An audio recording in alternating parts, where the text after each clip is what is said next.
Okay, those are started. Let's make sure my phone picks those up. And 1 and 2. All right, we're live on YouTube. Friends who are joining us, welcome in. It's nice to have you. If you are catching this on YouTube, please hit the like button. It'd be great because that helps the stream get out to new people. If you got a notification that I'm live, welcome in. If you're watching on Twitch, nice to have you. Today we're going to be doing 2 different recipes we're developing. One is for work. That is a lemon chicken orzo. That is a dish that I have made a few times. I've never really formalized it. It's always just kind of an ad hoc sort of thing. So I'm looking forward to actually putting some detail around it and making it like a followable, repeatable recipe. That's always fun. Sometimes it's challenging to do that with a dish because often when I'm cooking, I'm not actually doing any measuring. So it's fun to it's fun to get something across the line in that way, but it's also it can be challenging, especially if it's something that's pretty simple. One pan dishes, I think, are fun. So we're going to try to make this all, not try, we are going to make all of this in one pan. I'm hoping that this is a skillet style meal, meaning you could make it in cast iron skillet, you could make it in stainless steel skillet. I think we're going to use the stainless steel skillet today because it has a nice lid to it. And if it doesn't quite fit in there, then we will recalibrate and try it again, otherwise.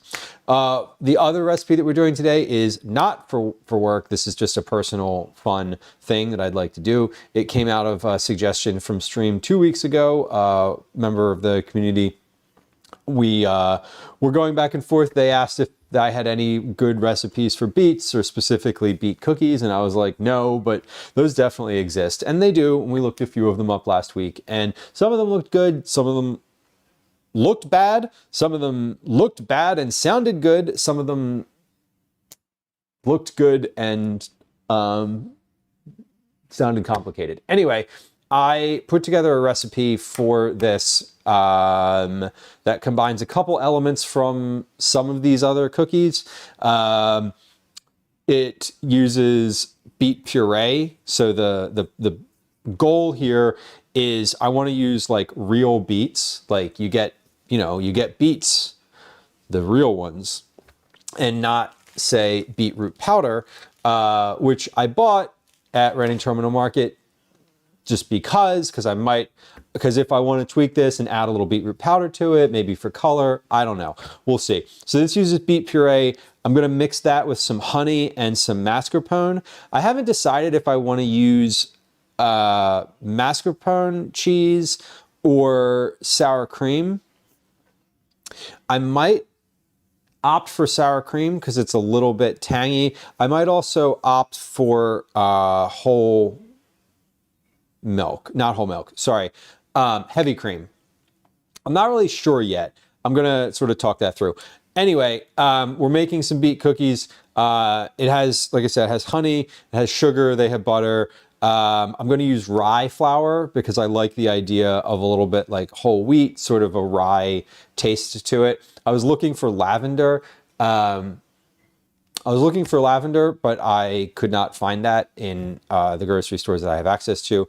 And we're also going to use orange extract. So main flavors are beet, honey, vanilla, orange, and rye flour. I don't have lavender. I looked for it.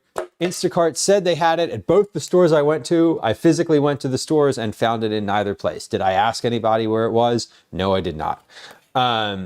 Is it probably there? Yes. Is it probably stashed away in like the weird health food section of one of these places along with like, I don't know, liver supplements and other shit? Yeah, I'm sure it is. But I didn't find it and we're not going to use it. So there's that. Welcome in. Thanks for hanging out. If you are seeing this on YouTube, we are also on Twitch. Same name, Eat It Dads.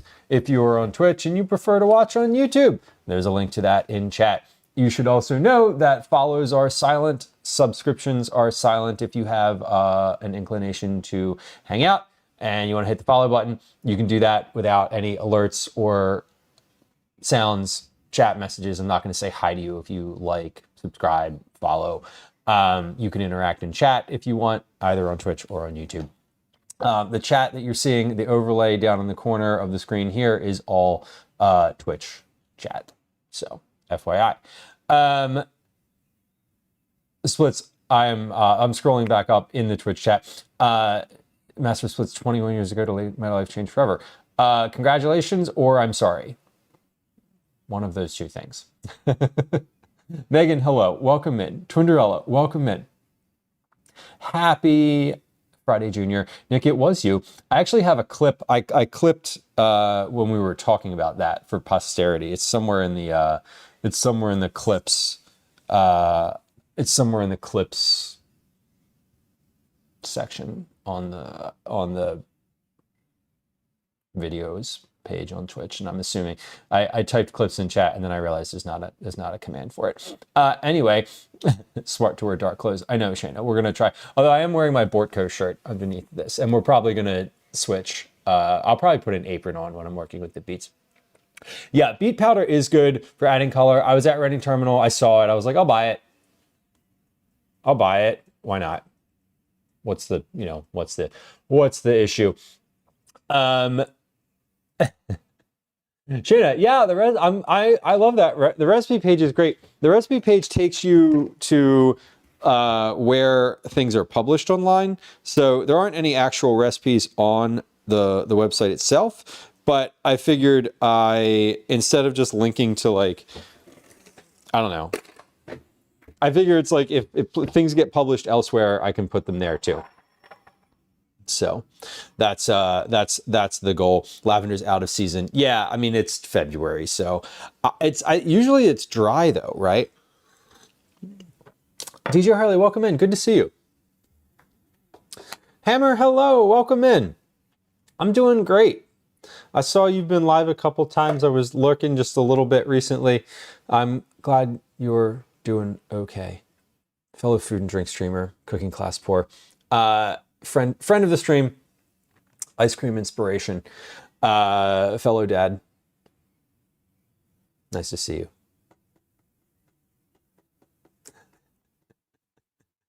Oh my God, splits. These are all. I feel like these are all like St. Patrick's Day, but make it Philly.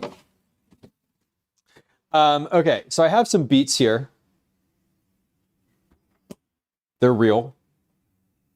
I mean, not that, they're real beets insofar as they are like whole, real beets.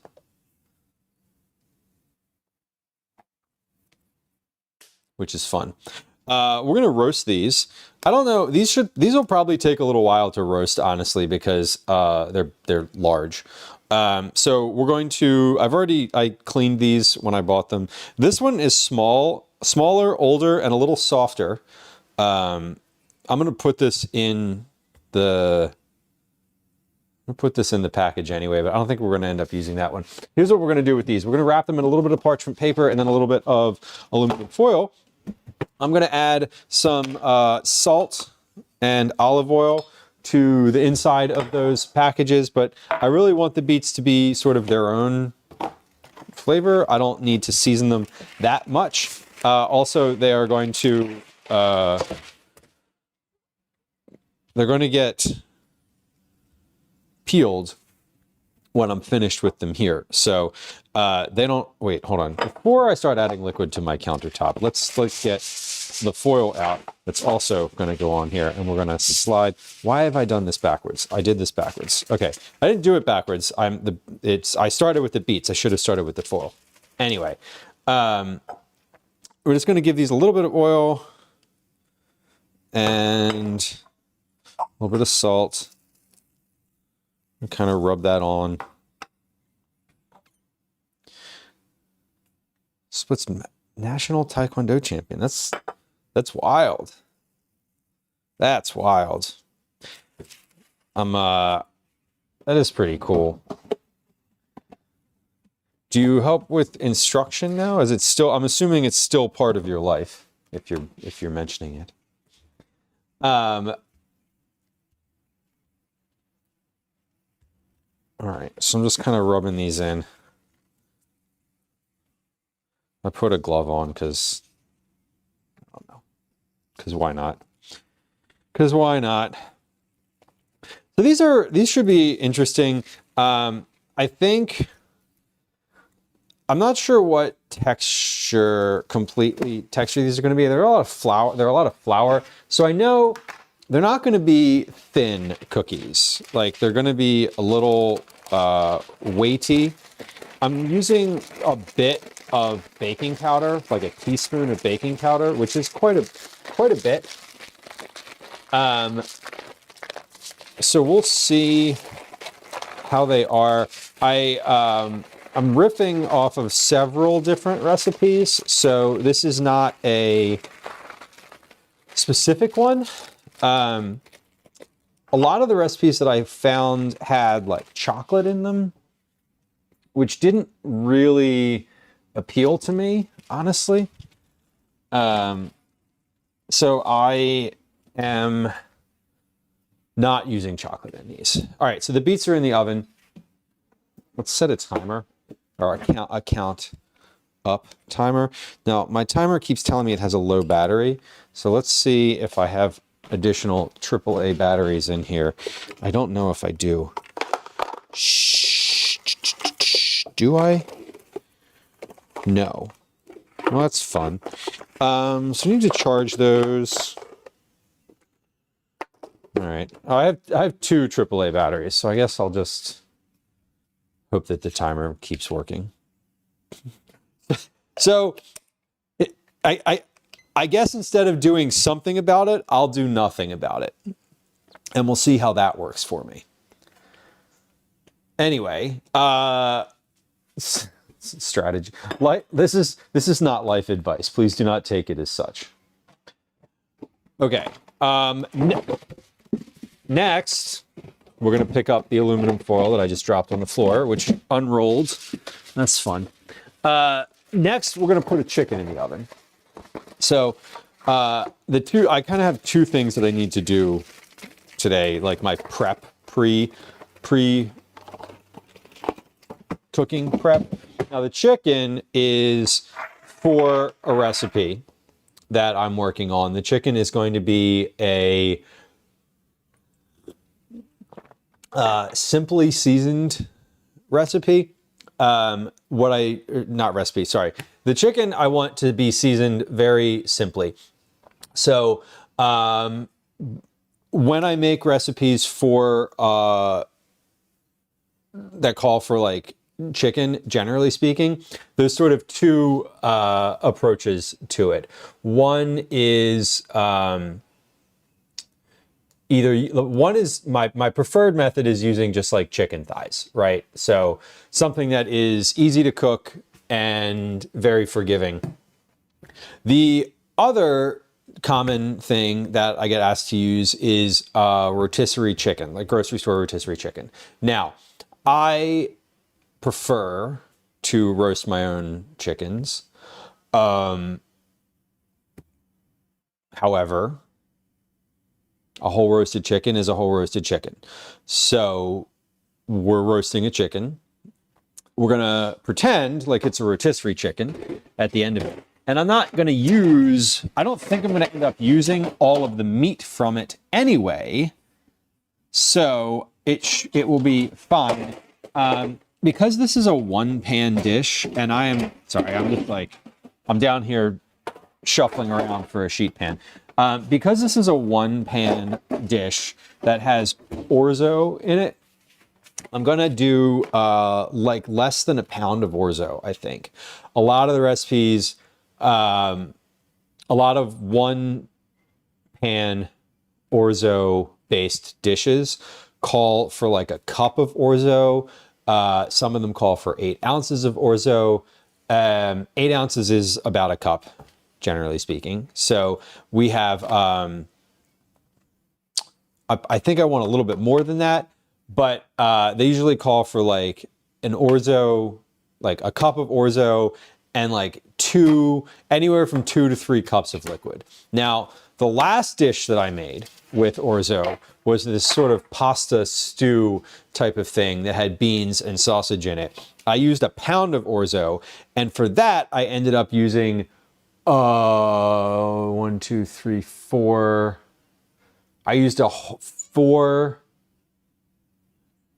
cups of broth plus a 28-ounce can of tomato sauce.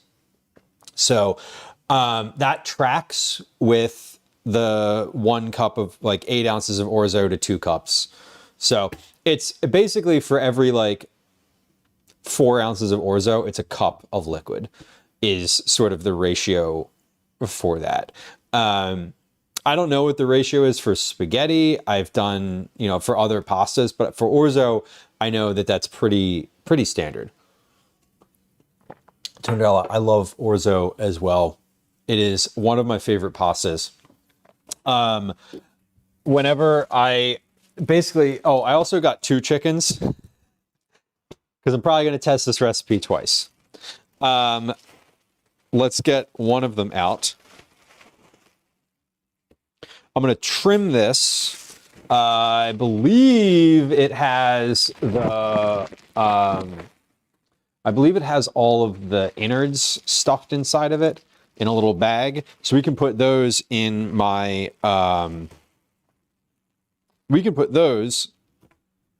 that is chicken juice, chicken dripping. We don't want that. So we can put all of the innards in the stock bag, which should be really nice. Angry Rook, welcome in.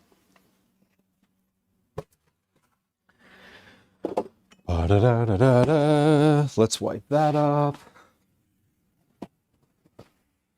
Yeah, so I was a little late starting stream today because I was at the grocery store and I was there with enough time. But then I went to a second grocery store and it totally threw everything off. And that was annoying, but it happens. I do think Orzo puffs. It puffs up quite a bit. Part of why I like it, honestly. I need more olive oil because I'm going to run out. Let's see. There we go. Let's refill my olive oil jar while I'm at it here. I got these chickens at Reading Terminal yesterday. This is at Reading Terminal. I went during lunchtime, which was a mistake. It was very busy. For anyone who's not familiar, which is probably everybody, the Philadelphia Flower Show is this weekend. Splits, the moderator hasn't gotten to putting it up yet, so just be patient. They'll see it in the queue eventually. We'll use the rest of that. Shana, am I going to take you to the flower show? No, I'm not. I am not going to take myself to the flower show. I have beef with the flower show. I have grievances. With the flower show. Currently. I might go if someone, it depends. If some IRL folks in my life were interested in going, I would probably go, but I'm not going to go of my own volition. Innards. Yeah. What is that? That is, I don't know. Is there anything else in there? No. Okay. The flower show is at the convention center, which is across the street from Reading Terminal. And so they were setting up for it yesterday and, it might start today. It's like a week and it's like think it's like a week and a half long. And it's like a big thing. And all the merchants at Reading Terminal were like, all the ones that have like stuff that people want to, like cookies, that type of thing, they're already like, their cases are stocked right now. Because the flower show is like huge. It's one of the biggest things that happens at the convention center. It's kind of fun. It's big. I probably wouldn't be able to stream from in there. The reception's very poor. But I asked them last year, I wanted to, and I asked them if they did anything for influencers or like for like that type of thing. And I was like, yeah, you know, we went to like the Mummers Parade and it was really popular and people liked it. And they were like, yeah, we don't want you to come. And I was like, oh, okay. Okay. So they weren't very friendly about it when I reached out, and I didn't even ask them for a ticket. I was just like, am I allowed to stream from there? And they were like, no, we don't want that. And I was like, are you fucking kidding me? I'm like, I'm just asking you. Like, I watched people doing that last year. Like, I used to work for the company that helped with your promotion. Like, we used to beg people to come and cover the flower show on your behalf. Like, what changed? It was weird. It was really weird. I was like, whoever responded was like, okay. They were very, very not friendly about it. And I was like, okay, I guess I won't. So I didn't ask them this year.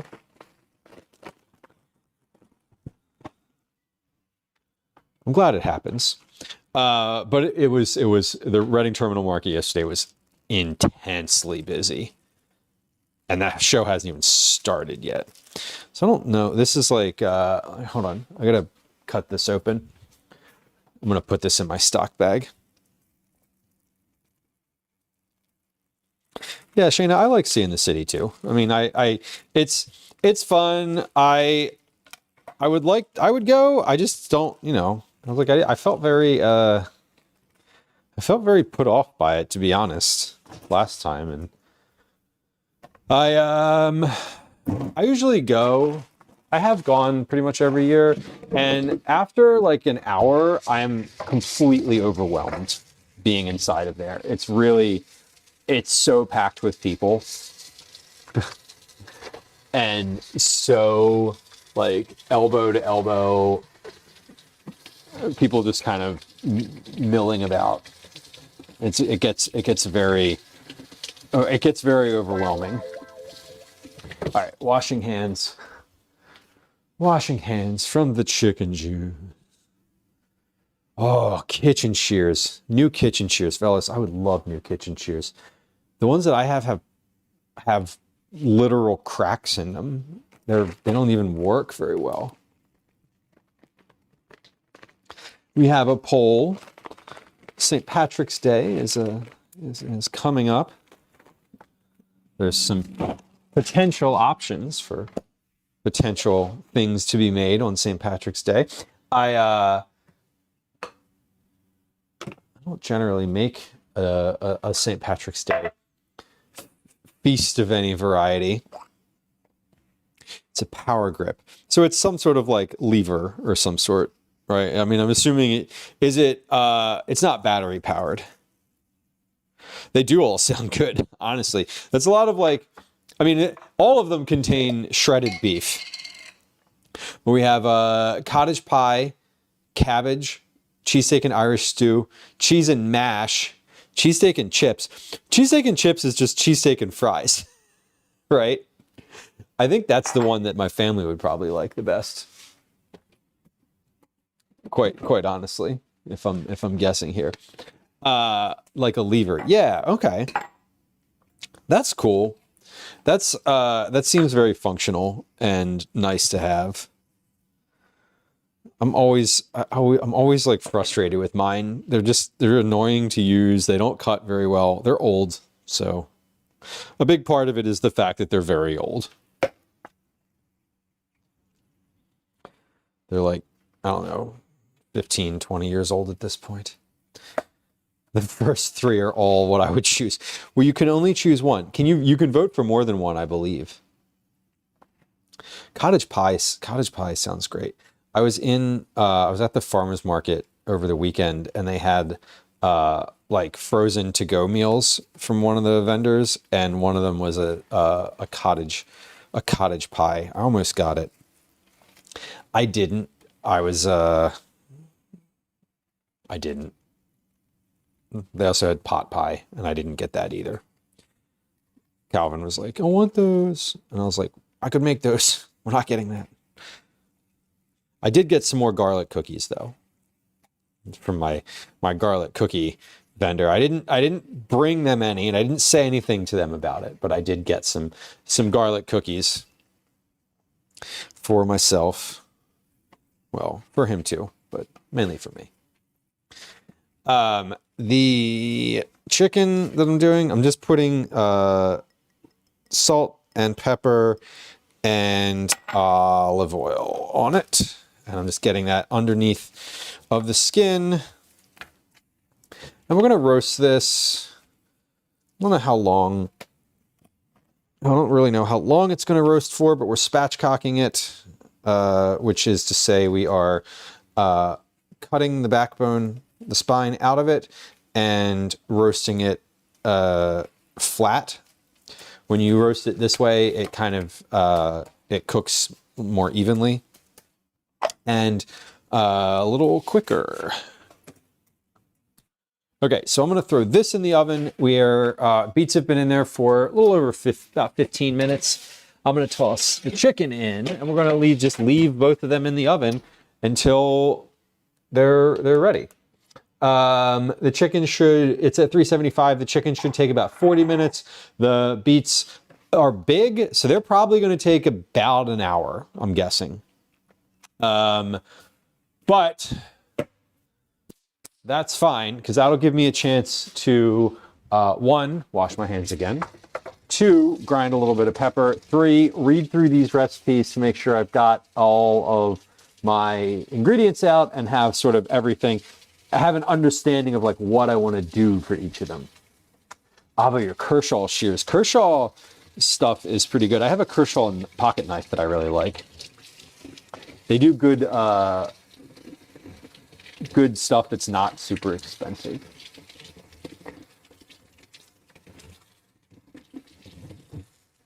Cheesesteaks and mash is literally beef with mashed potatoes. Are we imagining for this poll that the cheesesteaks and cottage pie was the winner? But the cheese steak is like an actual sandwich with the thing? Or are we imagining that we're using like beef and cheese? Cringing Dragon says, what's a cheesesteak? That's a great question. That is a great question. A cheesesteak. You could use this. What is Philly cheesesteak? Yeah, I could use that. There's a thing in the fridge from Japan, on the refrigerator from Japan that Gwen is pointing out that has, in Japanese, the answer to your question. But if a cheesesteak in general is beef, shredded beef, usually like a beef round, beef loin, some type of beef, shredded and then put onto a griddle, like a flat top griddle. You can either keep it in its like flat form, or you can chop it up, not like ground beef, but chopped up like just on the griddle. And you take all of that and you put cheese in it. The cheese that you want to put in there is like an American cheese, provolone cheese,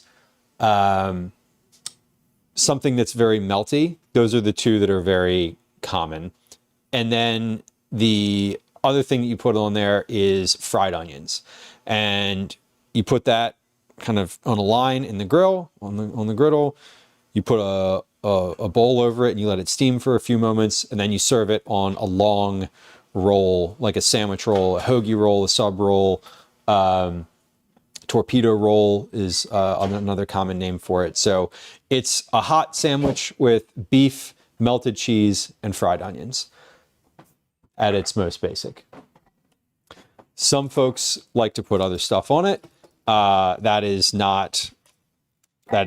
fine. You can put other stuff on it, but a like Philly cheesesteak, Philadelphia cheesesteak, Philly is where I live, is those three things. Yes.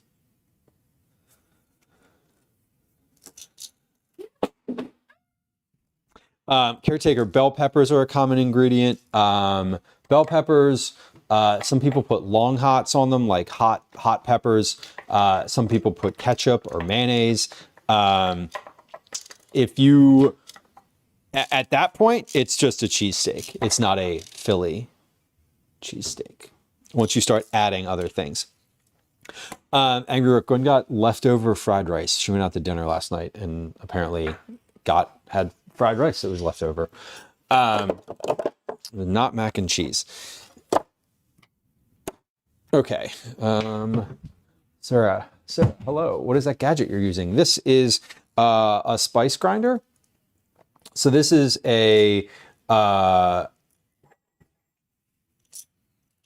basically you put your spices in this little bowl container down here. Shart, welcome in.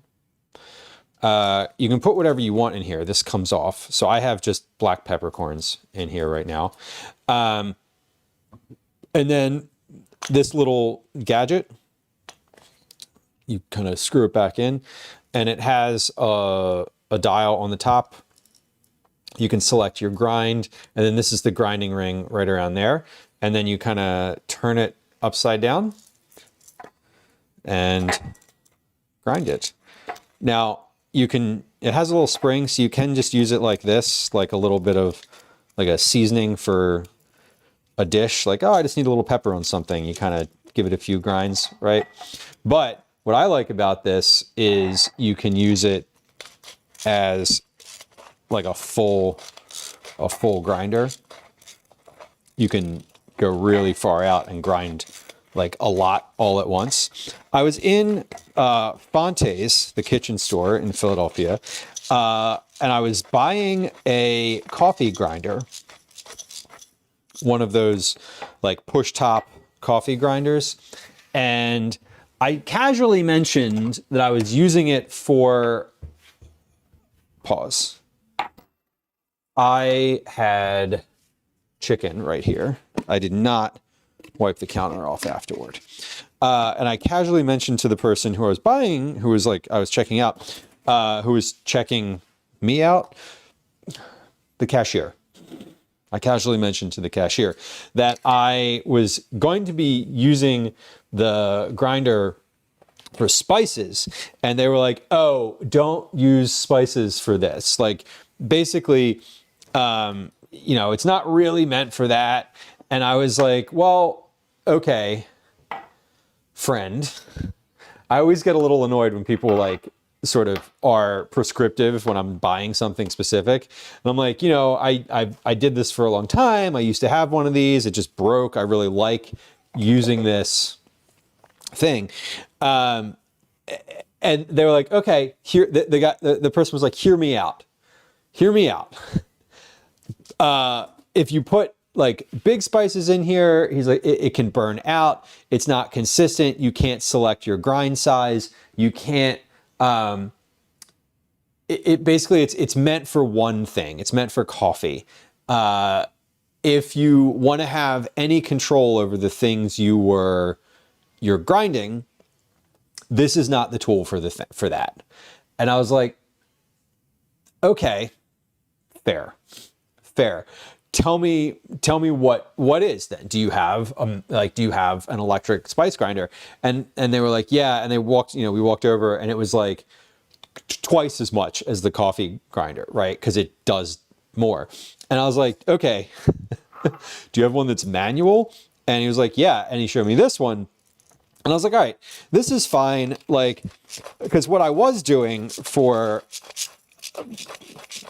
pepper was using this thing.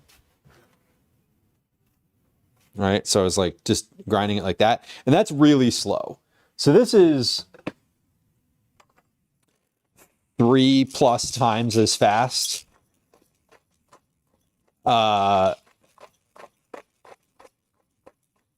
is also very satisfying to use. And I can add, I can put other stuff in here. So I got sold on this thing, and I like being able to grind like a lot of pepper at once, like, and then have it. I just kind of keep it in this big jelly jar, which is better than just grinding it per recipe. So what we're doing today is, right now, is I'm almost out of pepper, so I'm grinding like a little bit more.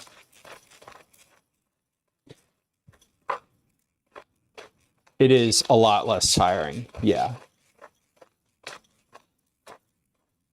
Yeah, it is. It is definitely less tiring. And I mean, functionally, it's a lot faster.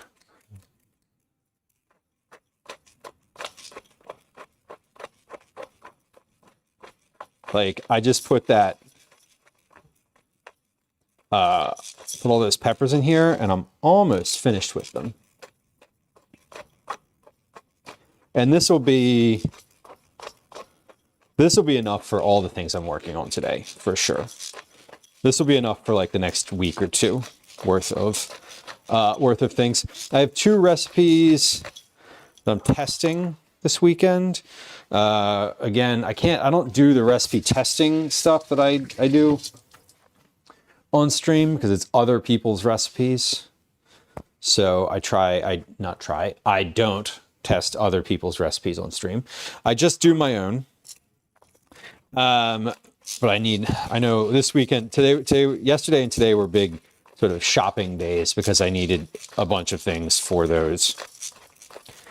One of them I'm very excited about. I'm very excited about both of them. But one of them has some unique processes in them. And if things turn out well, I will share those. But today is cookie day. The cookie recipe is just for me, or rather, it's not for money. I'm not getting paid for it. That is a personal interest recipe, much like the garlic cookie recipe and the flax bar recipe and a couple other things, some other stuff I've worked on.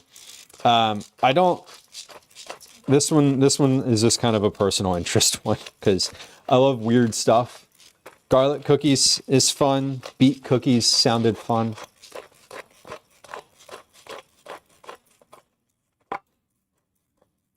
All right. So I just ground like basically a whole little hopper of pepper. This is pretty much finished here. I managed to get just a little bit of it on the counter. Or rather, I managed to get the majority of it in the bowl. And what's nice about this is when it's empty, it's real easy to wash too. It's real easy to wash. So I didn't show you the inside because there's pepper in it. But basically, it's like everything kind of goes through here and comes out the bottom. And this brand is Dream Fam. DREAMFAM. Culinary tools. I don't know. I've never heard of it before. But I got it at the kitchen store, and they were like, well, if you don't want to buy this giant electric grinder, which I explicitly was like, I do not want to buy the giant electric grinder that you're offering me. They're like, this thing should suit, this thing will do what you need it to do. And I was like, all right, cool. And it does. That was way more pepper than I could have ground in that amount of time with my pepper mill over here. Also, this jar is like too large to sit over there. I feel like I need to keep it in a smaller jar. I don't know. Am I just being too extra about this? Question: can I fit a tablespoon measure into the top mouth at the top of this jar? No. Can I fit a teaspoon measure? Yes. Okay. Yeah, because I'm never going to fill this jar up. So I'm going to put this in a smaller jar so it takes less space on my counter. There we go. Yeah, it looks even fuller now. What was in this before? I don't know. There's no markings on that one. Okay. Beets have been in there for 28 minutes. Oh shit, I meant to put this one in the packet too. I didn't. You know what? This one is really soft. I think this one was in the, I don't know how, goodbye. That's going in the compost because that one was a little too soft to be considered for future usage. Okay, we're gonna reheat my coffee because that was the goal. The goal was to put the beets in, put the chicken in, and then have a coffee while I read these recipes. And my coffee's cold. They're not cold, but it's okay. There it goes. All right, let's read these recipes because now I just want to make sure I have all of the things that I want to use. Today. Shana says, I was applying for a home rental yesterday in person with the owner, and I said, I compost and recycle. And hopefully they were like, that means that this is a considerate person and not, what sort of claptrap are you talking about?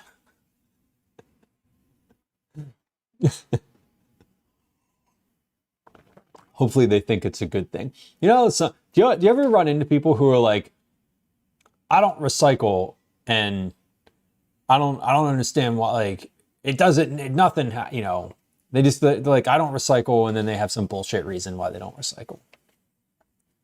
Like, I know that the city I live in occasionally just picks up the recycling with the trash truck and brings it to the dump. Like, I know that because I've seen them do it. But I also know that they have trucks that come around that pick up the recycling and they take it somewhere. Yeah, it doesn't matter, people. Right. Like, it doesn't matter doesn't mean you shouldn't do it. Or like, I don't know.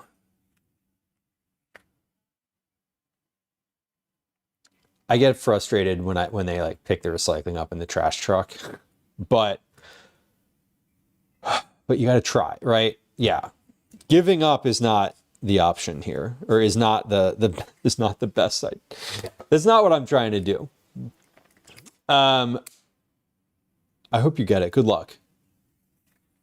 Even if the recycling, even if it's in the landfill, the recycling stuff will be together and happy. I wouldn't go that far. But I, in my mind, it's like when your pet, when you're a child, got to go live on the farm. Once the recycling leaves the house, I imagine that it's getting turned into all manner of useful gadgetry. What I also try to do is when I buy like paper towels and toilet paper and like paper goods, printer paper for all the things that I print out, right? Like, I buy 100% recycled paper because maybe that'll help with the virtuous cycle of things, you know?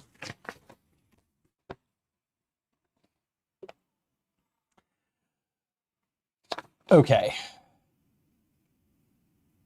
Let's read through these two recipes. So the first one is a beet cookie recipe. This doesn't exist anywhere online. Neither of these exist on the internet yet. I wrote this yesterday after going back through the research we did last week. Last week, we looked at, I think, 9 separate recipes. I pulled a bunch of inspiration from those.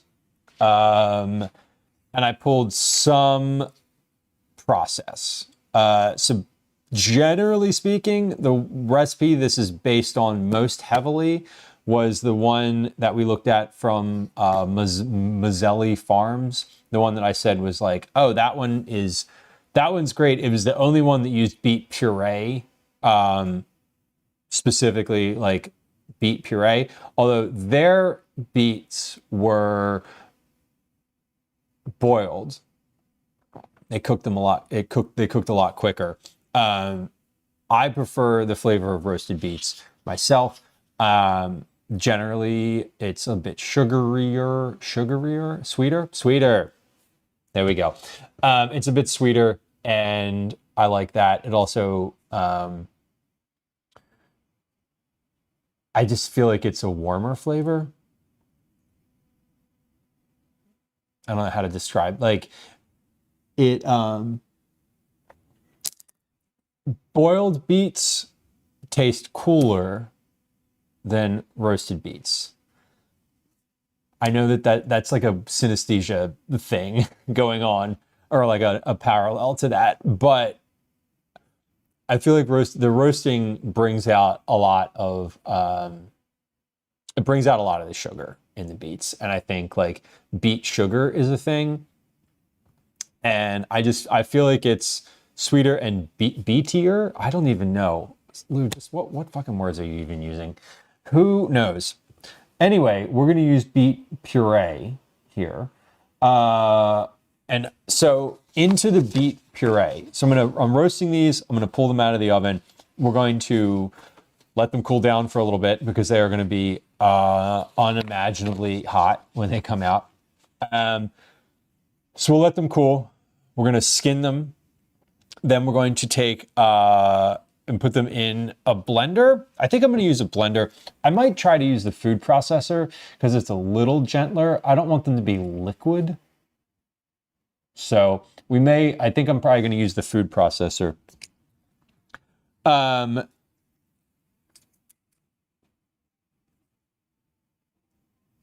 considering.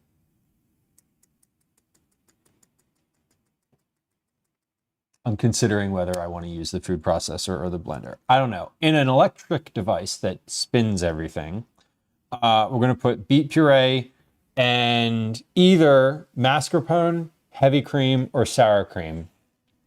I haven't quite decided yet. I'm leaning towards mascarpone because it's like thicker. And I'm worried about adding more liquid to this. And honey. So we're going to puree all of that together. Lordy, welcome in. Good to see you. Fun fact. We were talking about facts earlier that were not fun, that were just notable. Not even notable.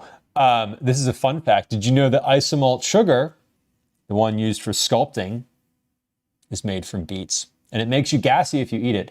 I did not know that. That feels like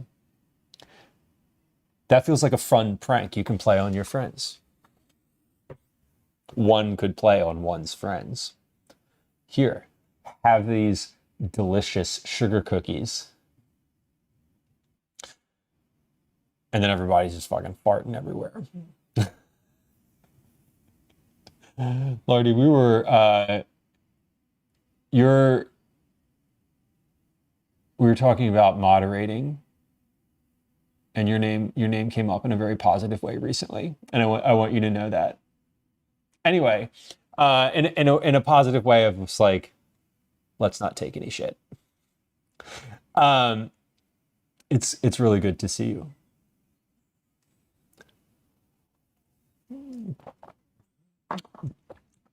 Darlene says, I'm having issues with YouTube. Well, welcome in on Twitch. If anybody else would like to see whether or not they're having issues on YouTube, there's a link to the YouTube stream in chat. And if you're watching on YouTube and you are having issues as well, you can let me know either in the YouTube chat or on the chat on Twitch. Do you get dinged on YouTube? Does the algorithm deprioritize things if you say the name of other platforms? I know if you're streaming on what's the one?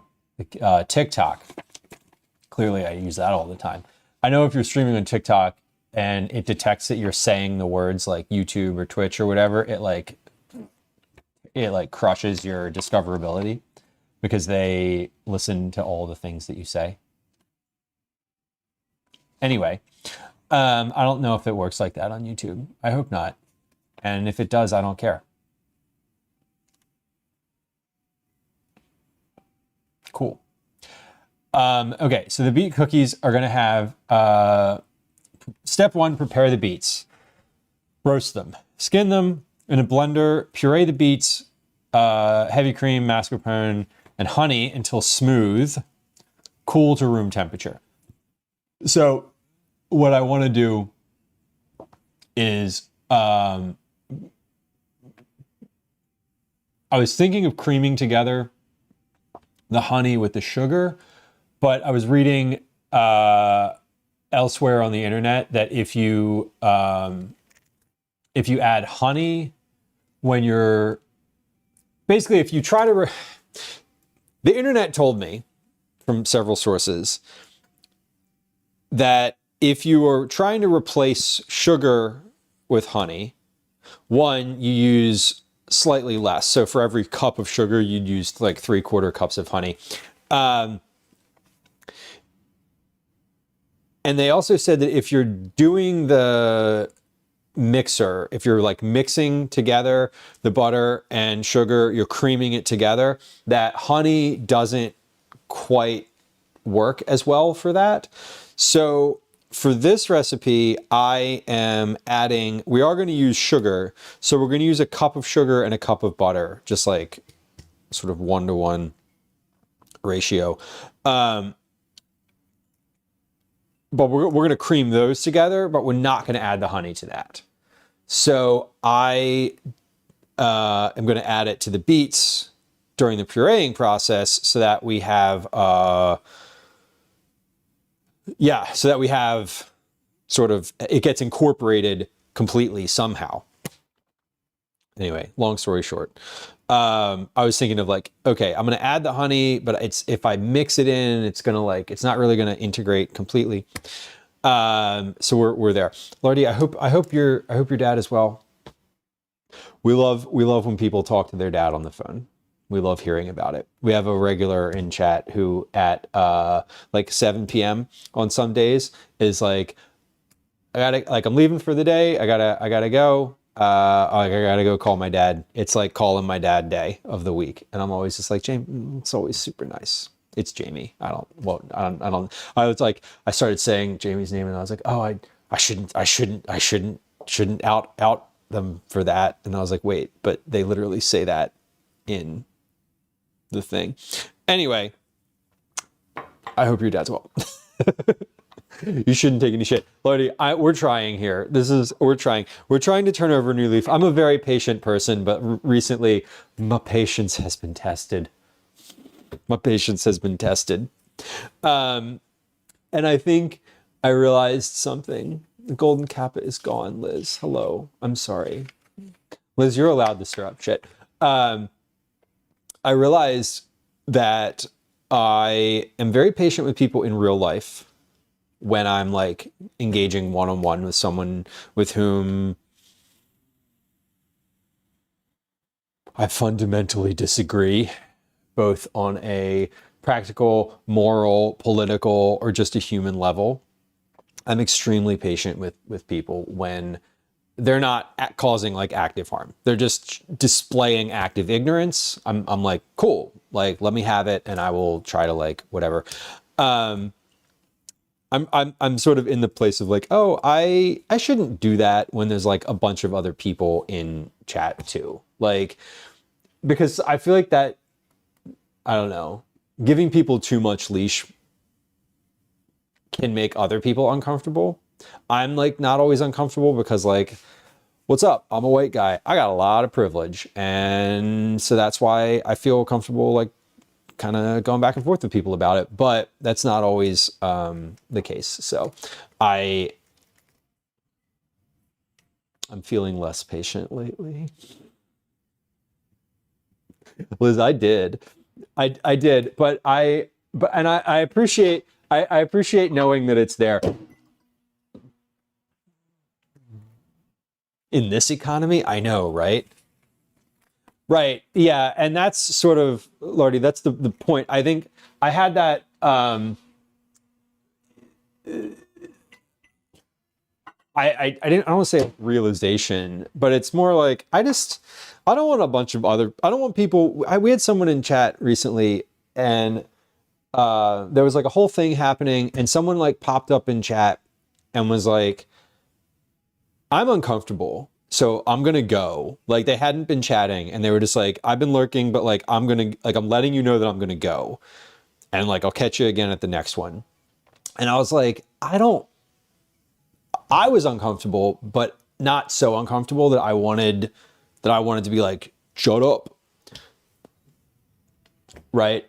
But I also don't want people to be listening and feeling that. So that was definitely a shift for me. That helped. That was very, and I reached out to that person. And if you're in chat now, I don't need you to out yourself over it because I'm not going to say who it is. But I was very thankful that they said anything at all about it. Vela says, I ran into a guy like that at the doctor's. As soon as he walked in the waiting room, I could tell by the way he was walking, he was just going to be trouble. And that's what he was. And the receptionist got it. Yeah. Yeah. Some people, you're like, man, you got that shine on you, you know?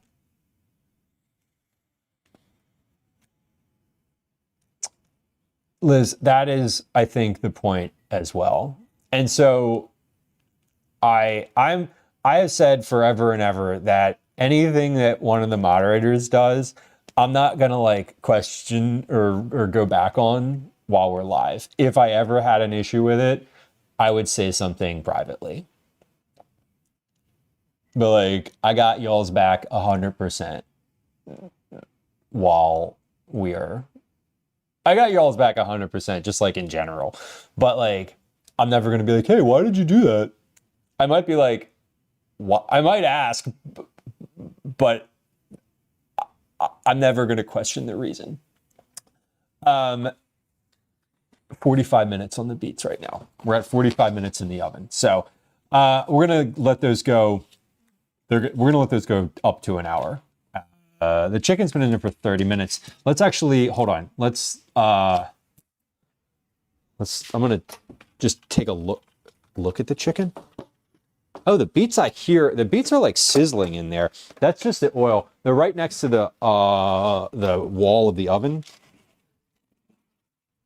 Is that the beets that are sizzling? I can't tell. Hold on. Lou, do not grab that with your bare hand, you fool. Don't do it.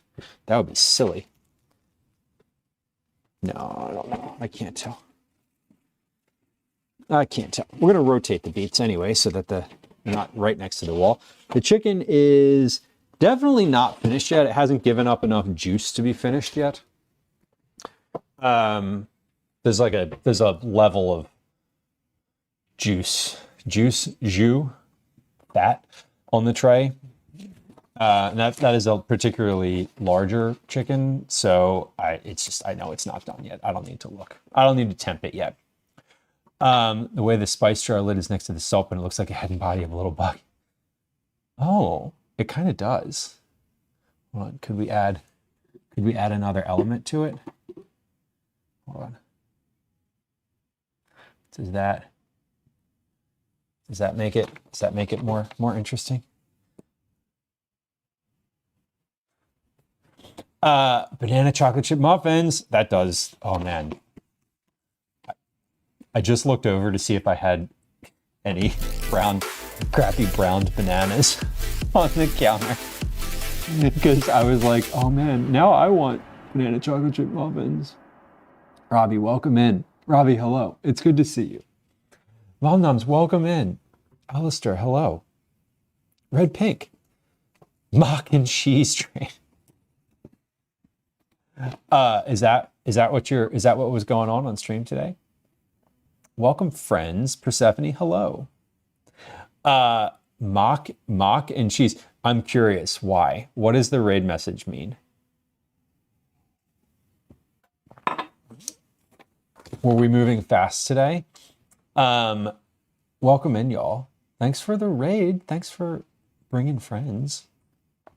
Do y'all get an ad when you join the stream right away? Because we've been live for longer than an hour. It means I mistyped mac and cheese. Red Pink. That makes it so much better. That actually does make it so much better. You did the history of mac and cheese from its beginning and made 4 cheese mac and cheese. Damn.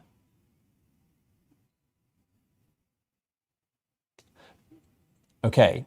Tell the class an interesting fact that we learned. Specifically, tell me. Because I don't know what the history of mac and cheese is. I just assume that it's sort of sprung out of the Better Homes and Gardens cookbook in sometime in like the 20s. By British royals in the 1700s. That's longer ago than I thought. I thought for sure that it was created after the advent of the... I thought for sure that mac and cheese came about in like the crock pot, like the crock era. Mac and cheese is from the UK. How'd they stumble into something flavorful? Just kidding. Totally kidding. Sorry to be offensive. America's one of the last ones that had mac and cheese as a popular dish because Thomas Jefferson had it once and hated it. Well, Thomas Jefferson didn't know it was good. And like all things that we've appropriated into our culture, I, an American, thought it was ours. Damn. Fun fact, nothing's actually ours. Anyway. It was a fancy dish that turned into poor food, then back to rich food, then back to poor food. Was that because of how cheese, the price of like, was that because of the availability of cheese or pasta or like wheat? First American cookbook to have it didn't even do it correctly. They baked macaroni, cheese, and butter only, not using it as a bechamel. Oh. That sounds like what you would do if you were making it up and had no idea. Yeah, Megan, Thomas Jefferson had no palate. Right. I mean,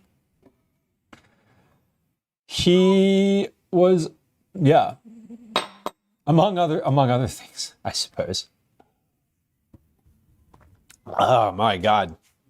1700s. Damn. Historical food facts. That's kind of cool. Well, thank you for bringing friends. It sounds like fun, and I hope yours turned out well.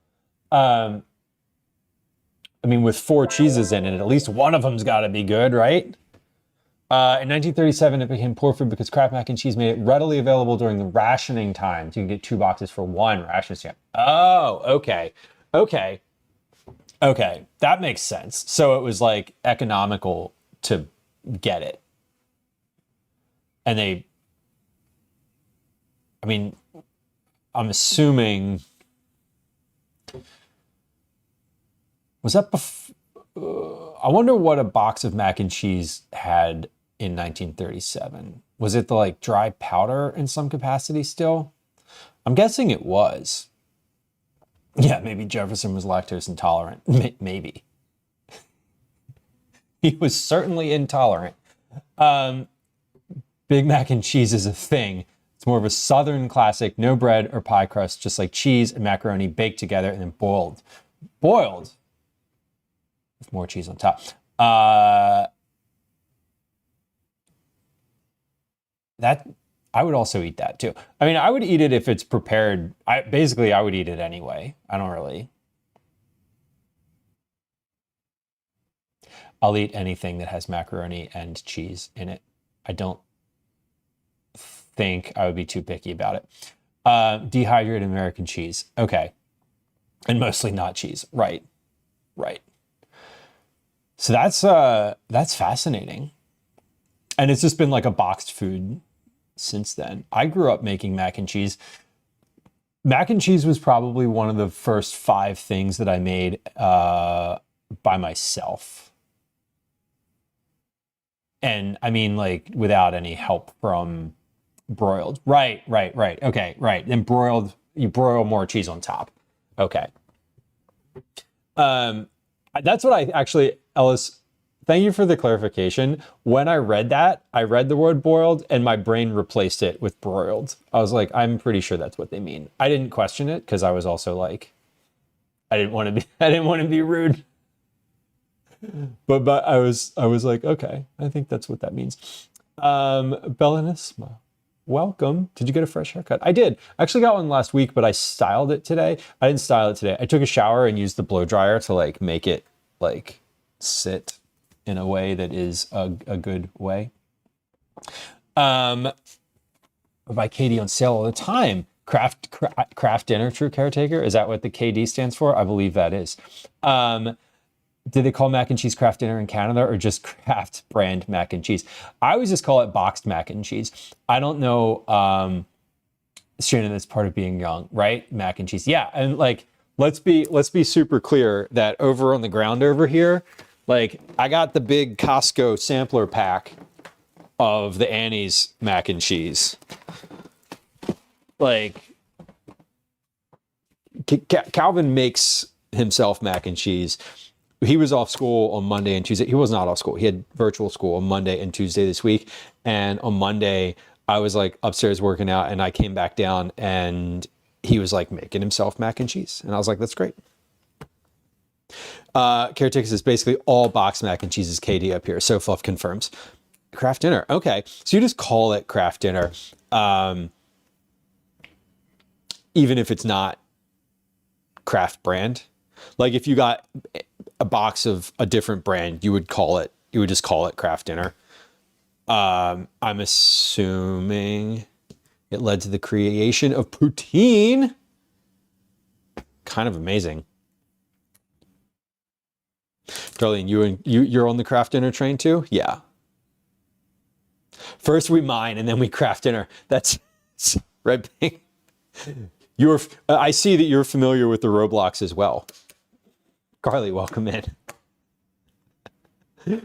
Makes it easier, nobody gets confused. Okay. Yeah, that tracks. I mean, it's like it's gotten the brand the brand is irrelevant to the understanding. Mom Nums, I want you to know that you can give random food facts whenever. That's a really fascinating idea for stream. I did not introduce myself to the friends that you brought over, but I do appreciate it. I enjoy hearing about the history as well. I think that that's fun. And I know you just spent the whole stream doing that. I hope you were enjoying the mac and cheese that you made. So I am happy to see you. Good luck with your day. Listening while working. I can definitely understand that.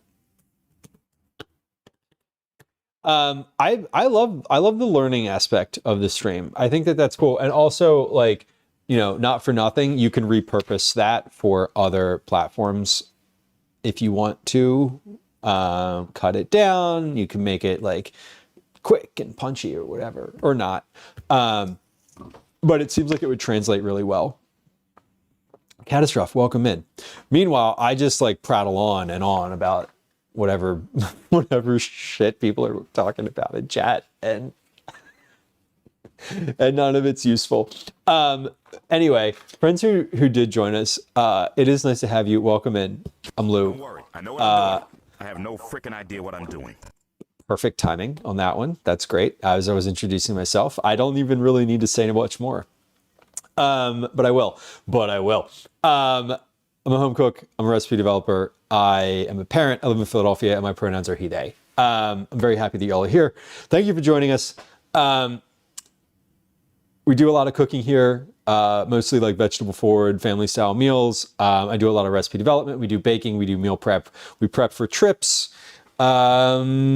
Sometimes we get out in the world for some IRL streams. We'll be doing one of those maybe on Tuesday, maybe on Tuesday, definitely at some point next week. Pretty chatty community. The vibe is hanging out with somebody while they're cooking and just chatting, because that's like literally what's happening. Follows are silent, so if you are a lurker and you enjoy not being perceived, you can hit the follow button without having any alerts, sounds, chat messages. I'm not going to like say hi to you and ask you a bunch of questions. If you prefer watching streams on YouTube, or you just like YouTube for some other reason, there's a link to that in the Twitch chat. We're live on YouTube as well in both the horizontal and the vertical formats, and you can chat there too if you want. Love it if you click the link and hit subscribe there as well. We're doing two different things on stream today. Let's kind of like recap. We're roasting beets for beet cookies, and we're roasting chicken for a lemon chicken orzo with dill and feta 1-pan dinner. The chicken is in the oven. I smell it now. I can actually smell it. It's been in there for 45 minutes. So we do need to temp that in a minute here. The beets have been in there for an hour. I don't think the beets are done yet, but they might be. Liz says the craft dinner thing reminds me of how we use Kleenex and Post-it and Tupperware brand names to describe an item that could be any other brand. Yeah, when it becomes like so ubiquitous that it's just the word for it. Xeroxing. Oh my God. Yes. Shayna, that's exactly. We still have typewriters. When was the last time you had to fax something? I mean, Shayna, don't answer that, because I know that for you it was probably within the past couple of days. But like, has anyone had to fax anything recently? You can fax things from the internet now, which is really funny. People are like, just fax it to me. And I'm like, okay, so I have to go through this other thing to like send a fax instead of just emailing you a PDF? Like what? Liz says, I don't actually know the last time I saw a copy machine. I mean, I feel like they still have them in offices. Like anytime I need something printed in color, I send it to Gwen and I'm like, next time you're in your office, can you print this out on your big copy machine for me? And she's like, sure. Dittos. Megan, yes. Or yeah, the ditto machine. What was the one that it printed it in purple? It was there was some sort of like, it was like a drum. It made like literally like a print of the thing. Have we done anything in 90 minutes? Shayna, I have beets and a chicken in the oven. We're working. The oven is doing all the work right now. We have a fax server. Oh my God. So you're for real. Post-its were invented in a competition for strong adhesives. I mean, sometimes the Post-it notes are really sticky, and sometimes they're like, what? Why? Why are you not working? The hospital's doctors and lawyers still use faxes. Yeah, there's like certain industries that like you fax things, which is weird to me. Let's get out our ingredients for these beet cookies, because my next step is to make the dough. So we're going to get out the ingredients, and then we're going to temp the chicken in the oven. Lauren on YouTube, mimeograph. There's another good one. That might be what I'm thinking of. I'm thinking of in school, you always got the copies of something that were on a it was like purple and they were like splotchy. I don't like, if you're not immediately like, I know exactly what you're talking about, then you maybe didn't see these in school. It might be mimeograph. I don't actually know. I feel like it's the type of thing where if I heard it it is. Persephone says they are mimeograph. Carbon, yeah, like carbon copies. You Googled it. There's another one, right? It used to be called internet searching. Now everything's just Googling it. Remember when we asked Jeeves? What happened to Jeeves? They put Jeeves out to pasture too. Let's get our ingredients out for this. I'm gonna put my hat on because otherwise I'm gonna forget. And when we're into the cooking process, I want to like not get hair and things. We're wearing a merch-based hat today. This is a metric hat. You can buy that on the merch shop. Command merch. I'm wearing it because it's a recipe development day, and also it matched my outfit. Okay, so honey. Ooh, honey, honey, honey, honey, granulated sugar, butter, softened. So I got this butter out of the fridge right at the beginning of stream. I think this is fine. I just took the whole box out of the fridge. 1 cup of honey is 2 sticks. So we're just gonna leave. Yeah, I'm only going to make this recipe once today. I was like, I'm going to leave a stick of this out just in case we need it. I'm not going to need it. I'm not going to need it because I'm not making it twice today. Not twice today. 1 egg. Get an egg out. We have a grocery store egg. These are large eggs. I don't know. There's no like, nothing special. 1 egg. I don't think that has to be at room temp, but like, whatever. It can be, but it can be. Mom says, do you have any meals that you'd like to find the history for? I am, yeah, cacio e pepe. I was just thinking of this the other day. I was looking up recipes for it. I made cacio e pepe on Sunday. Calvin saw it at the farmer's market. There was some vendor there that was selling it like pre-made. And I was like, we're not buying that. That is extremely expensive and not very good. Cacio e pepe, I'm also genuinely curious where like hash came from, like corned beef hash, like the stuff that you get in the can.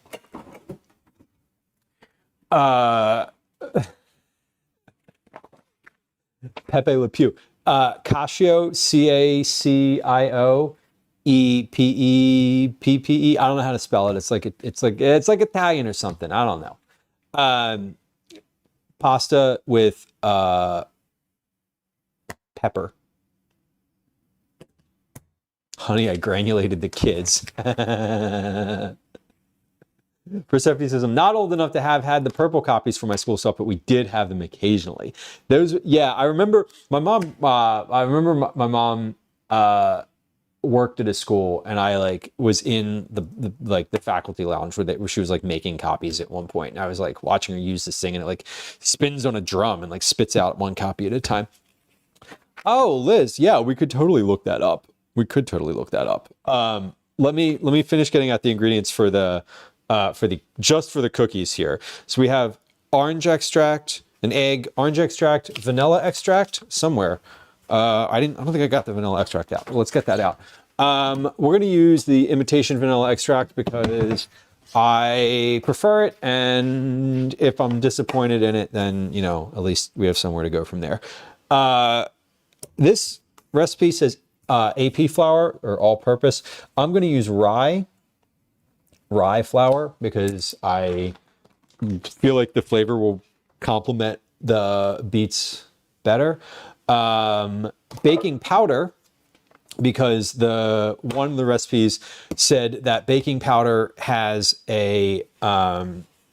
is less likely to or baking powder has less of an effect on the color of the beets in the final baked product than baking soda does. So we're using baking powder instead. And then salt, kosher salt. We have kosher salt right here. Okay.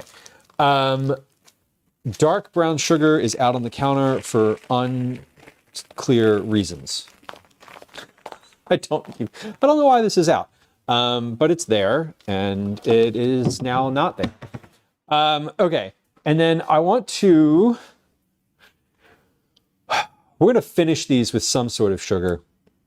Powdered sugar, either powdered sugar or salt or like granulated sugar.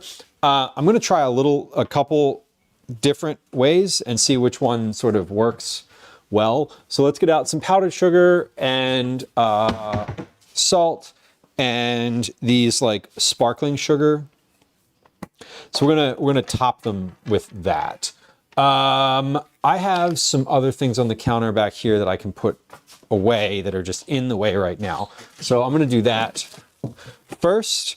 Then we're going to temp the chicken. Then we will do Food Lover's Companion definition and see if they have cacio e pepe somewhere in there. I bet they do. Maybe they don't. I don't know. It feels like a thing that they should have. If they don't have it, why? Okay, so those are good. I have another. Oh yeah, and then I have dates out on the counter, but those are for later. We have a date later. Just kidding. Beth, welcome in.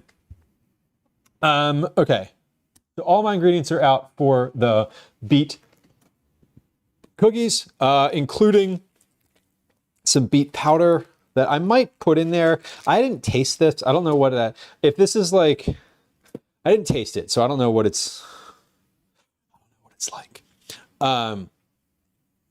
Okay, I think that's all the ingredients. Bellis, you remember the smell of those? Oh my God, yes. Yeah, they had, and Ditto, I think Ditto's was the right thing. Lithograph, yeah. I think it is. I think mimeograph is the exact like technical name of it, but I feel like we called them something different in the school. We probably called them dittos. Okay, Liz redeemed Food Lover's Companion definition. I assume that that's for cacio e pepe. Let's see.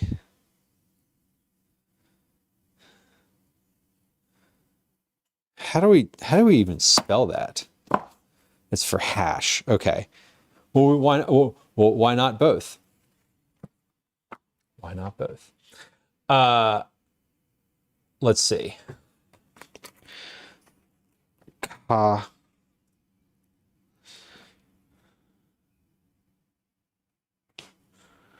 This is Casio is not in here. CACIO. It is not. Caciocavallo from southern Italy. Caciocavallo cheese on horseback is said to date to the 14th century and believed by some to have originally been made from mare's milk. Today, this cheese is made with cow's milk and has a mild, slightly salty flavor and firm, smooth texture.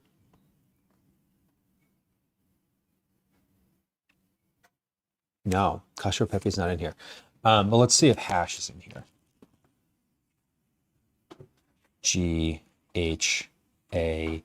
GHAR hash. Boris, hello, welcome. A dish of finely chopped meat, roast beef and corned beef are the most common.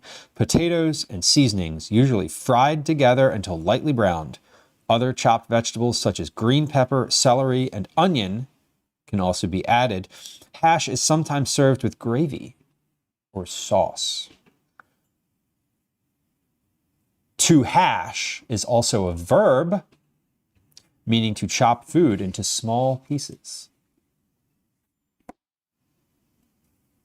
But hash, by definition, is beef or corned beef, potatoes, and seasonings fried together until lightly browned. No history. No idea where it comes from. But it tells you what it is. Sometimes some of these entries give like significant detail, and some of them don't. Like a lot of them don't. A lot of them are just like the literal definition of something.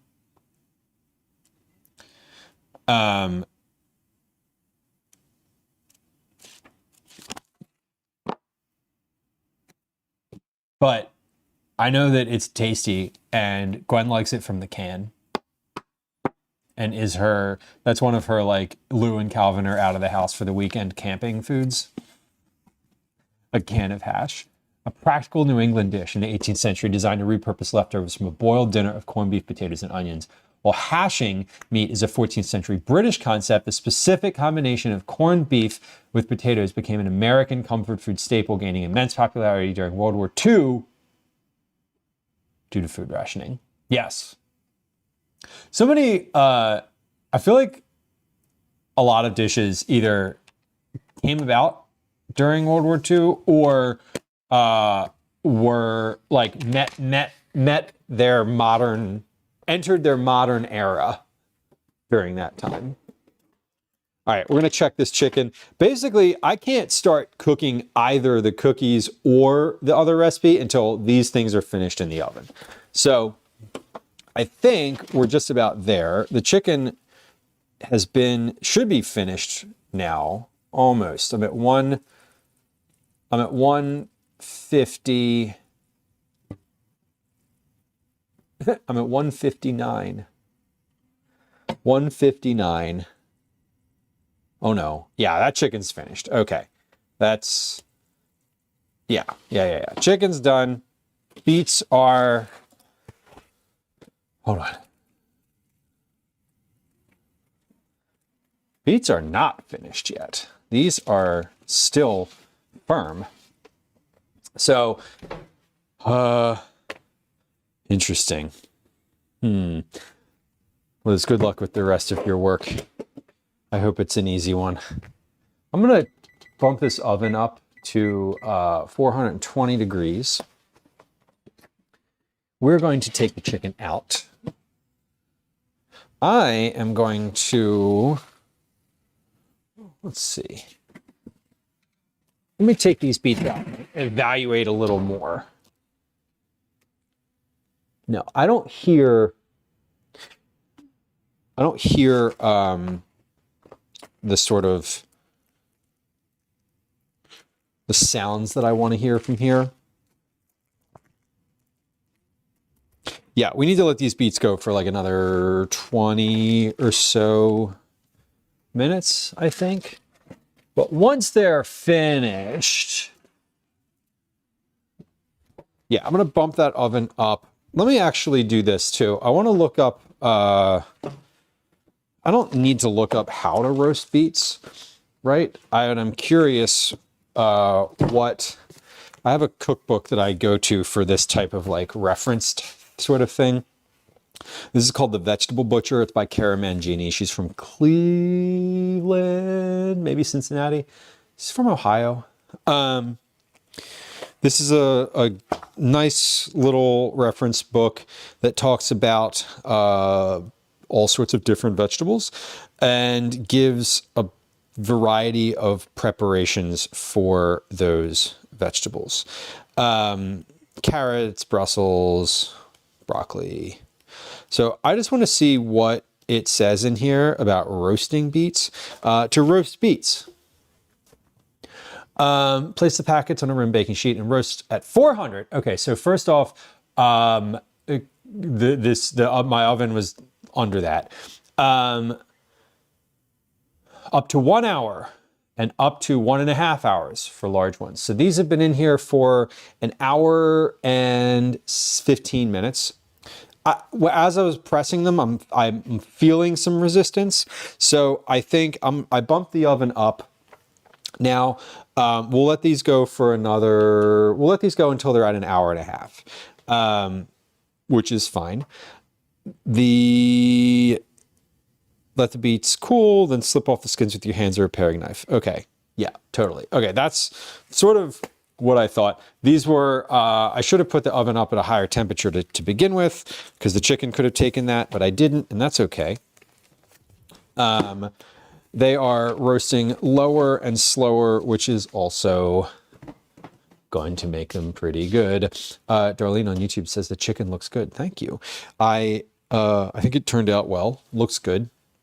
What we're going to do with this is a couple things.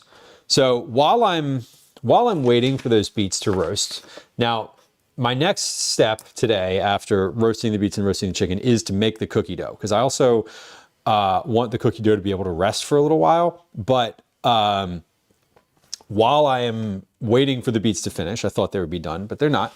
I can process this chicken.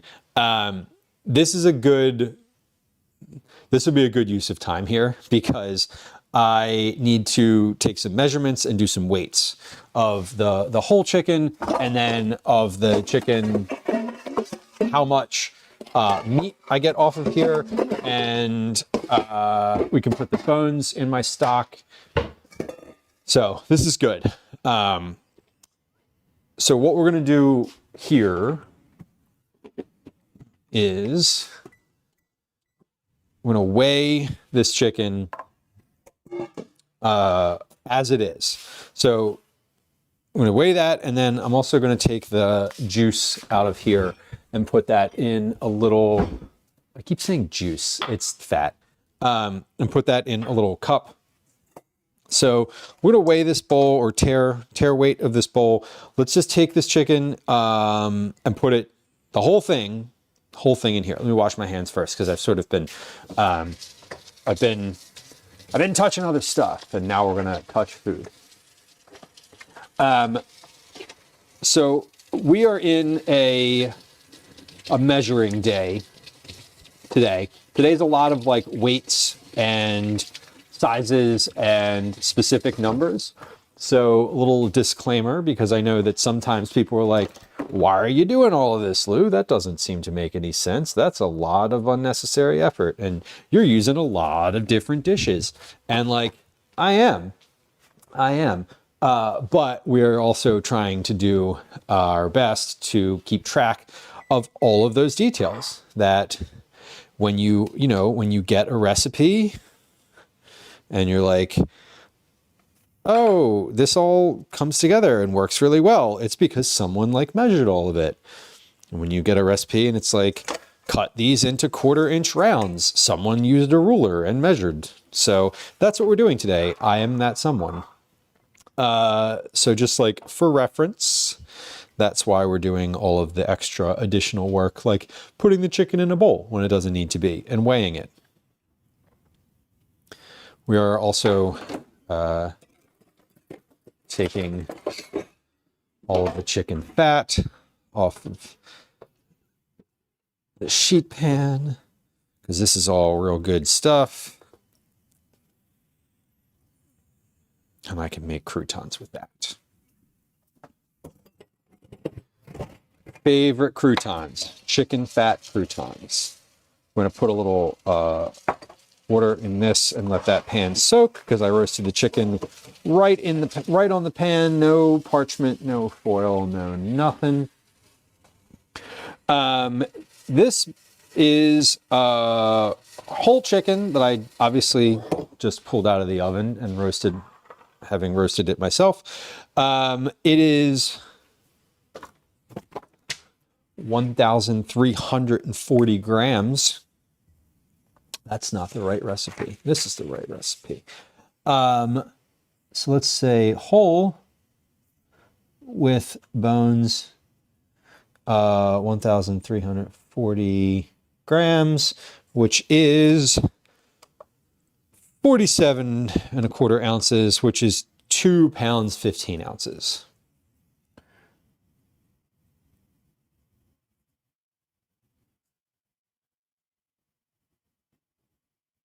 So 3 pounds. Is a little bit larger than a rotisserie chicken from the grocery store. Those are generally also a bit drier. So we're going to take this and shred it now. Some of the pieces of it we're going to put in a bag. The skin and the bones we're going to put in a bag. That's going to go in the freezer. My stock bag that's in the freezer right now is too full to add a whole chicken worth of parts. So we're going to start a new one. What we're going to do with this is first, let's take it and cut it apart.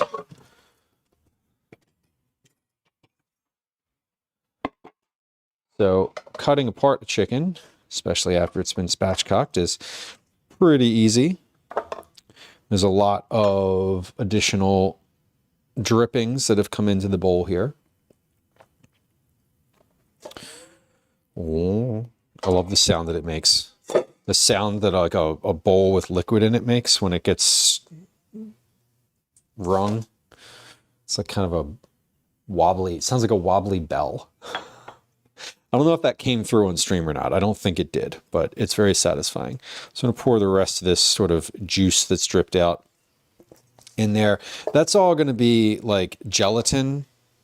So now we're at 2 pounds, 14 ounces. Great.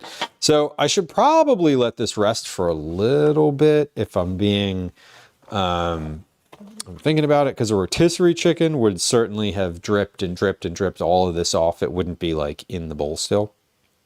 So let's, oh, that's an even 46 grams. We like that number better. Where'd my pen go? Hello, pen. Where did I put you? You are important. There it is. Okay. So let's just go with 46 ounces, 1305. 1305 and 2 pounds 14 ounces. Great. Yes, let's cut this apart now.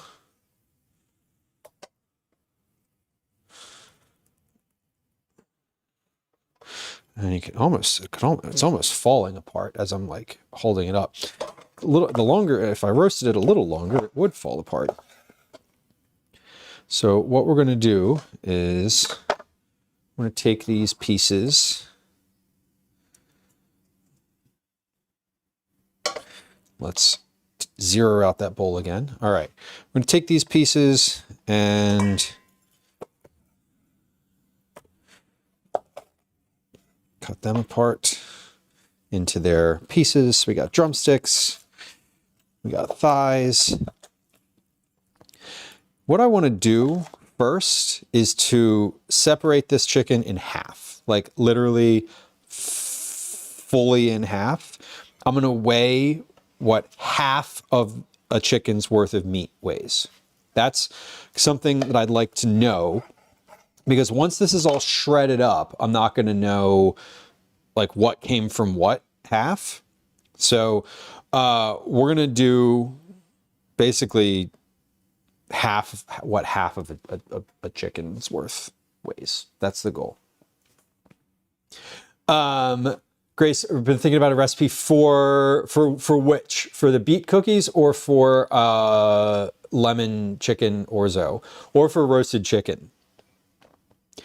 Lemon chicken orzo will be live. That's a recipe I'm doing for work. So that'll be live eventually, and it will be on the recipes thing. Beet cookies, yes, I will share it at some point. That's not for a specific assignment, so I don't have a timeline for that one. If you just want a recipe for roasted beets, I can give you that. I can give you that off the top. But for beet cookies specifically, it'll eventually get somewhere, I'll say. I don't have a plan for it. I'm just making them. Tatsu's like, why are you making beet cookies? Well, I'm making the beet cookies because 2 weeks ago, on a stream, a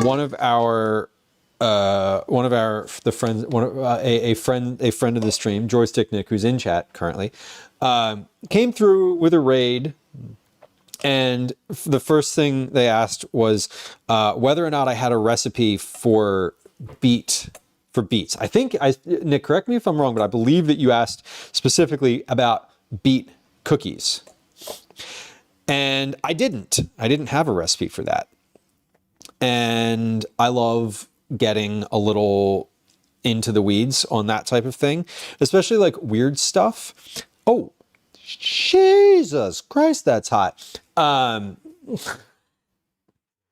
You'll be surprised to know that I just pulled this out of the oven, and it is in fact hot. So the beet cookies were something that was just like, oh, I don't really have a recipe for this. And yeah, there are some on the internet, but like they all include elements of things that I don't really want in my beet, you know, or they don't actually include beets. Like it's like beet powder. And a lot of the ones that we looked at last week were like, you know, this recipe is great because it combines all of the like nutritional value of the beets without like tasting like a lot like beets. And I'm like, right, but I want it to taste like beets.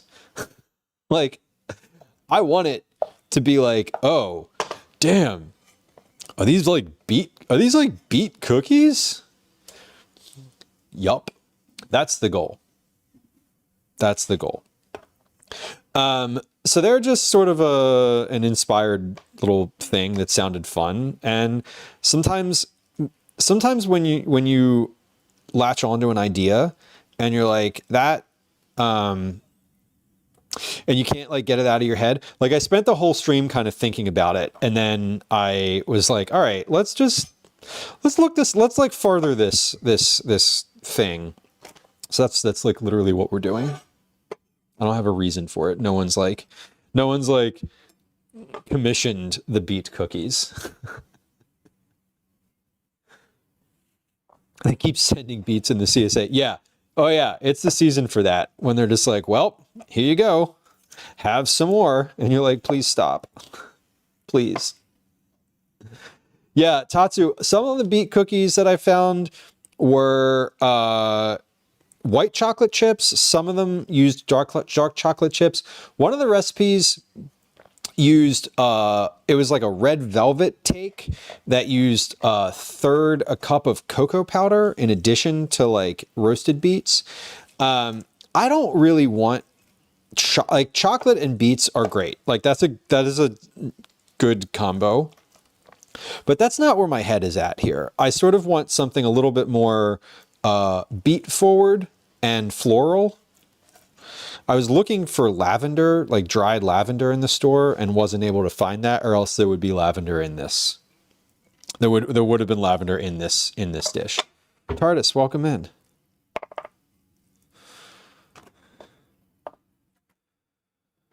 So, what we're doing right now has nothing to do with beet cookies, just like FYI. What I'm doing right now is measuring out a chicken. I roasted this chicken. This chicken went in the oven after the beets did and is finished before the beets are. So I made the mistake of using large, like very large beets. I usually don't, but I used the beets that the store had. Like I didn't really have a choice. When I went into the store, they had 3 beets on the shelf. And one of them was like the size of a basketball, so I got 2. I had one at the house, but that one did not turn out to be useful. So we're using just 2 large beets. Anything other than the size of a golf ball. I know, Velos, and that's like, yes.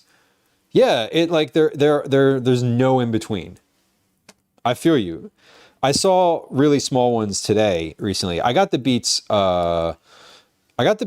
These beets I purchased last Thursday, so they've been in the fridge for a little bit. I mean, they keep for a while, so like it doesn't really matter. But I saw beets today, and all they had were the small ones, and I'm like, I'm glad I bought these last week. I was thinking I would do this, what I'm doing today with these cookies on stream last week, but I didn't. Obviously, I didn't end up getting up to it. Okay, so this is half of a rotisserie chicken. This is what I'm measuring now. I think I'm only, sorry, this isn't a rotisserie chicken. This is half of a cooked chicken.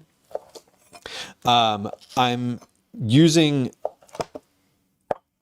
I'm measuring out half of it because for this particular recipe, I don't think I want, I don't think I want to use the whole thing. We're gonna sort of do this in two parts, and we're gonna measure both and just see. Because I'm not going to use a whole pound of orzo, because this is a skillet meal, not a Dutch oven meal, so I don't really have the space to make a whole pound worth of orzo in a skillet. I mean, I guess I do, but it's a lot. It's like, that would be a lot. It'd be like right up to the top. We'll see. I'm sort of, I just want to know what half of this chicken comes out to. And then I'm gonna put these into two separate like containers also. 419 grams. Come on. Come on. No, that's not. Yes, 420. We did it. Okay, so let's do the second half of the chicken now. And by the time I'm finished that, we'll check the beets again. The beets have been in the oven for an hour and a half now, so they're baking away. I bumped the oven up to 430 degrees, so it's quite hot. It is quite hot. Don't you have an 18-inch skillet? I do, but the largest one I have is 13 inches, and that is a cast iron one. I'd like to do this, excuse me, I'd like to do this in a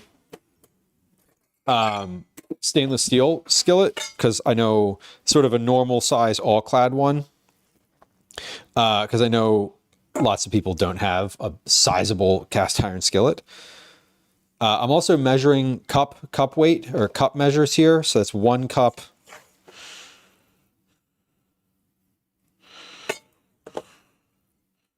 Two cups is going to be about 2.5 cups worth of chicken. Hold on. There we go. 2.5 cups worth of chicken. Perfect. That's actually, that's great. Yeah, that's 2.5 cups. So that's a good number for what I'm looking for. Let me write that down. Again, I don't need to know. I might end up using the whole chicken, right? But what will happen is if I end up not doing that, or for whatever reason, it's nice to have the sort of the most granular number I can have.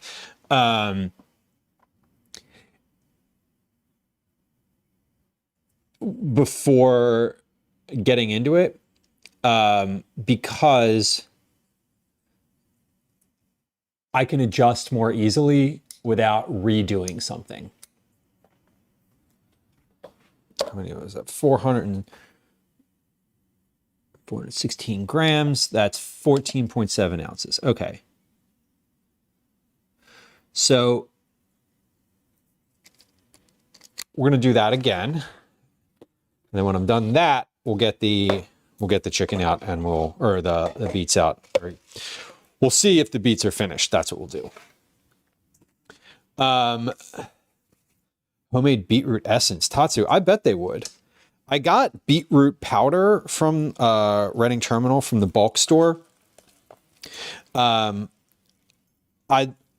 this particular recipe, I don't care how many ingredients it has. Like, if it's not beety enough and I don't want to add more liquid to it, I'll call for adding beetroot powder too.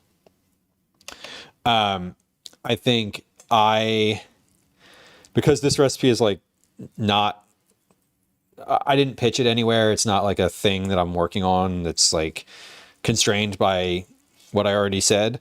I have sort of the capacity to riff on it if I want. And so I got beetroot powder. I don't really plan on using it, at least this time around.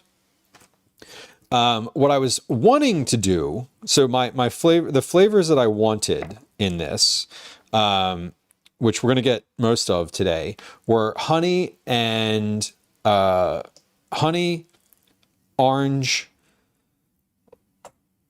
cream. So mascarpone cheese or heavy cream or even sour cream, and lavender. Now, I don't have lavender because I could not find it at any store. I could have ordered it on Instacart or whatever, and it like would have been here by now. I could have ordered it when we started stream and it would have been here and ready to use already, but I didn't. I like to, I'm not gonna order one thing of a spice because the delivery will cost more than the spice itself. But I think I will just consider what it might taste like if it had lavender in it. And would that go? But I think generally I'm trying to keep it a little bit more like floral and light from the flavors that aren't beet side. Again, what I'm working on right now is a roasted chicken for a one-pan lemon chicken orzo dish. I'm going to do that for dinner. So the goal here right now is we're going to finish those beets. I'm going to get those processed and make some cookie dough. When I make the cookie dough, we will roll it all into cookie balls, into little like different sizes. So we'll do a couple different sizes and a couple different like toppings when they come out of the oven.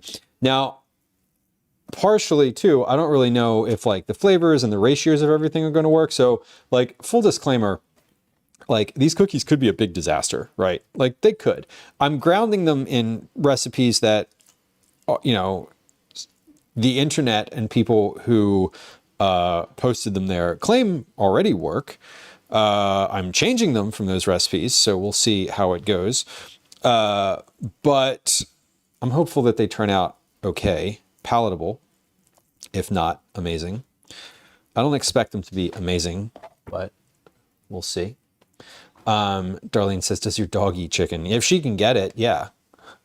Whenever she has significant like digestive issues, she goes on a plain diet, which is boiled chicken breasts and plain rice. And she would definitely eat this if she was able to get up on the counter here, or if I fed it to her. She's not around right now. I don't know where she is in the moment. Probably in Calvin's room asleep or in the basement. Gwen says she's in the basement. Yeah, she has her sort of like rotation around the house. She stays in one place for long stretches at a time now. She like picks where she's staying for the day and just kind of exists there. Often it's in Calvin's room, but Gwen was downstairs all morning, so she was down there for the company, I guess. All right. Well, we're almost finished with this. This is slightly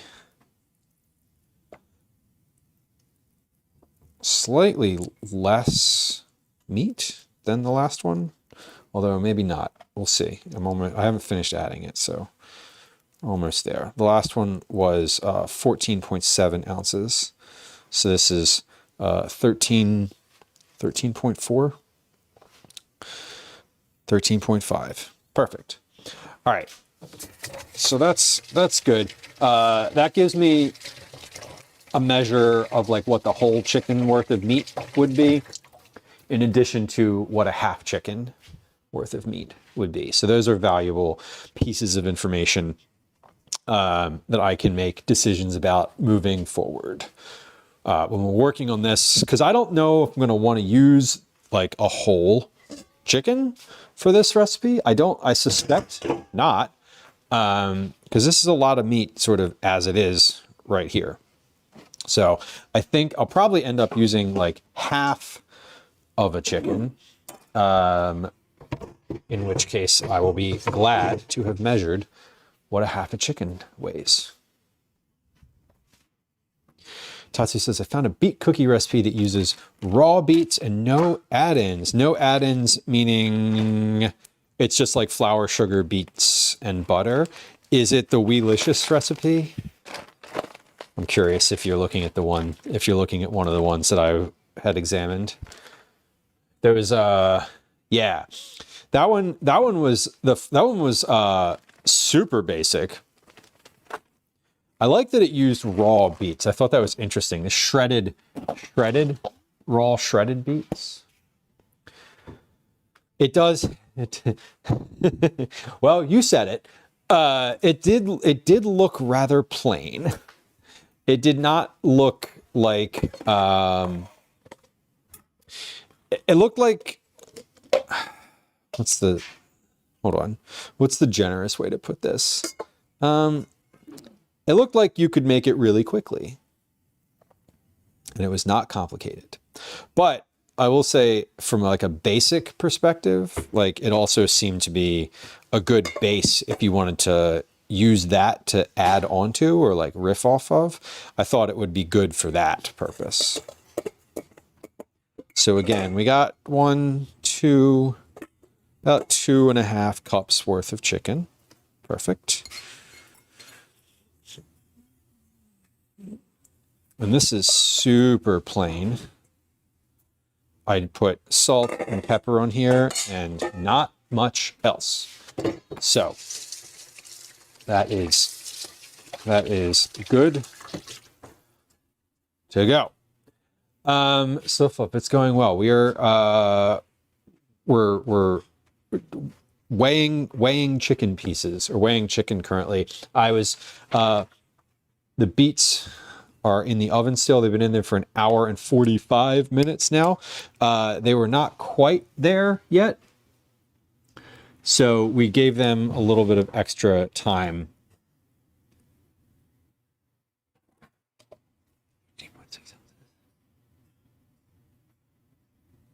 Give them a little bit of extra time.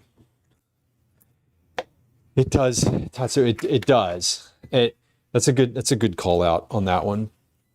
I wasn't too sold on it because I honestly, it just looked too plain. Like it looked like it was very middle of the road. Like it didn't excite me. It wasn't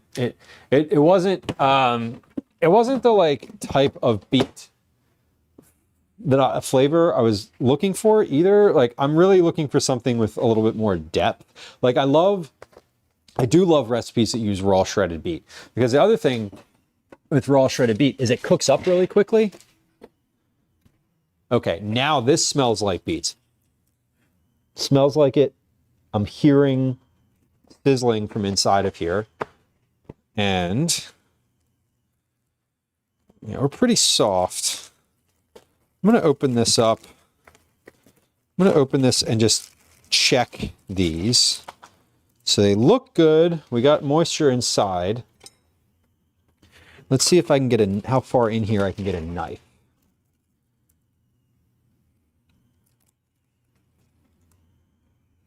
Yeah. These are, I feel like, I mean, I can pierce them easily. Let me get the internal temp of this thing. I might want to give these another few minutes. Like these are large beets, and how are we doing on the inside? I'm gonna okay. Interior temperature in here is 175. I think those are pretty good. And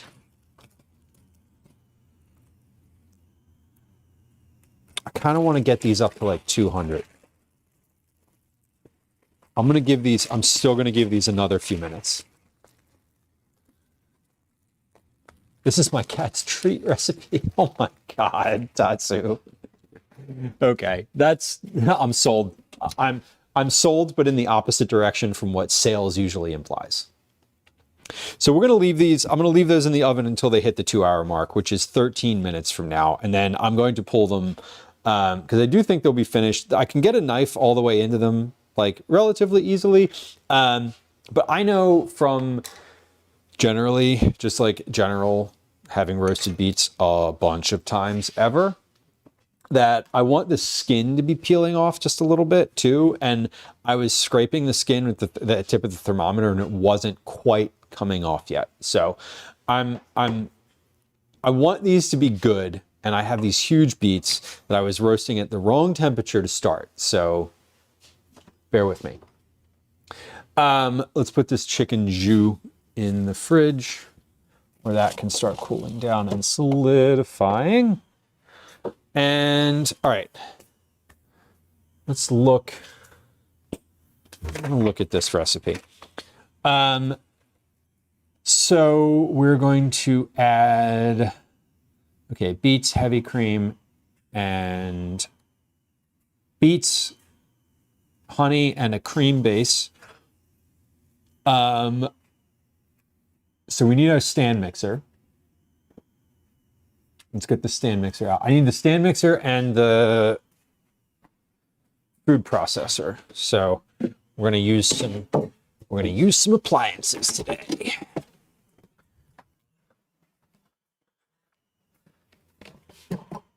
I'm wondering if you could roast. I wonder if it would work to cook them in the Instant Pot. It's not really roasting them, is it? Like, would the Instant Pot be roasting them? I feel like they wouldn't turn out the same. I feel like they would be, that's more like steaming. It would be a lot quicker. But that would be a steam process. I don't think that's really what I'm looking for. I just talked myself out of that one, didn't I? I did. Yeah, I feel like that would be not ideal. Okay. I'm going to measure out my other ingredients because we have some weights. We have some weights that I want to get. All of the recipes I was looking at were measured out by cups. So I just want to like weigh some of these things. So I have an actual, like, I can just use the scale because I hate using I hate like measuring stuff like that. So we're going to measure out a couple things. We do need Kanara for something like that. I totally agree, Angry Rook. But yeah, I feel like it would just be, I feel like it would just be steamed. Like roasting is a specific, it's like heat and time. And the Instant Pot is like steam and pressure. So I don't know. Okay, we have a cup. I have a half cup because my cup measure I just used for chicken. Let's measure out a half cup of sugar, or 1 cup of sugar. 1, 2. So thank you for the shout out to Kanara, fellow food and drink streamer, fellow founding advisor to the Food and Drink Creator Club. Kanara is doing right now, actually. She should be starting right now, noon Eastern or noon Pacific, so 3 p.m. Eastern. She was doing a like be prepared stream talking about how to like prepping like a go bag, prepping a pantry for like a long form power outage. Really neat stuff. I've caught a few of her streams where she's done that before, and it's it's always very informative. Like she's done that concept or that topic a couple times. And it's always worth going over again. Like, you know, not everyone who watched it the first time or saw it, you know, not everyone who's seeing it is having it repeated. So I need to remember that myself too. Although I repeat myself all the time. So anyway. Okay, so we have sugar and butter. These are going to get creamed together. We have 1 egg that gets added with a teaspoon of vanilla extract and a teaspoon of orange extract. So let's measure those. Let's measure those out as well.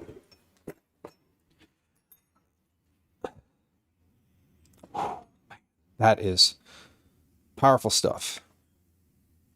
Oh, it's clear. Good. I forgot what it looked like because what did I use this for? I used the orange extract for the orange creamsicle cookies. That's why I have it. It's like, why do I even have that?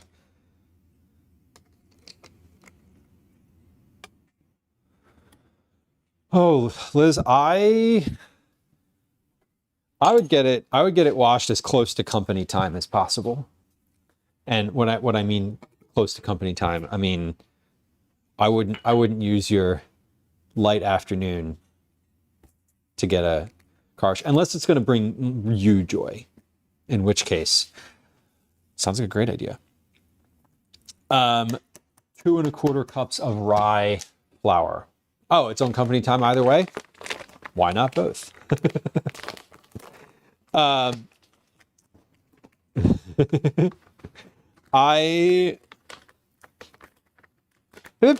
don't know. Speaking as someone who hasn't gotten the car washed ever,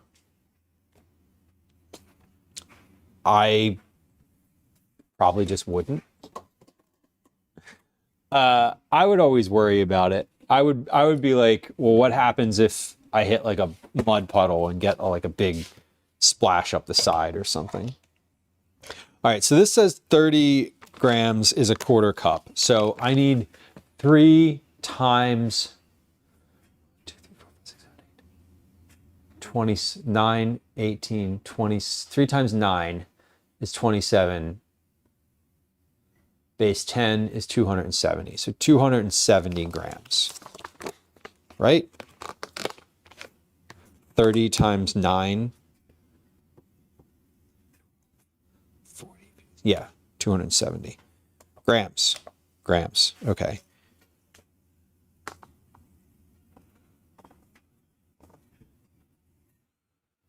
$30, $40, $50, $60, $72. Liz, the meal for tonight, the one that is the pasta, is going to be dinner tonight too. The beet cookies are also going to be for today, I suppose, but they're not a meal. The cookies are for myself. The Orzo lemon chicken is for is a work recipe. So wait, it was 270 grams. A teaspoon of baking powder. We're not going to weigh a teaspoon of baking powder. Half a teaspoon of kosher salt. We're not going to weigh that either. Okay. All my ingredients are measured out. We're at an hour and we're almost at 2 hours for the beets. I am going to go ahead and just get those out because they were ready-ish. They were ready enough beforehand. Now I think that they are definitely ready. And if they're not absolutely perfect, I think that's also okay. I would not have bought beets this large if they weren't the best ones available. And the next time we'll know how to roast them better, right? I don't want to do my taxes. Yeah. Liz, no, I'm with you. Does Twitch give us a tax form? Funny you could ask that. They're supposed to, but I don't have one from them. They have quite literally never sent me a tax form. They're supposed to send a tax form. I just went back in yesterday and resubmitted all of my tax info to Twitch because Gwen had asked me to send her all of our tax stuff, and I did, and I was like, well, once again, I do not have a Twitch form, and she got really annoyed at me, and then I was like, well, let me try again. So I just went and resubmitted all my tax stuff to them. So do they give you a tax form? They're supposed to. Do they actually? No, they never have. Delish, welcome. Hello. All right, so these are, yeah, these are looking good. We got roasted beets. I'm just kind of letting them sit on here. Now, in a world where I have patience, I would let these sit and cool for 30-ish minutes until they are completely not steaming anymore. We don't live in that world, though. So I'm going to do this now and complain about how hot they are. What I am going to do is hold them down and peel them with a peeler.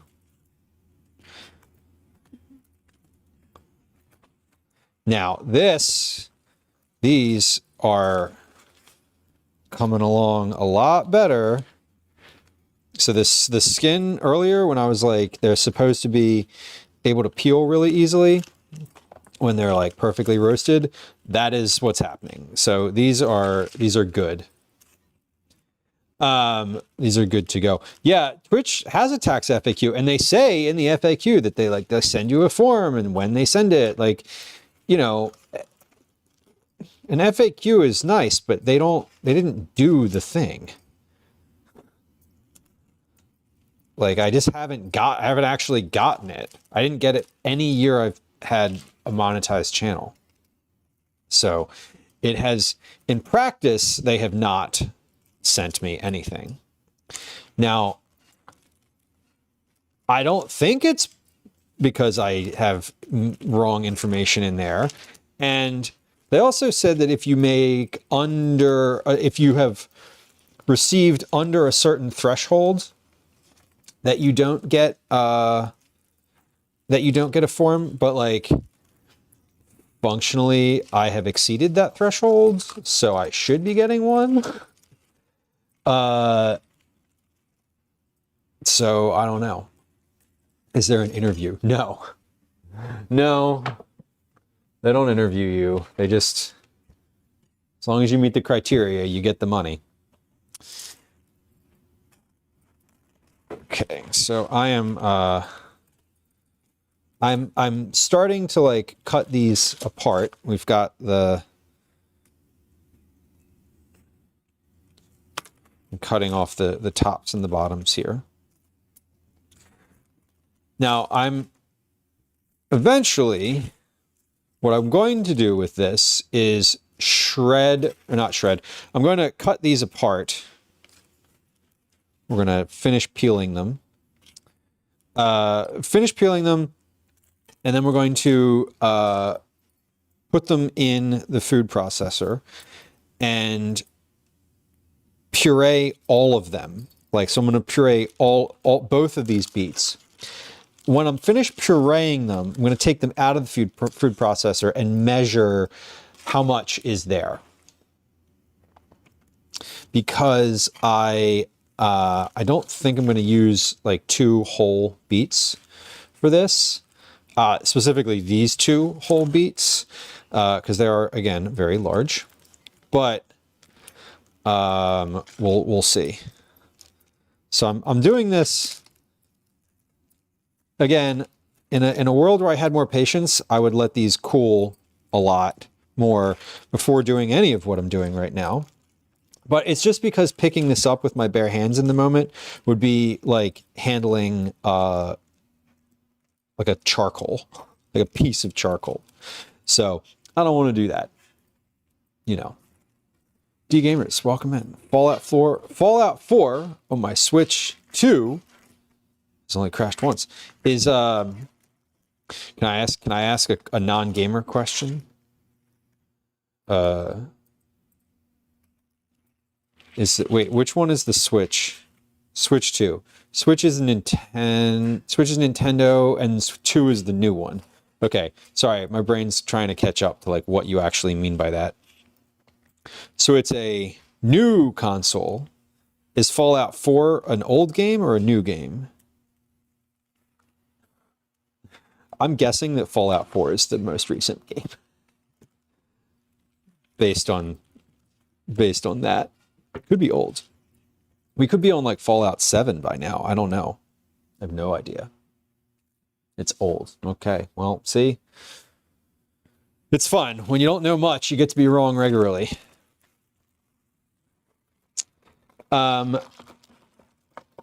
Okay. So, I'm so close to being able to touch this with my hand. It's like just on the other side of hot from what I can handle.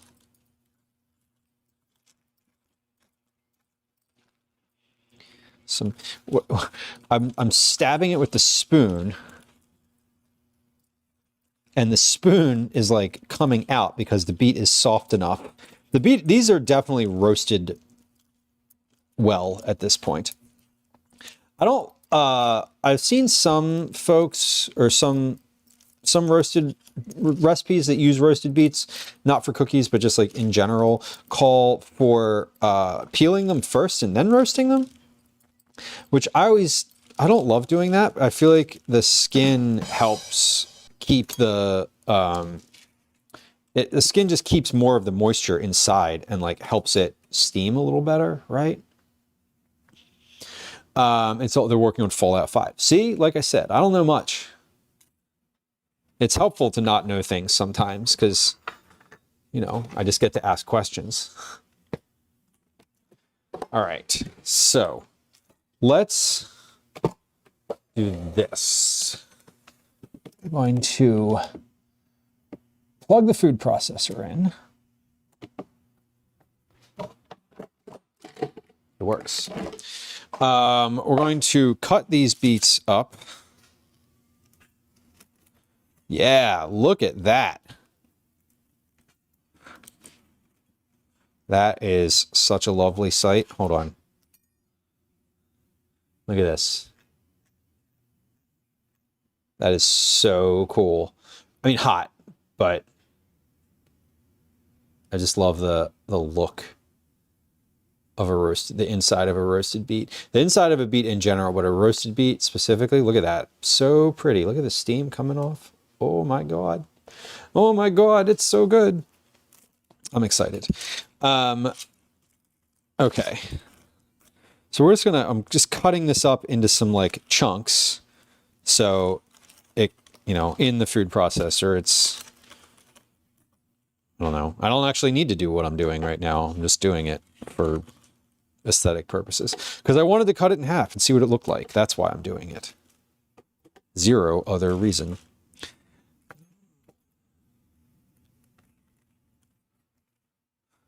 Yes, very hot. And now this whole thing is just gonna like shoot red juice and steam everywhere. It's gonna be like fucking, yeah, it's gonna look wild. Gonna look wild.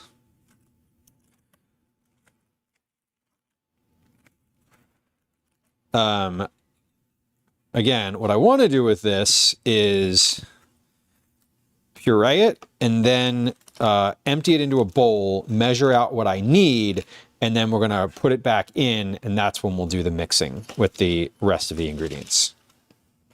And that's when we'll move along to like creating the dough, which is really the fun part, you know? Fallout 4 is from 2015. Oh my God. So it's like 10, nope, sorry, 11 years old. Well, might not be 11 yet, but it's in its 11th year. Sheesh.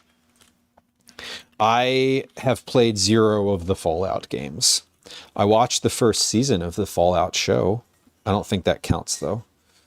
That's not a big claim to any sort of knowledge. Okay.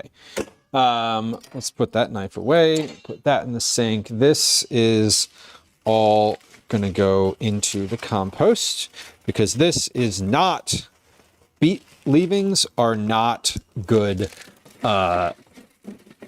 stock material. Not only do they turn everything red, they're a little bit sour. I'm gonna leave this parchment out here. I'm just trying to keep my counter from getting awful. Sofa says the show was good. I also have not watched season 2, so it's on the list of things, but like it's way far down the list, honestly. Not that far down the list, but like I'm not right now. Like a new season of Survivor just started, so I'm out for anything else. Traitors finale is tonight. All right. We're pureeing. This is going to help things cool down significantly. All right. I just need to keep wiping down the sides of this. We use the red spatula for this because beets are because beets stain everything they touch indefinitely, and the red spatula does not care about such things. Okay, we're just going to keep pureeing and pressing. Actually, I could do one more round.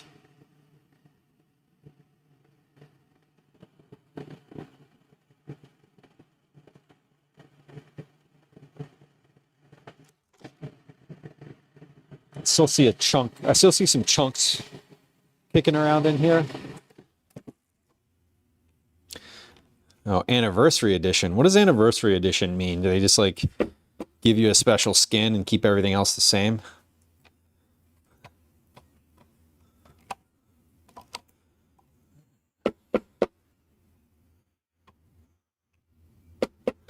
All right.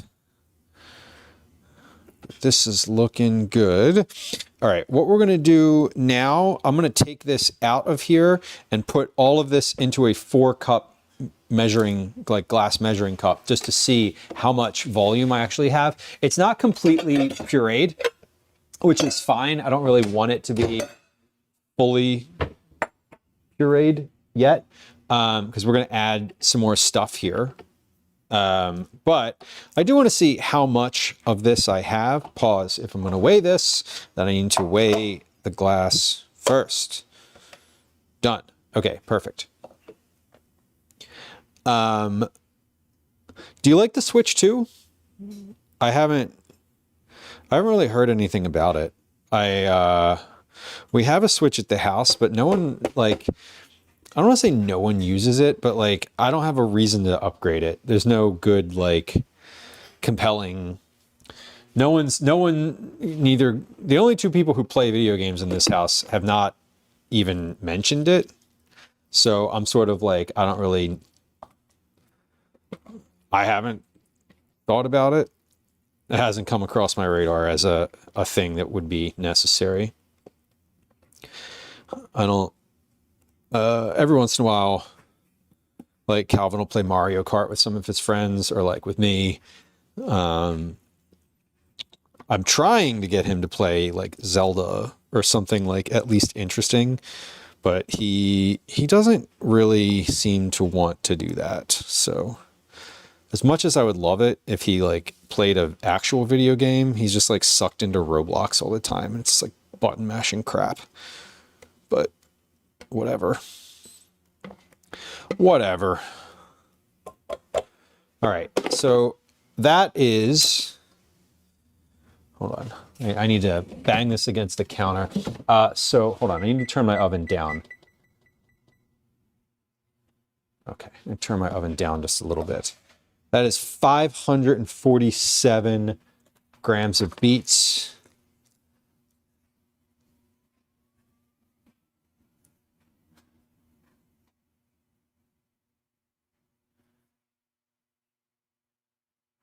That's 19.3 ounces. Why would you ever use ounces when you have grams available? Now oh, that was fucking stupid. Let's bang this down so that the beets shoot up out of it and hit me directly in the eye. They're not hot anymore. They're just, oh.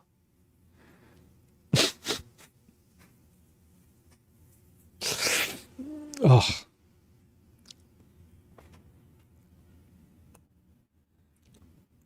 I get it all.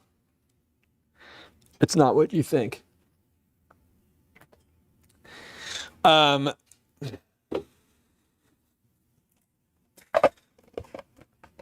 we're gonna do this. We're gonna do this again. I'm gonna do this again.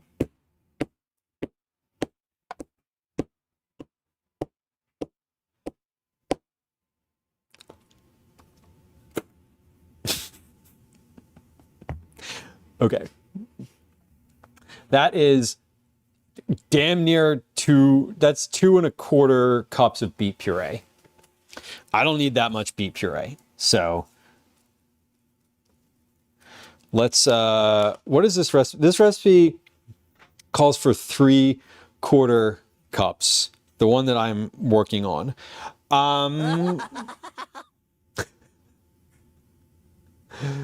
Ugh, you're right. I'm glad I'm wearing black. Would you say you were beat up? Yeah, it got that one. That one got me right in the face. Right, like right in my right in the eyes. I was like looking at it and I saw it hit my eye. Hold on, I have text messages. Okay, not that. Okay, don't need to respond to any of those. No. Okay. Sorry. It's that time of day where like my kid is in transit from school. So like any text messages right now, I'm like, what's happening? I'd like to try this with a cup of beet puree.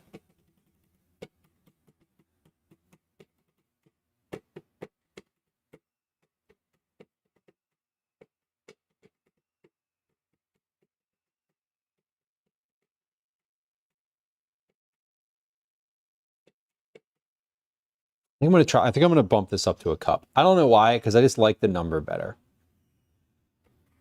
That's it. That's the reason. That's the whole reason.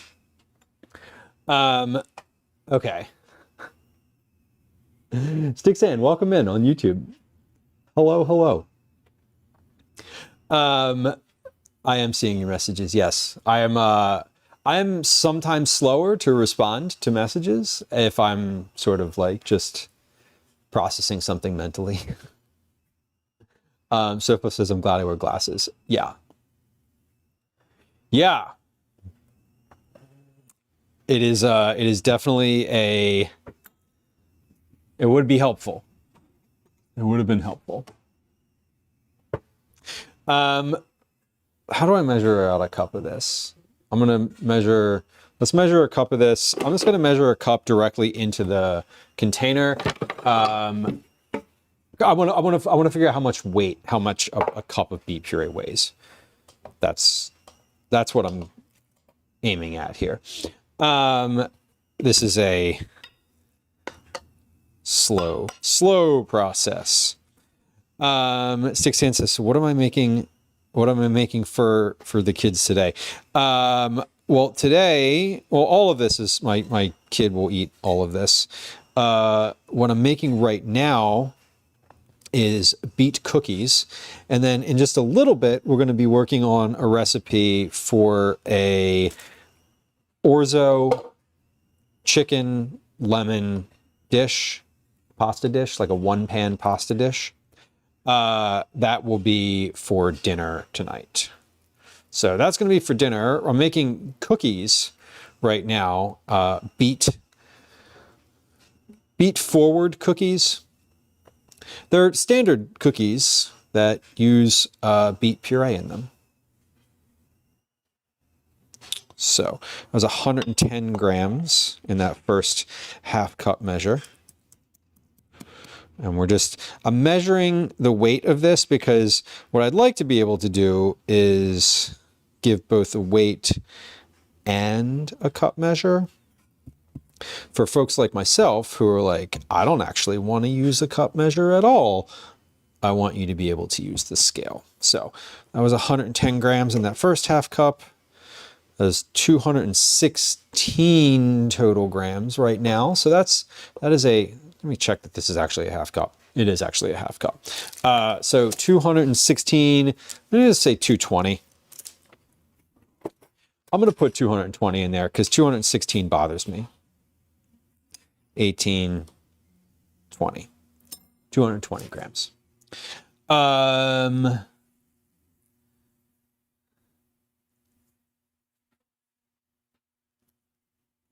So 1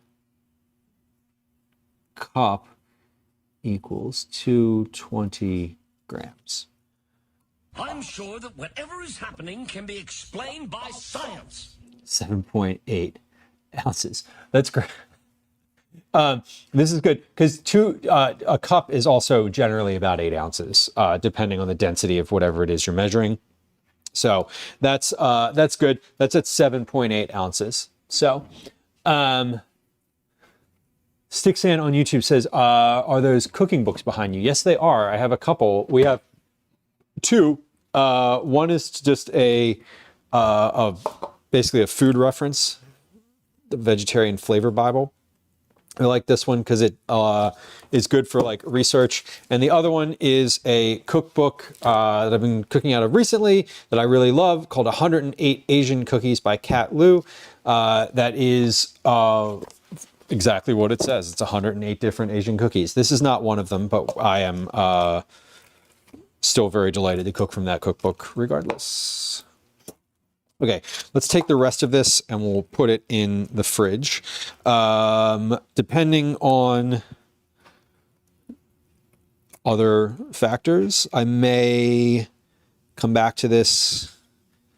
I don't know how long this will last in the fridge, but we may try this again on Tuesday if these things go well, or if they don't. I may just eat this with like chips, honestly. This is like a hummus. Like at this point, this is just a hummus. So we're going to store that because I only need a cup of it for this recipe. So that's what we're doing. It is a beautiful color, right? Baking is science and science uses weight. Exactly, Nick. That's that is the point.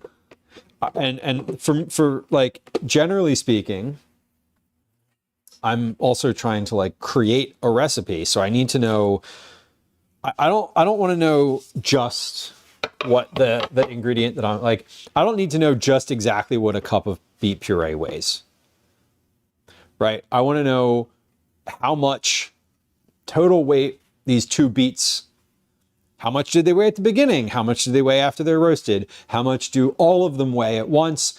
How much does a cup of that weigh? So that basically at any point I can sort of back up. I can back into a change in my recipe without having to do the whole thing over again, right? That's sort of the goal. Yeah, Nick, volumes are weird with dry and semi-solid stuff. Right. Like I know that a gram, 1 milliliter of water equals 1 gram, but 1 milliliter of honey is different because it's much denser. So there are adjustments to be made based on the material that you're using. 6chan on YouTube says you're very specific about the ingredients. Am I a professional chef or have a PhD in cooking? No, I'm not a professional chef. I do not have a degree in cooking. I have like 20 some years of experience cooking, and it is my largest hobby, or my most frequent hobby. Okay, in the blender, puree the beets, honey, and we've reached a decision point. We've reached an inflection point where I keep saying, I'm not sure which one I'm going to use. I don't know which one I'll use, blah, blah, blah. Angry Rook, you have a Borders Books price tag on yours. That's amazing. That is amazing on your Joy of Cooking cookbook. I love that. Yeah, 1 tablespoon of honey is 21 grams. 1 tablespoon of water is 15 grams. So much denser.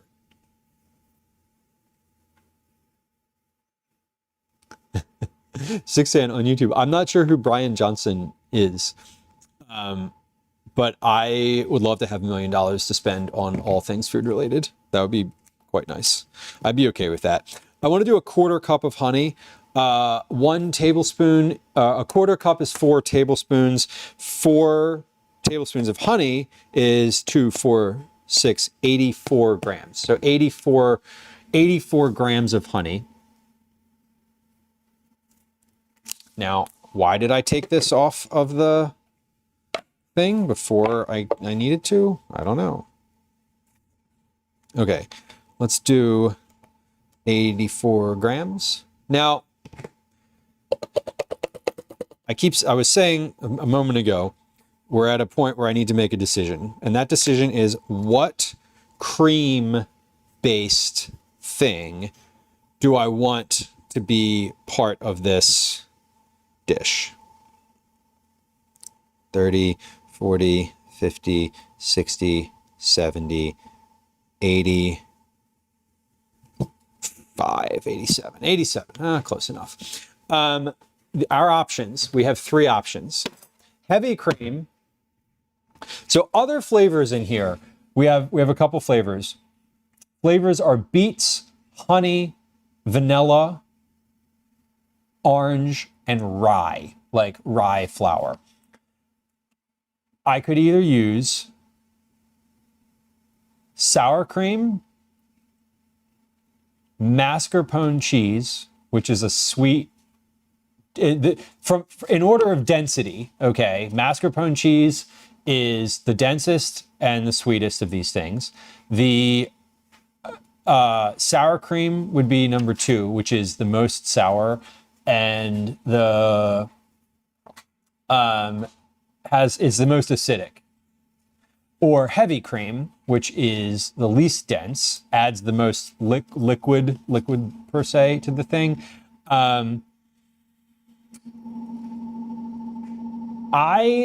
The more I think about it, the more I'm leaning towards sour cream too, Cyborg, but you could use yogurt too. I actually don't have yogurt. Otherwise, that would definitely be an option. Mascarpone is a cheese, and it's denser. I'm worried about adding liquid to this because I also added more beet than I thought I would, which will add liquid to this. So I think I'd like to try to use the mascarpone because I think what I want out of this is creaminess. I'm not looking for a sour flavor, and I'm worried about adding too much extra moisture. So I think I'm going to go with the mascarpone because I bought it. Because I have it and I'm not going to use it for anything else. The sour cream I'll definitely eat otherwise. So I think I'm going to go with the mascarpone. Delicious, creamy, spreadable cheese for bagels, toast, and tiramisu, it says. Sticksan on YouTube says, why be so specific about ingredients? Well, I'm writing a recipe. So generally speaking, if I'm cooking, I am winging it. Like, I'm not measuring as much. I'm not really too concerned about the total volumes of things. But what we're doing today is I am building a recipe that doesn't exist yet. And why be so specific? Well, there's a couple reasons. One, I want to be able to give a direct, clear, precise, and accurate both directions and volumes. I want to also help myself in the future. So say, for example, I make these cookies, I bake them, and they're too much in one direction. There's too much beet, right? They're just like, it's too much. It's the beet, say the beet is there, but it's like too there. Science. I don't want to overwhelm. I want the beet to be prevalent and flavor number one, but I also don't want it to like really overwhelm everything. So what I want to do is I want to know, how much does a cup of beets weigh? Right? One, because I want to be able to give you directions, but two, if I need to back it off from a cup to like 3/4 of a cup or half a cup, then I will know how to do that accurately. You know, I can test it again without having to like remeasure all of it. So the purpose of measuring so precisely is for the benefit of people making it, but also for the benefit of myself who is like testing it. Right? And yeah, my family's going to be the first folks to test this as it happens. Okay, so 1/4 cup of this is 14 grams. No, sorry, a tablespoon of this is 14 grams. So I want to add 10, 20, 30, 40, 14 times 4 is 56. 56 grams.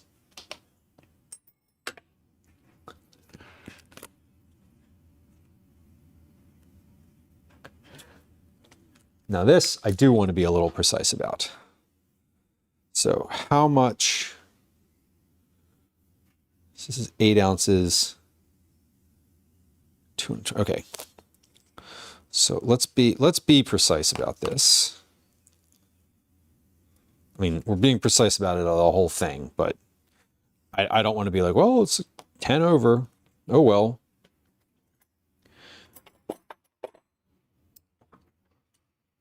Okay, 46, 51, 54,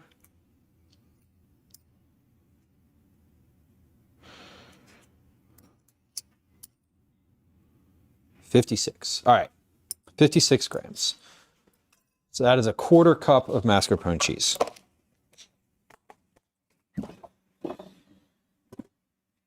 Now we're going to blend all of this together. And this is my like beet puree plus honey plus cheese. Okay.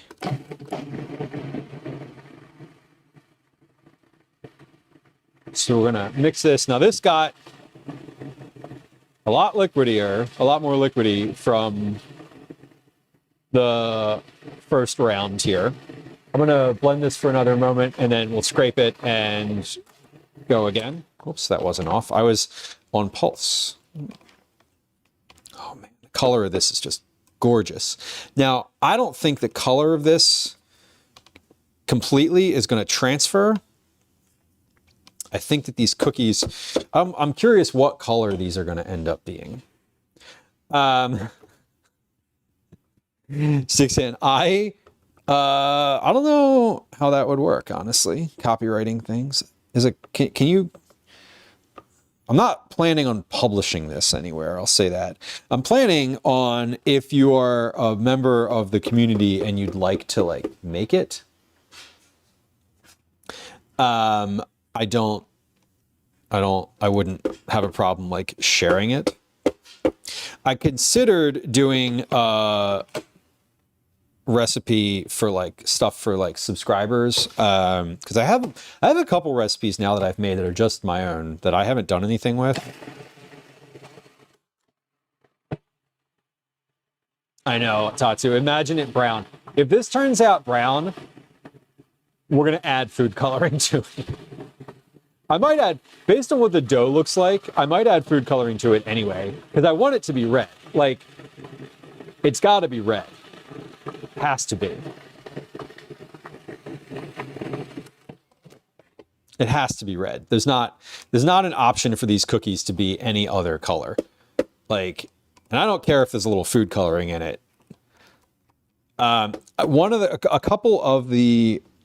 One specific recipe that I looked up was very clear on that baking powder did less to change the color than baking soda did, and they said that they tested it a couple times. So I kind of believe that, and I think overall I'm going to use baking powder. One other recipe said to put apple cider vinegar in, because that helped slow the reaction. I'm not going to do that today, but if it ends up being like really weird colored, I might try it. 16 says I should pitch these to food brands. Yeah, I could.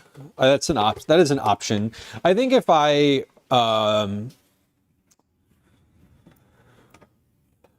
might at some point. I might at some point. That's why I haven't just like put them on the internet anywhere, because I feel like I don't want to put them out there in the world like that just yet. Okay. Skin the beets, puree the beets, mascarpone and honey until smooth. Cool to room temperature. Well, that's done. Okay, so we're going to make cookie balls now, and I'm going to take a baking pan or baking sheet, and we're going to make a variety of sizes of cookie balls here. We're gonna make a variety of sizes because I want to test, like, okay, if they're 25 grams versus 50 grams, what's the difference, you know?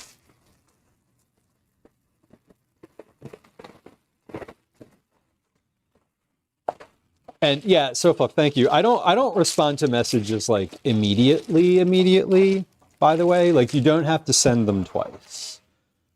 I will see them. If I'm not responding to your messages, it's because I haven't gotten the moment to do that yet. Sometimes I like to finish my thought before reading chat, because then I don't lose track of that thought. And that's an important facet for me, if I'm being really honest, is keeping the thoughts in line. Fudge Drawing, wait, do you have a snarky measuring cup comment? That's fine. Listen, Fudge Drawing, I'm very self-aware that I have some, what's the word? Eccentricities about my my measuring. I want to note what hat we're wearing today. Let's make sure that we see that we're all aware that we have the metric hat on, and let's make it even more obvious. Here we go. Okay. We're measuring today. This is we are measuring. We're doing a lot of measuring.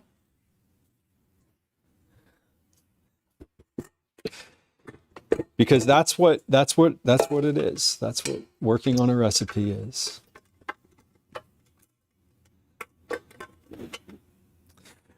Part of the reason I really enjoy making and creating and writing recipes is the precision of it. The like, oh, I really like cooking, and I take the, often when I'm just doing it for myself, I'm not measuring anything. I mean, y'all have seen me make things on stream enough to know that, like, I'm perfectly comfortable cooking without a recipe. Don't need one. But when we're writing them, it is important. In the bowl of a stand mixer, cream together the sugar and butter on high until light and fluffy, 2 to 3 minutes. Okay, so let's put the butter. We need a cup of butter. That's 2 sticks. 2 sticks of butter. Camille, great question. Camille says, are there any other vegetables you would consider making cookies with, excluding the more obvious choices like carrot and zucchini? Well, carrot for sure. I would and have enjoyed making cookies with those. I have a recipe on the website for apple cookies, which isn't a vegetable, but they are good. They have cheddar cheese in them too. Other vegetables that I would consider making cookies, specifically cookies with. Sweet potatoes. DJ Harley, we're on the same page. Sweet potatoes. I was just thinking of what vegetables change flavor when roasted. Sweet potatoes would be amazing.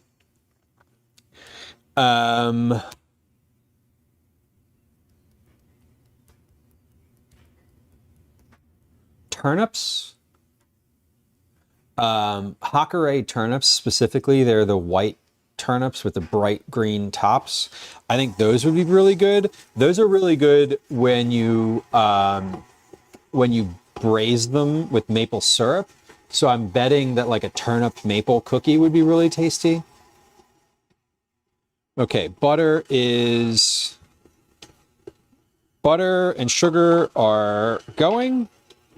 So let's put those, we're gonna get that up to high, and we'll give that a 2 minutes. Okay. Cauliflower cookies, I think would probably be okay. I think cauliflower doesn't have, apologies to like the cauliflower lovers, but cauliflower doesn't seem to have a lot of flavor on its own.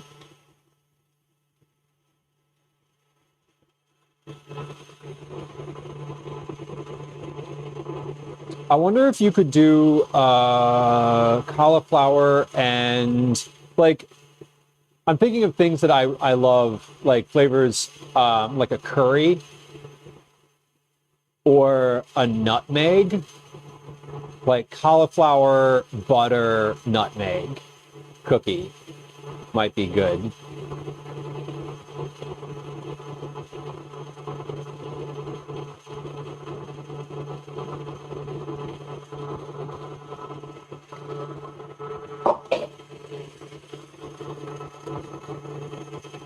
All right, we're at about a minute for this, so we're going to pause here so we can scrape down our mixer. Yeah, cauliflower and like garam masala, something warm. Yeah, sofa, it's neutral. It's a good base. It would be a good addition. I think I've seen cookies with like lentils before. Gwen's brother last night made brownies with black beans and avocado, which she thought sounded awful and I thought sounded intriguing.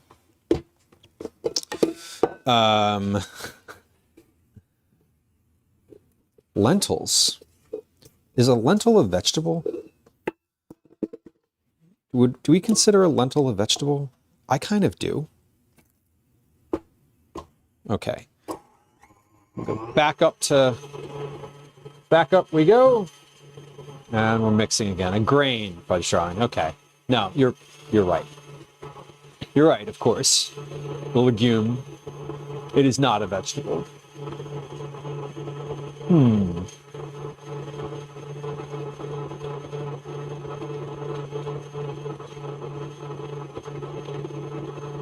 I think sweet potato is the first thing that came to mind.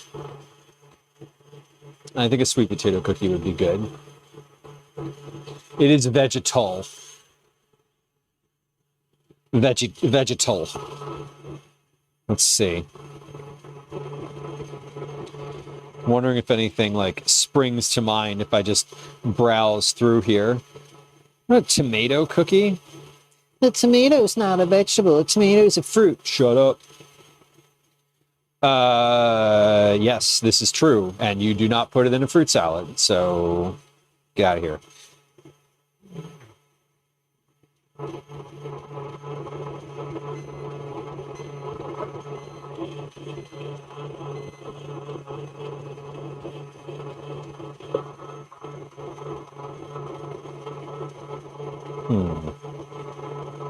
Olives? Mushroom. You could use mushroom cookie. You could use mushroom in a lot of stuff. You can just put mushroom powder in anything. Honestly.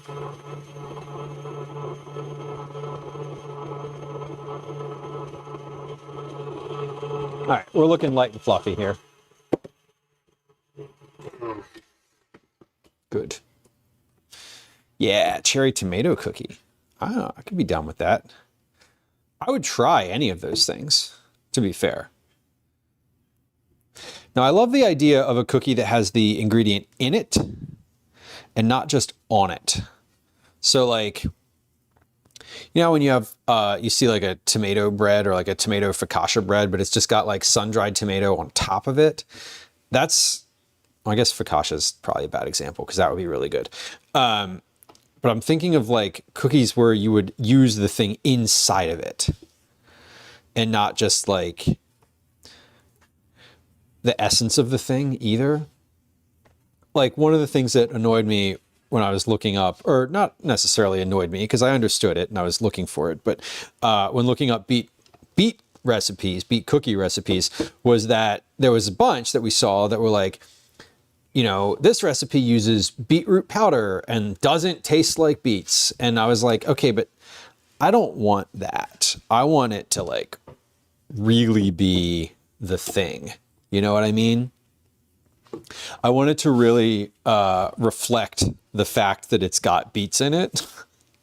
I don't want it to be, this is not a like sneaky way to get your kid to eat beets type of thing, which I got those. We got those. We don't need those. We don't need to be sneaky about it. My kid likes beets, so it's okay, you know? Sophia says bananas are technically a berry. Blackberries are a compound fruit. What is a compound? I've never even heard that term before. Whiskey Fox, welcome in. I followed you recently, fellow food and drink streamer. Welcome in.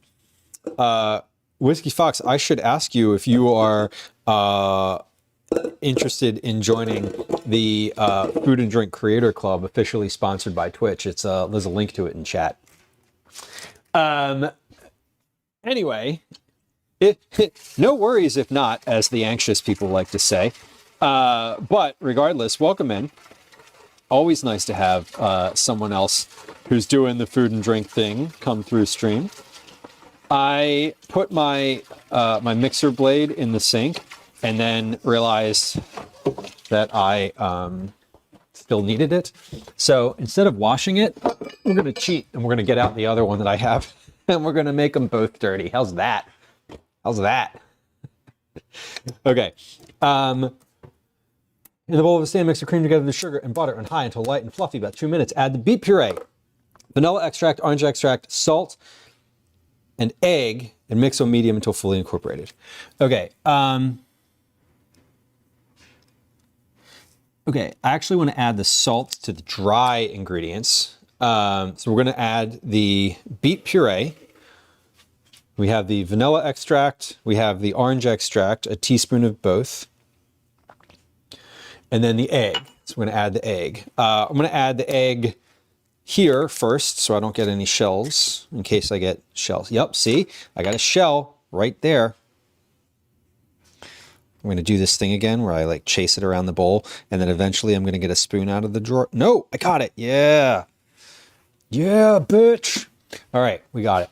I'm going to add the egg, and then we will add the beet puree.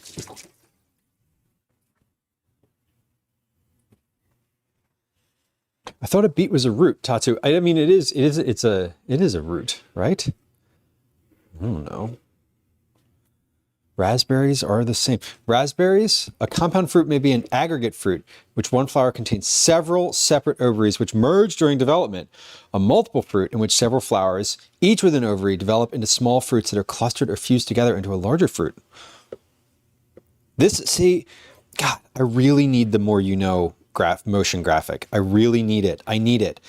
Forever on the stream, I've wanted a graphic that just goes from here to here, the rainbow, the star that says the more you know. And I've tried, I've looked for it online. I can't find it. I can't find one that I want anywhere. And I really want it for exactly this purpose because that's when you need it. Will I ever get my graphic? No, probably not. Probably not. What I want is super specific though. I want I want it to do exactly, I want it to move from like one exact place to another. I don't know. Nick says, I drop my eggs into the bowl so they crack naturally and stay attached to the lining. I just crack mine into a bowl so that I don't, because I always end up with shells and things, and I know that, and I don't want to fish shells out of my cookie batter or out of the back of my throat as I'm eating a cookie and it hasn't dissolved in baking.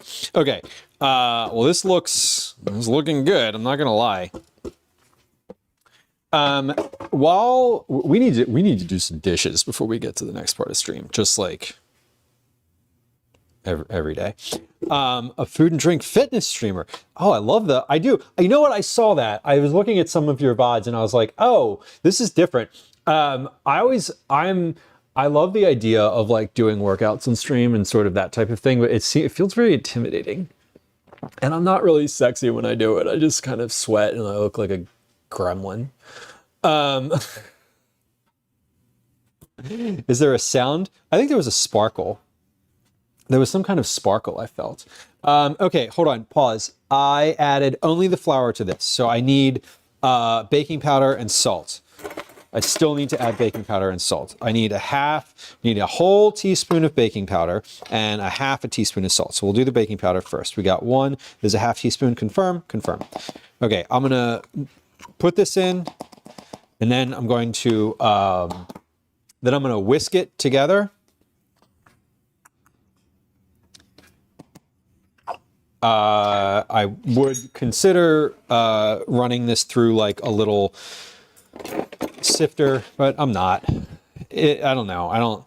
I hate sifting stuff like that. It just kind of annoys me. I don't look good when I do it either. Listen, but part of the thing is that you do it, and so that's exciting. Just doing it at all is difficult.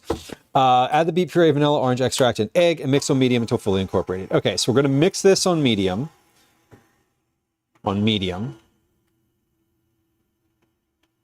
Until fully incorporated. I might end up having to scrape down the sides a little bit here, or it looks like I'm going to. This is bright red. Jay Guy, welcome in. Have you seen the menu yet? No, I have not. The movie. I have not. I have not heard of the menu. Maybe I have. Is it old?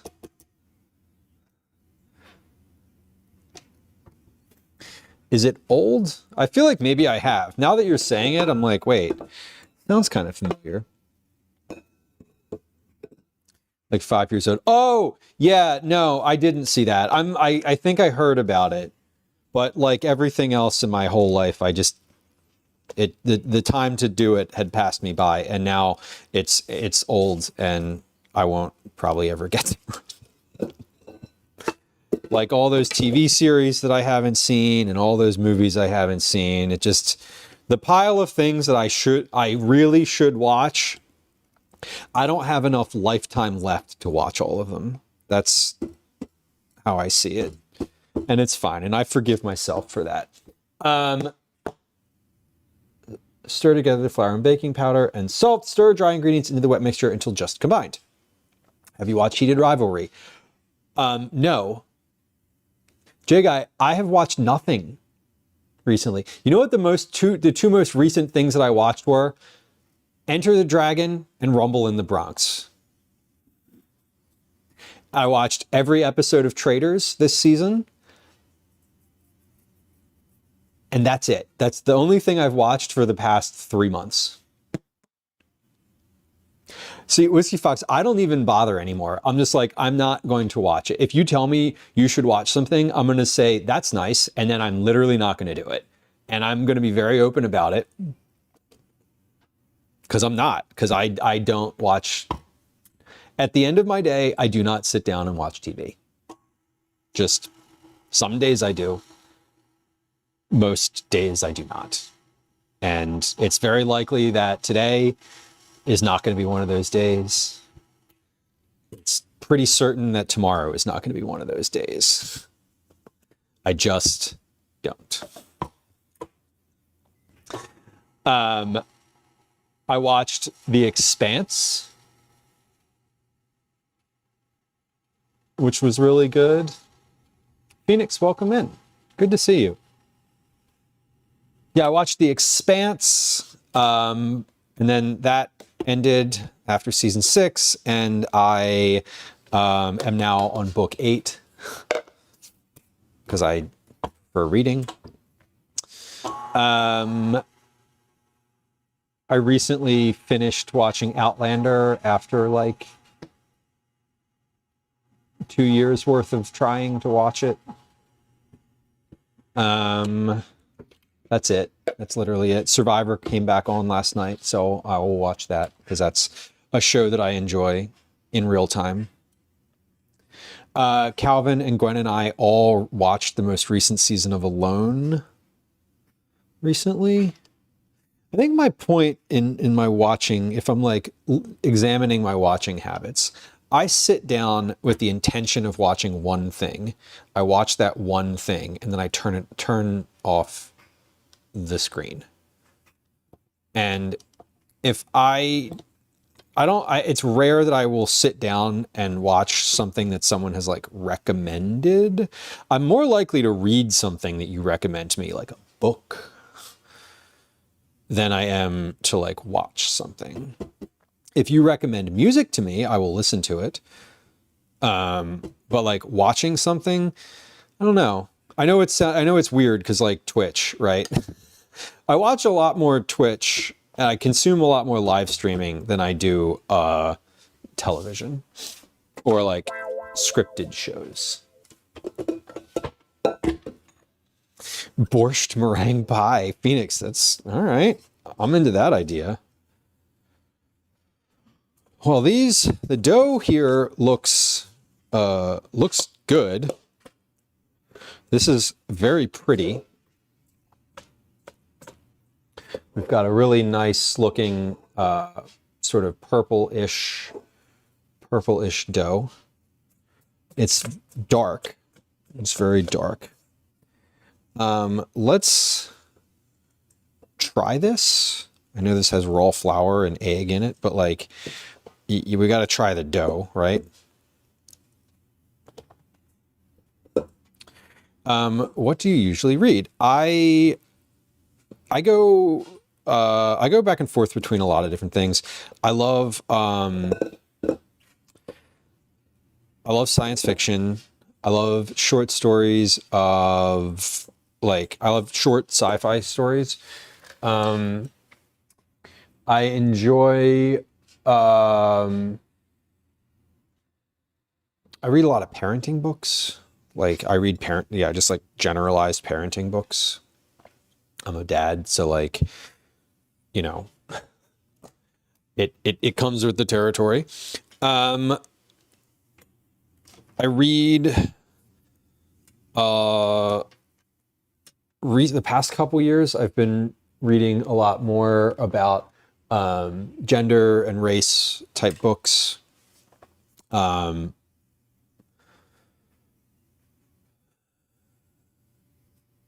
Yeah, those are kind of the main topics.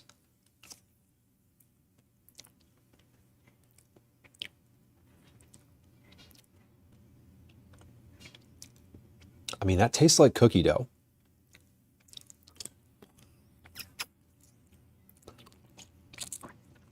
That tastes like beets.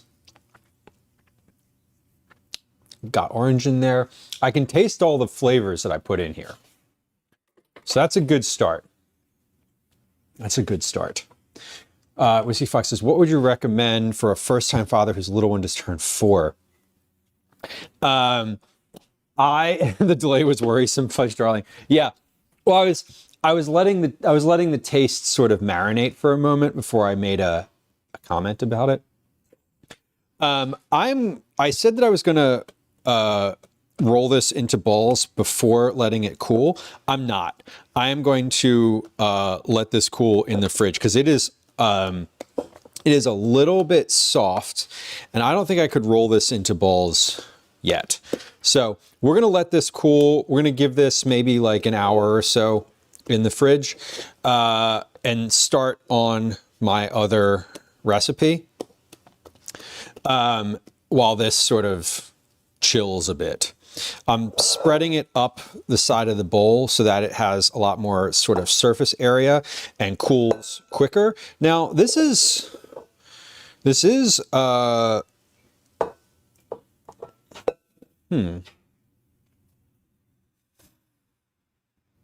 let's try to roll just like one of, you know what? Fuck it. We're gonna cook one of these. We're gonna do like a 2 cookie tray right now, and we're just gonna see what happens when you cook it right away. Because this might be something where I decide that you just scoop it like a drop cookie straight from here onto the parchment, and then you just put it in the oven, which honestly would be ideal. Do I think that's actually going to be how it is? No, I do not. But let's scoop out. I have a 3 tablespoon scoop. So let's just do like two cookie scoops on this tray. We put them in the oven for 12 minutes and we'll like see what happens. DJ Harley says, so I think walnuts will be good. I do. Yeah, I was actually thinking about making this with walnut flour or like a nut flour too. Whiskey Fox, back to your question. Surflip, How to Talk So Kids Will Listen is a good book. I agree with that.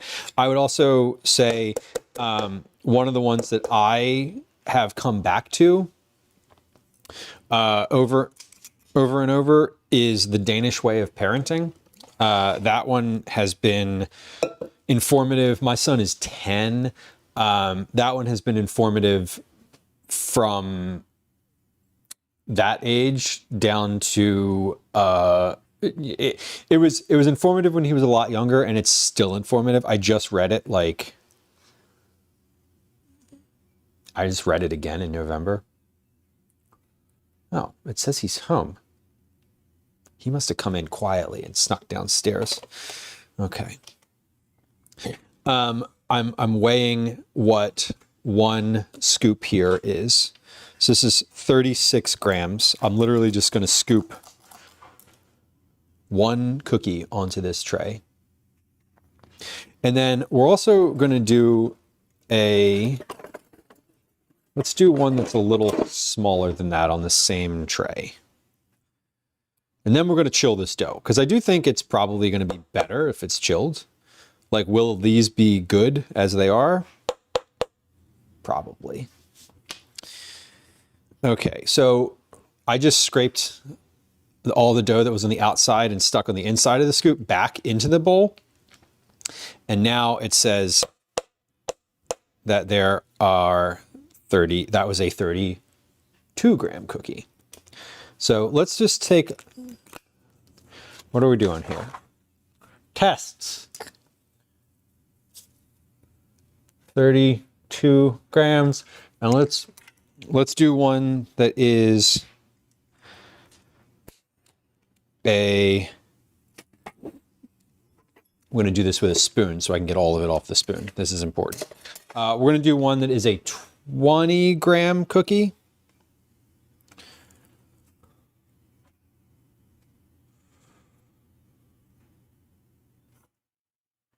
Okay, this one is 20.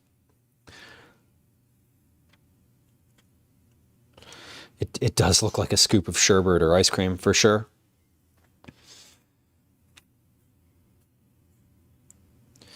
And we're going to cook these for the same time, obviously.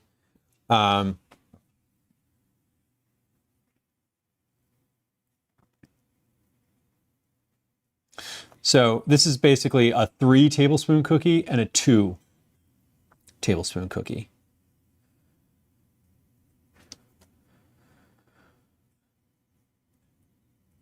No chill. All right, so here we go. We're going to pop these in the oven and see what they look like. This is the dough before it goes in. My oven is at 375, and let's set a 10-minute timer. 375 might be too hot.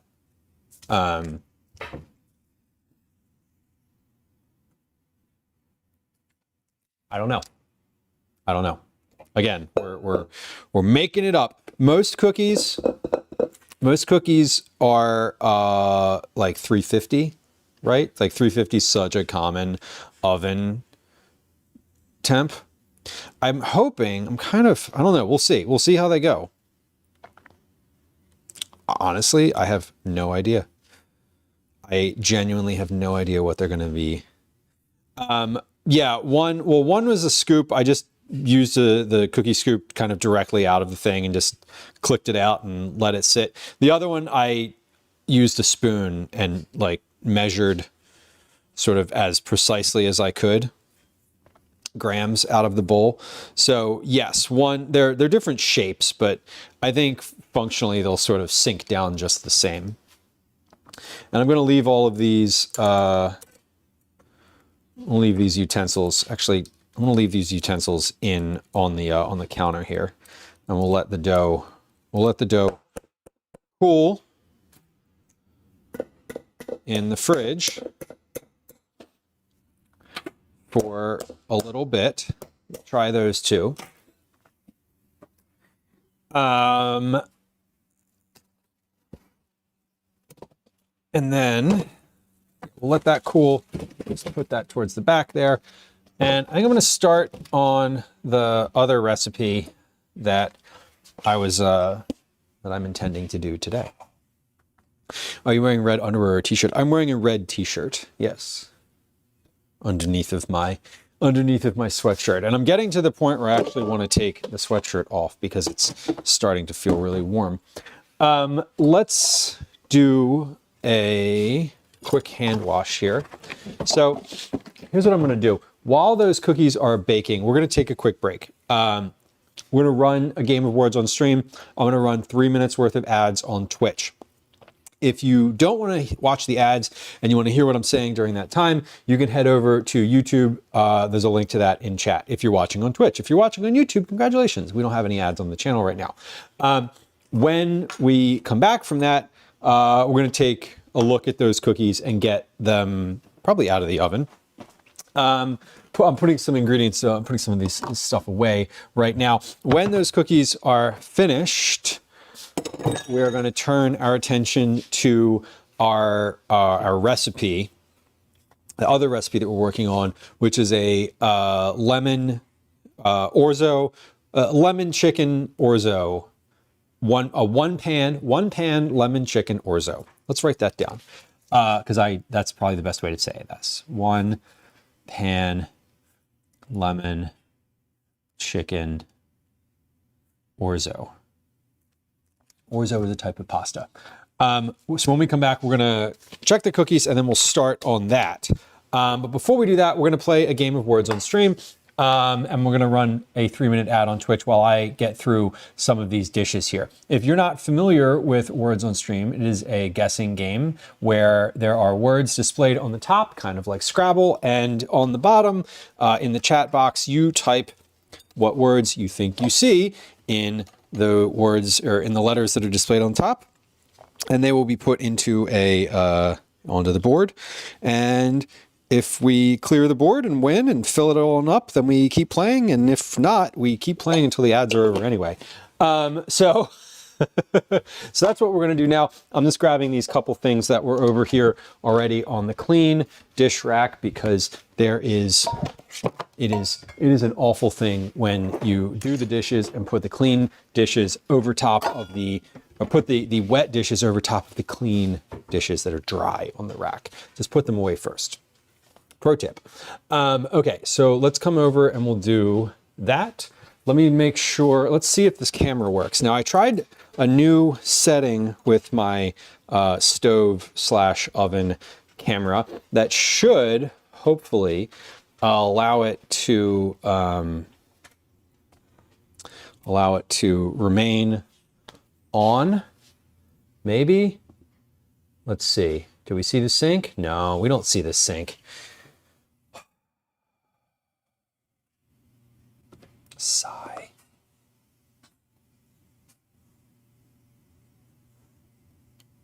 Okay, now we see the sink. Great. Okay, we're gonna play a game of words on stream. Here it comes. 3, 2, 1. Here comes an ad on YouTube, on Twitch. It's 3 minutes long, and we'll be right back. Hi, welcome to another edition of Commercials I Hate. Okay, now we're gonna fill up the dishwasher with some things, and then other things I need to wash. My measuring cups, I need to wash. My measuring spoons, I need to wash. Because those are gonna get used again momentarily. Other things are not. Other things we'll just put directly in the dishwasher.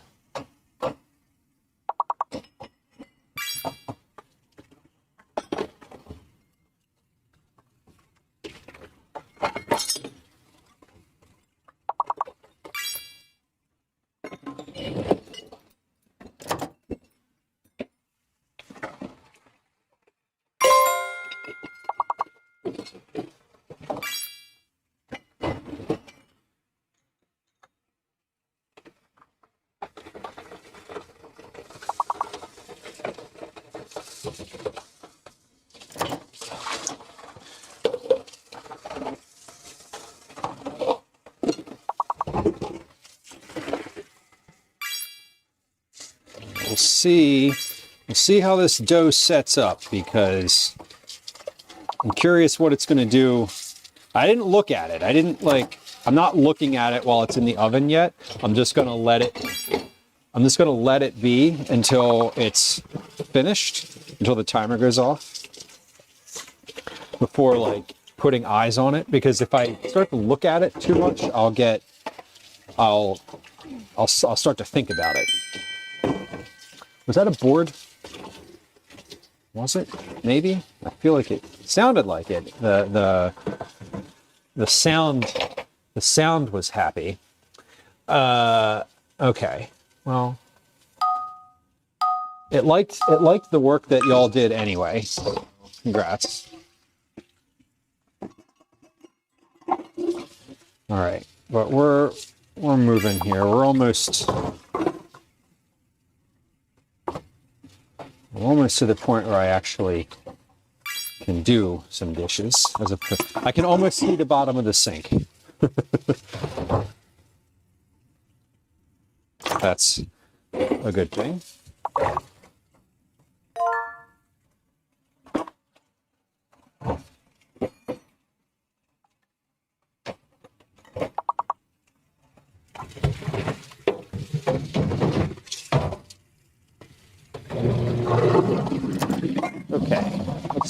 do a few dishes. It's over!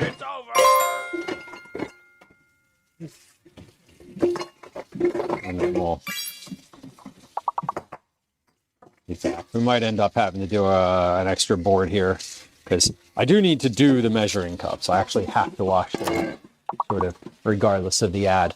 Well, welcome back if you are on Twitch. Thank you for your patience. I appreciate you.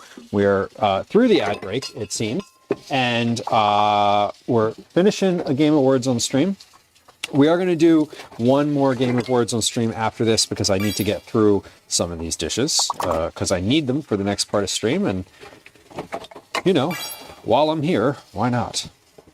So just a little heads up, FYI. Words on stream is also a great time to get your first time chat in. If you are one of those folks, it's like, well, I don't really have anything to say, but I like getting my first time chat out of the way if you're new to stream. A little heads up too that follows are completely silent. If you are new and enjoy lurking,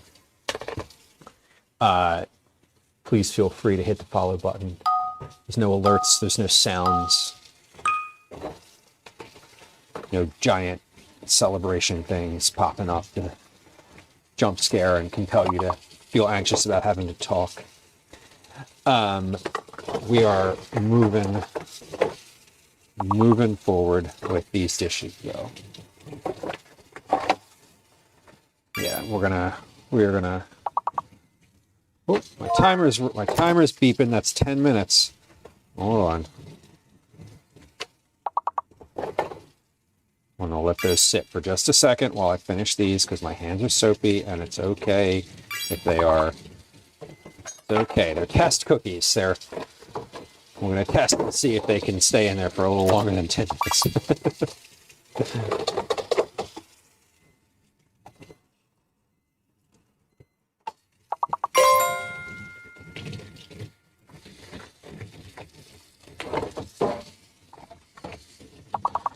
All right. Where did my measuring spoons go? They're in here. There they are. Okay. I was like, I know they're in here, but where? Okay, last couple things. Spoons are done. Get this bowl and these couple knives, and then the other stuff I'm going to leave sit for now.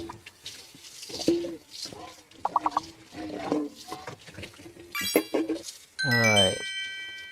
Was that a board? I think that was. All right. That means that we can do another one, which means I can finish these dishes. But let me get the cookies out, or not out. I'm going to take a look at them first. Here, hold on. I'm going to start the next board. Start the next board. I'm going to put some eyes on these cookies. They are looking good. I'm going to give them another couple minutes. We're just going to let this timer keep going here. Not a couple minutes. We're going to give them another like 40 seconds so I can finish these couple dishes.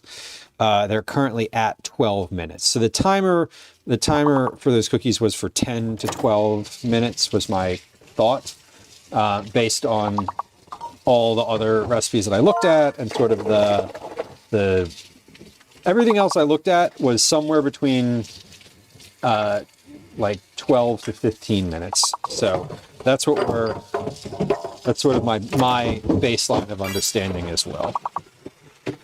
Okay, I'm gonna let this cutting board continue to soak for a few minutes, and well, a few minutes, like another couple hours. Okay, and we're at time here. Brief visual interruption. We're coming back to the main camera. Sorry. Okay, dishwasher's good. This is good. Things are done. Cookies smell good and are browned around the edges and are red. So not for nothing, but they are the color I want them to be. So there's that. And we'll see how they turned out. Now this is certainly not going to be the final version of this recipe, but I'm happy with sort of where things are currently. If these end up being, I might need to drop the temp of the oven.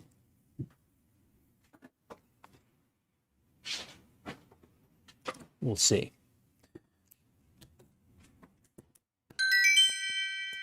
Good job, y'all.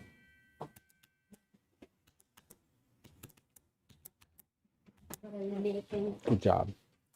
Calvin is here and is asking.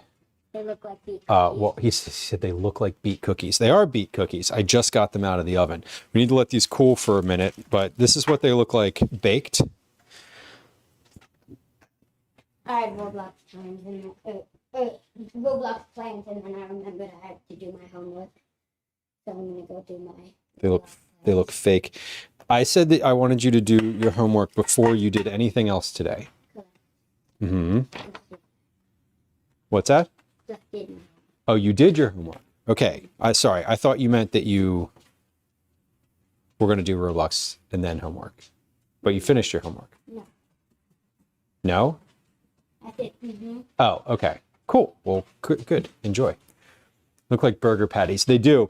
I think I might want to drop the oven temp. I want to let these cool for a few minutes.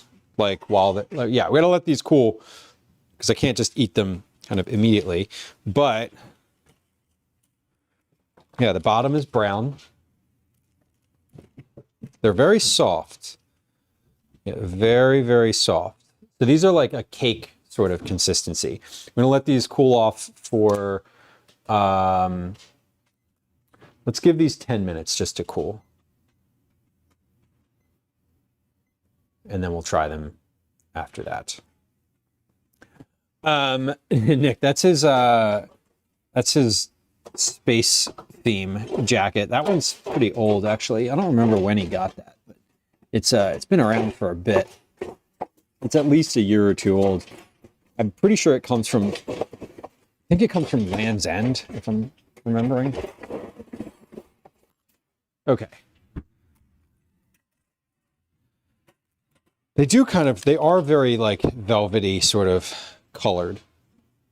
That reminds me that I wanted to put a little bit of like powdered sugar on top of these.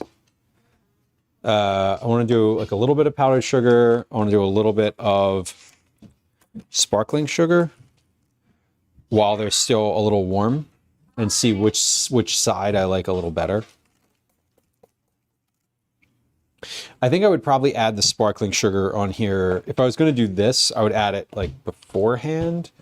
And maybe I'll put a little bit of salt on the one side and just see kind of which flavor sticks better in my head. I love the idea of sugar, just like a little sugar crust on top though. The sparkling sugar is fun. Yeah, this is the like Wilton brand sparkling sugar, just any grocery store. Any grocery. All right, we're gonna leave these sit for a few minutes. We have our dough in the oven. Not in the oven. So the dough's been in the refrigerator now for 15 minutes, roughly. So let's set a timer here for 45 minutes so I don't forget. I'm not going to forget to get it out, but I want to know sort of how long it's been in there. I think an hour is probably going to be enough. Let's just like give it a little tap. Yeah, I mean, this is already quite a bit firmer. Cream cheese icing Phoenix, though, would be really good. Mascarpone icing. If I use mascarpone in these, we could make like an icing for them that uses like mascarpone and powdered sugar whipped together, because I don't use a whole container of mascarpone, but I could use the rest of it for icing. And that would be pretty good. All right, let's get out my ingredients for this lemon chicken orzo. Well, first let's wipe this counter. It has beet red beet all over it. I have towels around here that I'm also sort of like, these are done. We don't need these anymore. Yeah, let's wipe off this counter before I go any further. Okay. My oven is still on. I also think 350 might be a better temperature because I feel like they might have cooked too fast around the edges and not quick enough in the center. Like I think they might be a little bit underdone, but I took them out because the edges are browned. Usually when like the outside edge of the bottom of a cookie starts looking brown, it's pretty much like the indicator that it's finished. So I took them out because of that, but I don't actually know if they're completely cooked all the way through. So kind of first thing we are going to look for when taking a test of those is, are they cooked all the way through? Who knows? Okay. Let's read this recipe. This is just a base recipe, so I don't have any like super specifics in here yet. We have ingredients: rotisserie chicken, orzo, salt, pepper, lemon. The lemon is going to be like lemon juice. I think you could also, I'm not sure whether I want to add like, I think I want to add, like one whole lemon worth of juice and then zest that lemon. Because if I'm going to ask someone to buy and use a lemon, I kind of want you to use both aspects of it. And I don't know if the juice of one lemon is going to be enough for it to be like super lemony. But I think the zest would get it over the finish line. Butter, feta, and dill. I'm not sure how much of any of those things yet. So again, I've made this before in various forms, but today we're quantifying it, which means I am going to measure all the things and like figure out like how much butter do I put in? Because usually when I'm making something, I'm just like, oh, it's not enough butter. We'll just add another tablespoon. You know, I'm going to do that today, but I'm also going to like write down how much I put in there the first time. So what I was thinking initially for this recipe was that you would cook the chicken thighs in a pan on the stove, and then you would cook the orzo in the same pan. Now, I'm moving into using a rotisserie chicken, like a grocery store chicken for this, so you don't have to cook the chicken. I think for this, I'm going to include some directions that you can cook the chicken, and like, here's how I would do that. But to start, I'm basically just going to take one half of a chicken and use the meat for that. And if it's not enough meat, then I'm going to take the second half worth of meat and dip into that. So earlier in stream, for anyone who wasn't here at that point, I roasted a chicken, and then I just cut the chicken in half and took, one thigh, one breast, one leg, took the meat off of those and measured all of that out. So I have 2 quart containers, each that has 1/2 of a chicken worth of meat in it. So we're going to use rotisserie chicken. Step number 1 is then cook the orzo into a stainless steel skillet. Add the orzo and the olive oil and toast, stirring frequently for X number of minutes. So I want you to put orzo into a skillet and fry it for 4 or 5 minutes first. Then we turn the heat to high. We add our salt, our pepper, and an amount of water. I think the basic ratio is for every 4 ounces of orzo you have, it's like a cup of cooking liquid. So I don't want this to end up being liquidy. So I don't want it to be like a stew. You know, so I do want sort of the right amount of water. So I might end up adding some to that. If it's not completely cooked and it's starting to dry out, then we'll add to it. So we bring the water to a boil, turn the heat to medium, we cover it, we cook, stirring frequently. Orzo should be cooked through with an indeterminate amount of water left in the pan. I do want some water left in the pan because there's no sauce on this. The sauce comes from the cooking liquid. So make the sauce. Add the shredded chicken, butter, and lemon to the pan. Stir until incorporated and saucy. Add the dill and the feta. Stir to incorporate. Serve with additional fresh dill on top. So here's what we need to do. We need to measure out. We have the chicken. I need to measure out the orzo.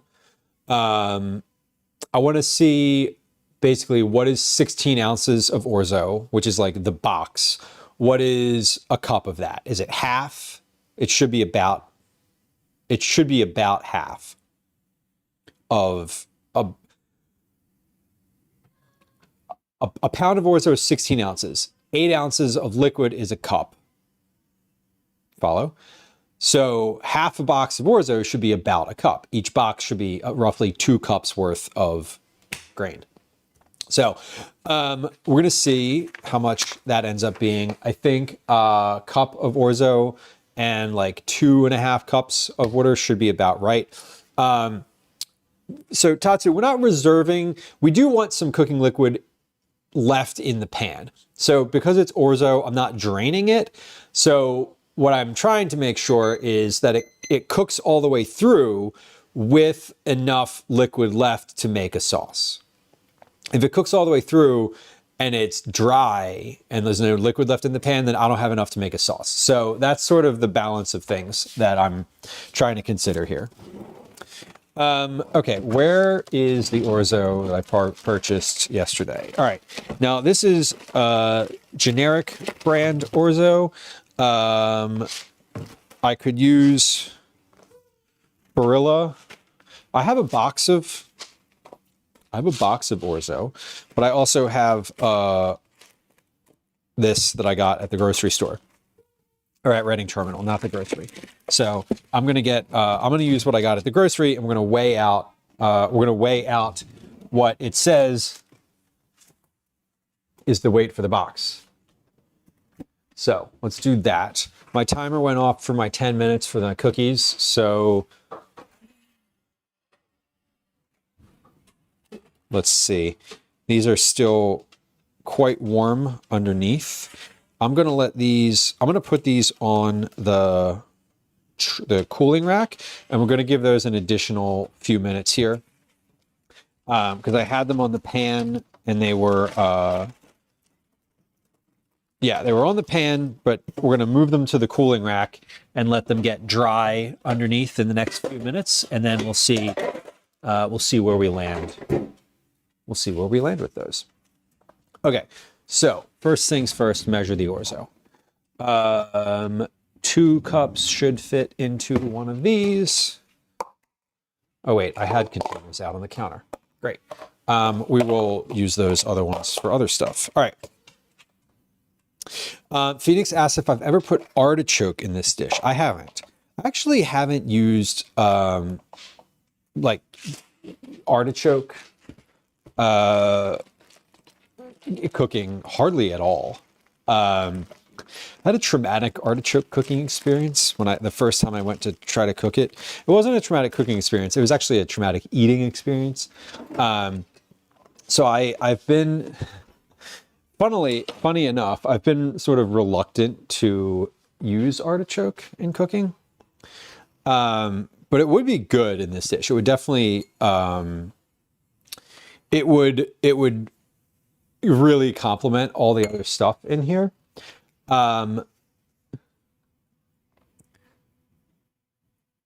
actually going to write that down. I think that's a good idea to like add as maybe you could do this in addition.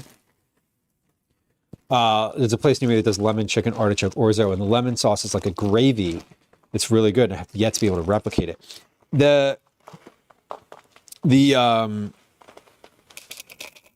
sauce here, I think, again, if I was doing, I'm gonna weigh out 454 grams of orzo, because that's what it says is in the box.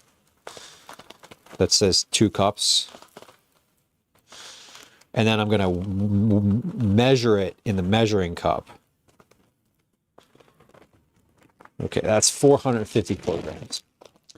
Canned artichoke is definitely the way I would go. I would not cook artichoke. I would not cook artichoke for this dish. Peas would also be very good. No, completely. The sort of add-ins to this would be anything that you can just add in and stir around until it's heated through. Okay, so that is right up to the top of that thing. Let's get let's measure out what a cup of this would be. I'm spilling it all over the counter. This is why I wiped the counter, so I could just scrape these orzo back up.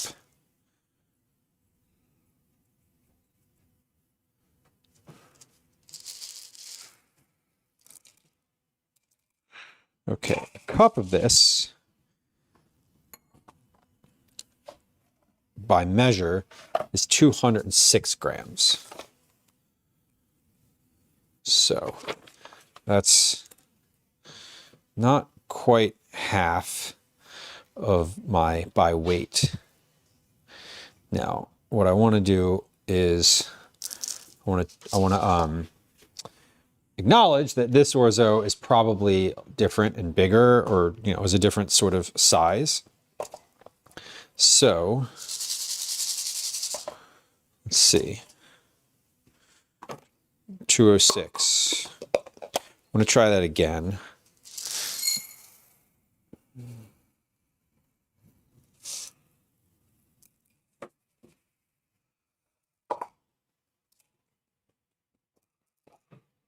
Yeah, cup.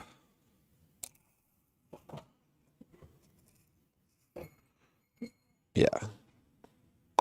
About 200 grams. 200 grams of orzo is about right. So this is one cup. 1 cup equals 200 grams. For the sake of comparison, let's see what's in this other container. Now, this is the same container, so I can just put this one right on. 248.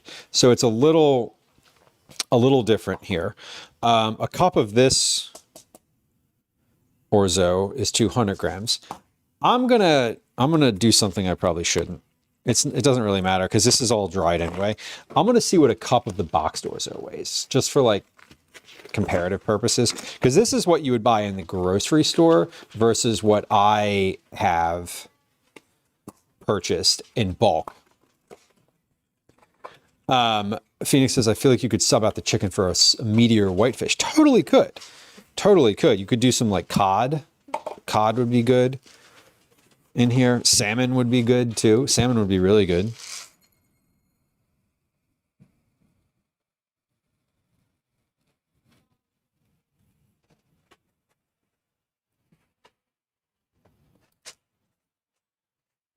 Okay. This doesn't have any fish nuggets, fries, and coleslaw. That sounds lovely. I love the addition of coleslaw in that because I would just like scoop up the coleslaw with all of my fries. Okay, that was 198 grams. So a cup of this is about the same as a cup of what I have from the store. And so if we're following the same logic here,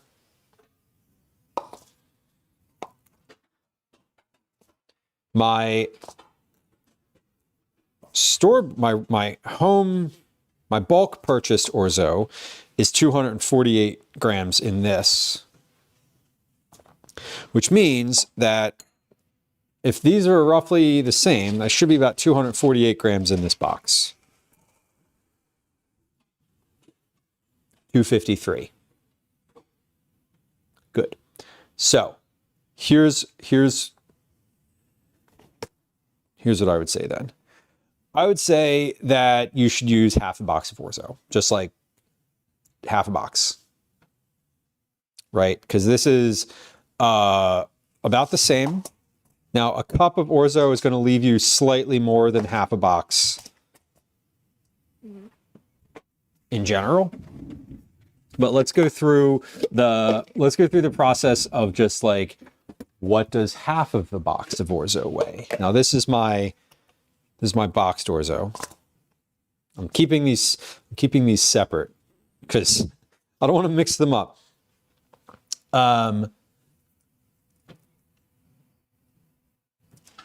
So a cup of Orzo is about 200 grams. The box says there's 454 grams in the box. Are there 454 grams when we combine these? 451. 451. Okay. Dimitri, great question. What does a box call a serving? Box says that there are 8 servings per container. So if I wanted to do 4 servings, that would be half of a box. So that is about on track. So basically a half a box is like just over a cup, right? So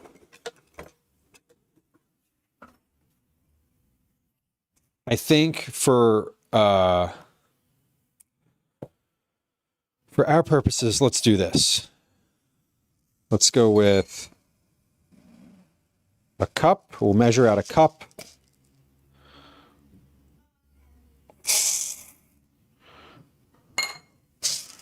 $192. We said a cup was 200 grams, so I'm just going to put 200 grams in each of these, and then we're going to see what's left. Should be 25 grams. Should be 50 grams.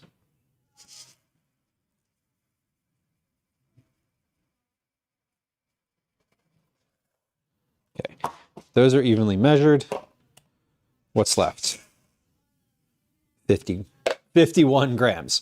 So how much is this? That is a quarter. That is a quarter cup. So I am going to say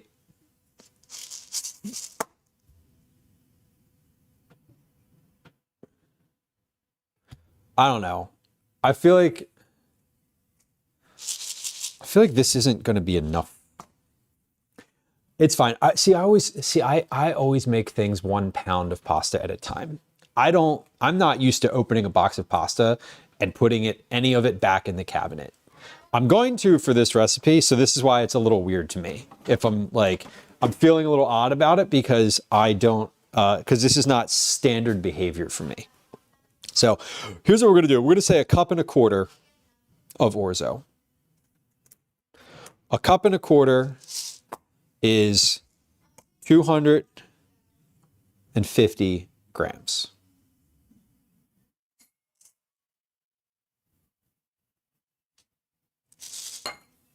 Hold on, I had that tared for the wrong thing. Yeah, 250 grams. All right. All right. We are going to take all this Orzo. You know what? I'm just going to use the box. I'm going to use the box stuff.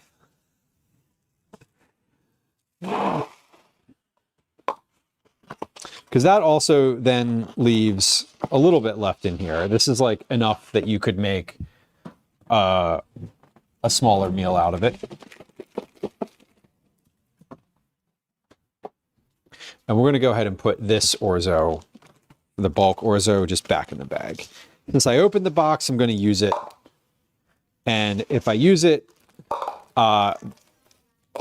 that will be helpful in the, that'll be helpful because it's like store brand generic Orzo as opposed to this bulk stuff, which I don't know where it came from. I mean, I know where I got it from, like the store, but I don't know where in life it came from.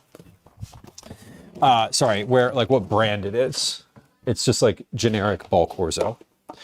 Okay. So we're going to go with 1/4 cup is 50. So 1 and 1/4 cup. That is 250 grams. How many ounces is that?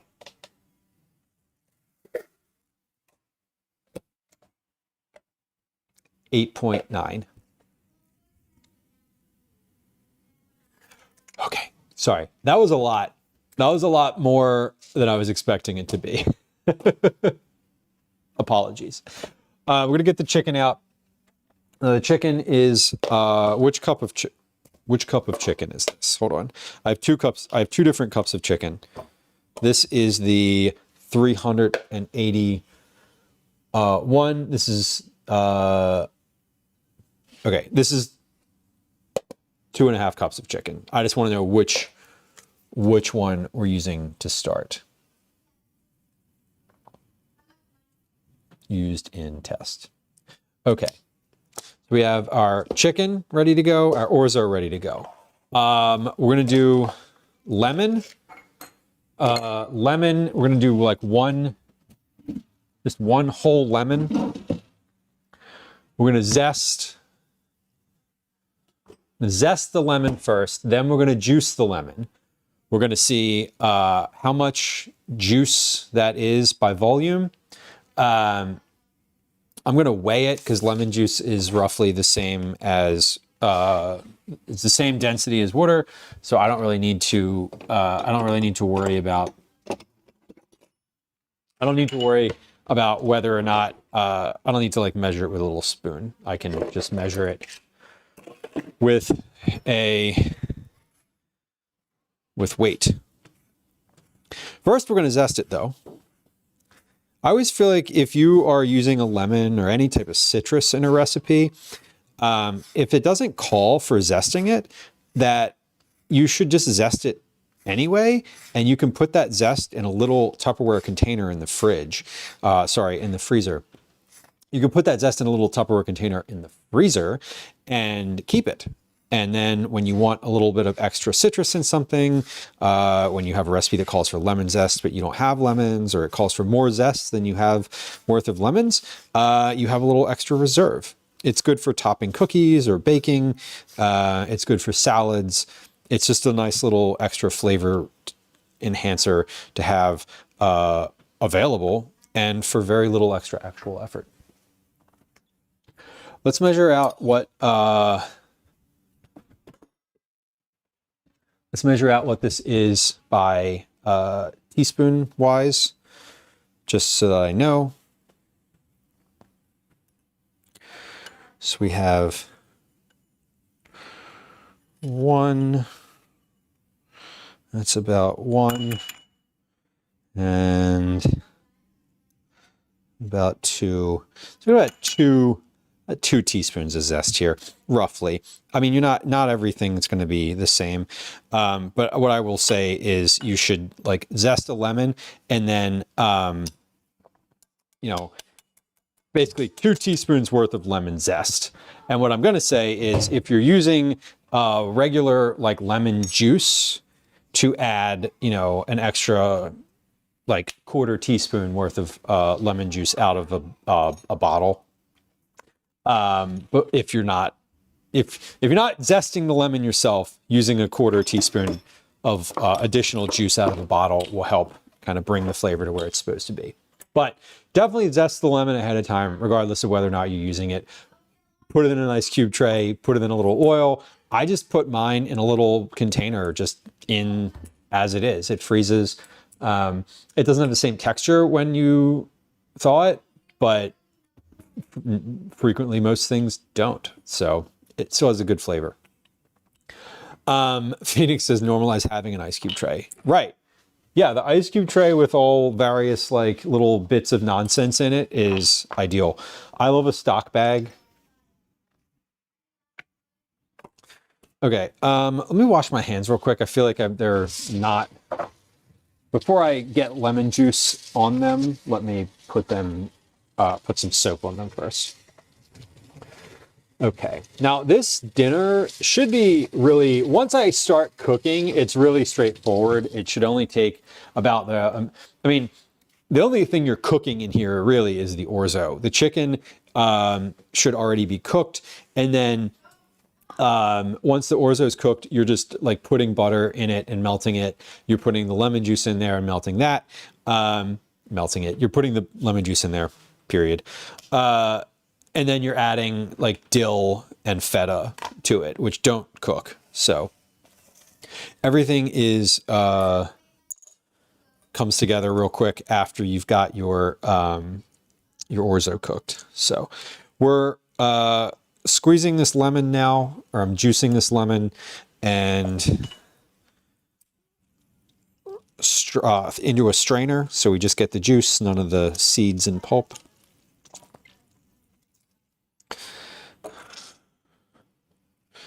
Now this lemon though, I'm going to add, we're going to put the peel of this into a cocktail shaker and make a little lemonade out of it.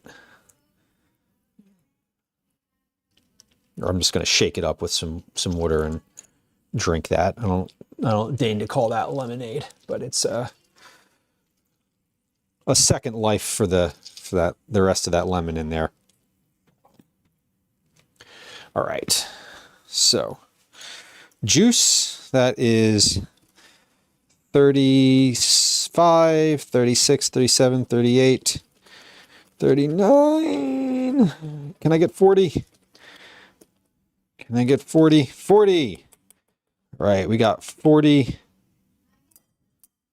grams of lemon in there. 40 grams is 40 milliliters. 40 milliliters is just over 2 tablespoons. So about 2 tablespoons of lemon juice, I would say.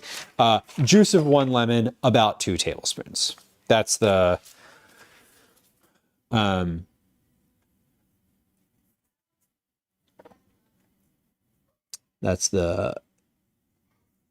end of it here.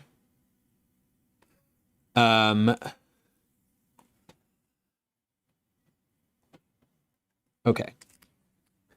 40 milliliters, 30 milliliters, 15 milliliters is a tablespoon. 30 is 2. 40 is a tablespoon and a half. I don't know. Close enough. We're very close. We're very close. 9, welcome in. Happy Friday, Junior, to you. How about 40? Girl World crossover. Is that an important number? Am I treading on sacred ground here? I don't want to get too far afield here from my awareness. Butter, we use about 4, let's go with 4 tablespoons of butter. I am going to say to go ahead and use salted butter because fuck it. Because I like salted butter. Amber's girlfriend offered 40 chicken nuggets. You think you could eat 40 chicken nuggets? I know I could eat 40 chicken nuggets. That's 1 tablespoon of butter per serving. I'm thinking this is going to be 4 servings because it's about half a box of orzo. Feta. Okay, feta is generally sold in a 6-ounce container. This is a 7-ounce container for some reason, but that's 200 grams. We're going to crumble this. Let's see. Here's what I'm going to do. I'm just going to open this now. When I get to the part of this where I'm actually going to use it, I will measure how much I'm using, because I'm just going to sort of eyeball it. I'm probably going to put about half of it in there to start. But this is basically just a block of whole feta. I think what I would probably tell you is what I'm probably going to call for in the final version of this recipe is for the crumbled, like a container of the crumbled feta, which I think usually comes in a 5-ounce container. Not really, I'm not positive, but I think that's going to be the way to go. Now, the last thing that I want to get ready is dill. Dill is a divided ingredient, meaning I'm going to chop it and take most of it and put it in the dish. We're going to mix it in with the pasta and the sauce. But some of it we're going to reserve for the topping. So let's take about a half a cup of chopped dill, or maybe a quarter cup. Half a cup is a lot. But I mean, this is in a dish with very few ingredients, the dill is an important one. The dill is one of the key flavors of this. One might even say it is a big dill. So we need to use enough of it. So let's chop a bunch of this. Yes, that was indeed a joke. Thank you. We tried, but not very hard. I don't love this cutting board for chopping herbs because it is just like flimsy and awful. Okay. But let's see how much this is. 1, 2, 3, 4, 5, 6, 7, 8. 8 sprigs of dill. We're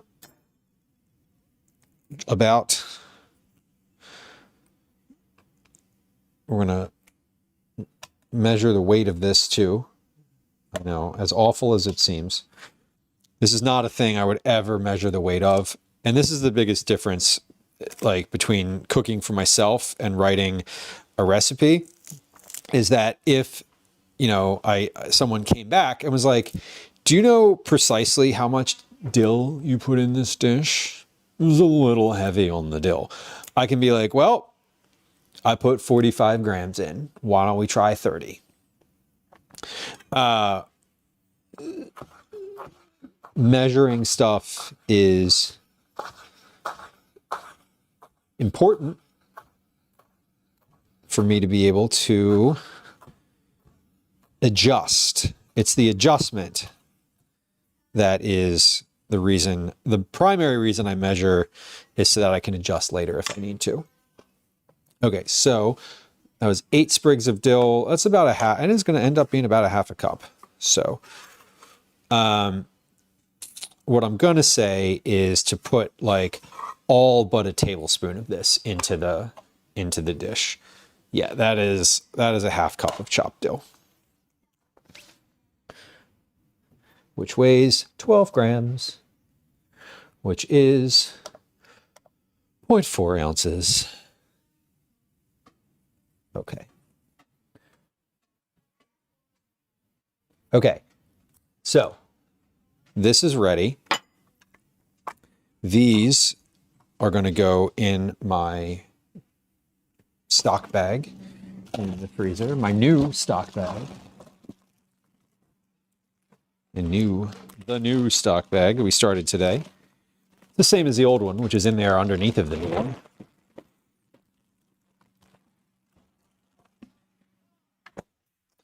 All right, so all my ingredients are prepped and ready. Let's move these things to the counter over here so they're out of the way. I'm going to do the dishes again a little later today. May or may not do those on stream. I'm going to use my scale again, so let's leave this out. I'm going to use the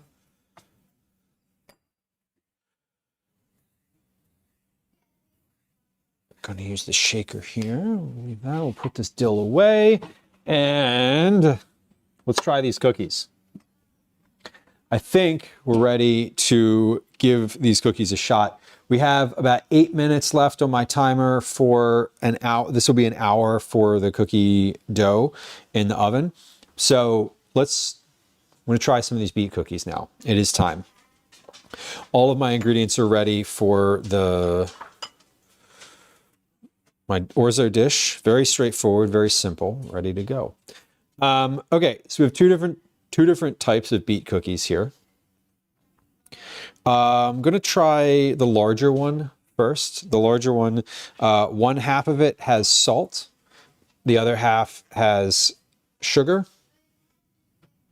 Looks like that. It's looking pretty good. This is the bottom. It's not super brown, but it's definitely a different brown than it's definitely a different shade. They are red. They're quite red. I'm going to break this in half, and let's see what the inside looks like. So the inside is less red, a little less red than the outside. The inside has a little bit of, it's a red tint, but it's a little brown. Has some air pockets in it. It'll look kind of fascinating. So this is the 31 ounce cookie. I'm going to try the one with the salt on it first.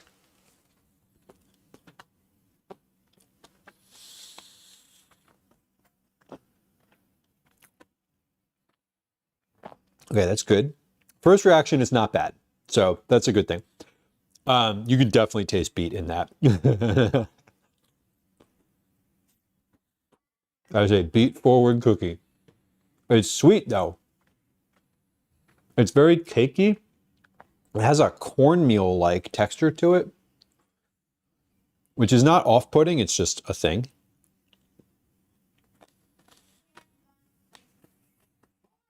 The sugar, the one with the sugar on top is also very good. Okay. So that was a good experience. This is the smaller of the two. So this one has powdered sugar on one side and then granulated sugar on the other. And we're going to give that one a little break. And the inside of that has something of an orange flavor or color. The texture on the outside is more red than the inside, which is great. That's good because you want that. These are good though. They're definitely like beets. This is a beet cookie. They're very moist. And this has been drying for a while. It's cake. It's very cake-like as I'm giving it a squeeze. You can see it's not falling apart, which is good. Like it's not crumbly, but it's very, it's doughy. So I'm happy with that. I'm very happy with that. Let's pause on the orzo stuff for a few minutes because we're 5 minutes away. We're 5 minutes away from that dough having been in there for an hour. And I'm very curious to see what happens when it's cooled a little bit. It has a little bit more time to sort of bind. I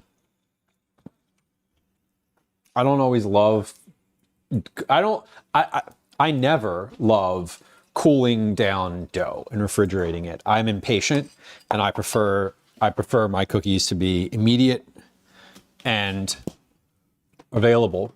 But Sometimes you have to rest things for them to be good, and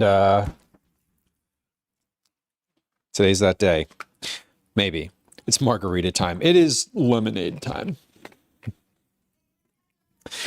It is lemonade time. I was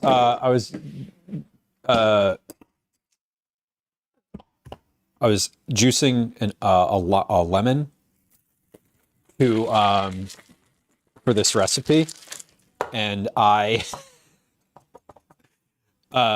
decided to just put the rest of the pulp and the lemon zest in there, and now I'm making a lemonade out of it because I love lemonade. Putting a little honey in there for a sweetener.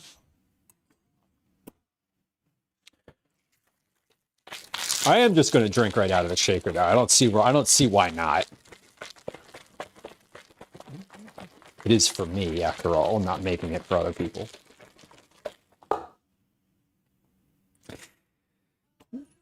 Oh, so that would be bad. That would be bad. Good for you for remembering / being responsible for that.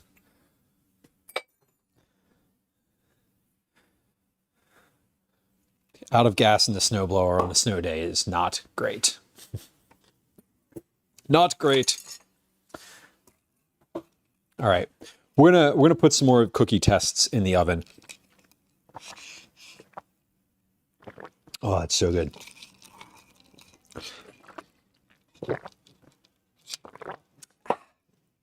Yeah, we're gonna put some more cookie tests in the oven. When we do these next ones, I'm gonna do them on. I'm gonna do them on parchment paper. I'm moving away from I'm not moving away from the silicone pastry mats, but I'm moving away from using them if I only want to use them if I have to. Like I would rather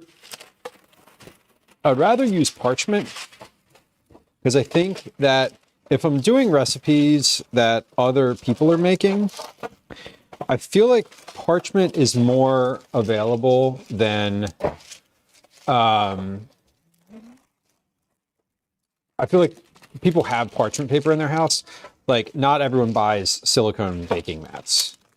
And I feel like parchment paper is more accessible for baking purposes. So I'm sort of, as I'm considering, I'm moving away from using those mats first and using them only where they make the most sense. Example, those garlic cookies, I made them on parchment paper a couple times and they were not as good. I made them on the silicone mats and they were quite a bit better. And so for those, I'm like, I want you to use a silicone mat for those. And if you're not using a silicone mat, I would say that for those, you should probably put them on the sheet pan directly. I'm trying 2 different parchment ways too. My oven is at 350. I'm also going to try to bake these at a lower temperature because I think they were a little underdone, but they were finished. It felt like they were finished on the outside and slightly undercooked. So we're going to try it 2 ways and see what works.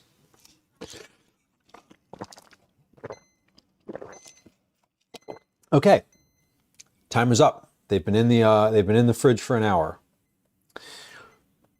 Time to try it. Lemon, welcome in. The pre-cut parchment. Oh man, that does feel futuristic. I just got a bunch of lemon seeds in my mouth. So it says, do you feel like the bottled lemon juice is as good or acceptable for lemonade versus fresh lemon? I do.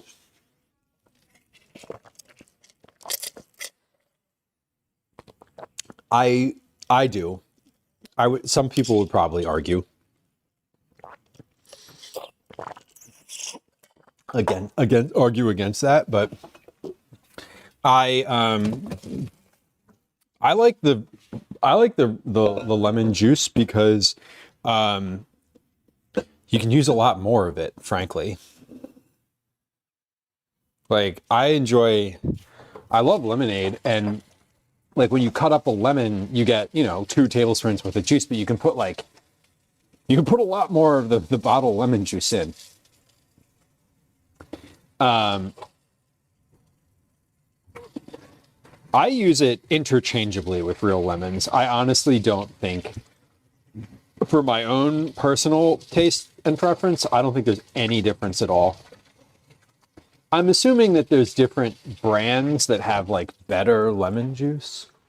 And I agree with you about the pulp. I love a pulpy lemonade.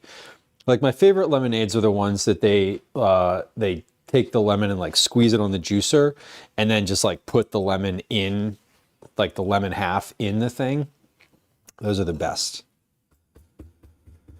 So if you're also on team bottle, yeah, I feel like I'm just kind of whatever about it. Okay, this is solid now. Like this is definitely a cookie dough. I am going to roll some cookie balls out of this instead of using the scoop. And we're going to try 2 different things with these. We're going to try basically the same. I'm trying the same timing. So like I'm going to do 2 trays worth here. It's all going to go in at 350. We're going to do a tray with 30-gram cookies that I'm going to press a little bit, and then a couple that I'm going to press a little bit, and then a couple that I'm not going to press, that I'm just going to leave in ball form. Then we're going to do a tray of 20-gram cookies, and we're going to do the same thing. Let's do 35-gram cookies and 25-gram cookies. That's, I think that's where my head is at. Okay. So, test number 2. So notes on this were cakey,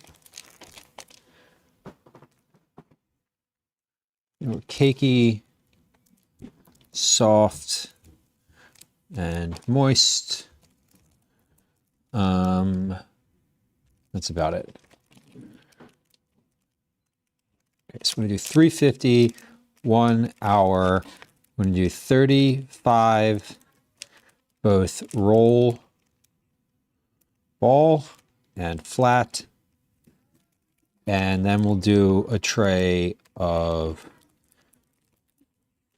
25 rolled, ball, and flat. So for that first test round, by the way, I think the taste of the larger ones I liked a little better. So I'm just we're going to try it a couple different ways and just sort of see which one works best, see which one I personally like better, right? Avo says you're supposed to use the bottled lemon juice when canning. Is that right? It's 5% acid. Oh, because it's like it's because it's consistent, right? Consistency is huge. Avo for the mixology era. That's funny. I didn't think about that for the consistency of it. You're right.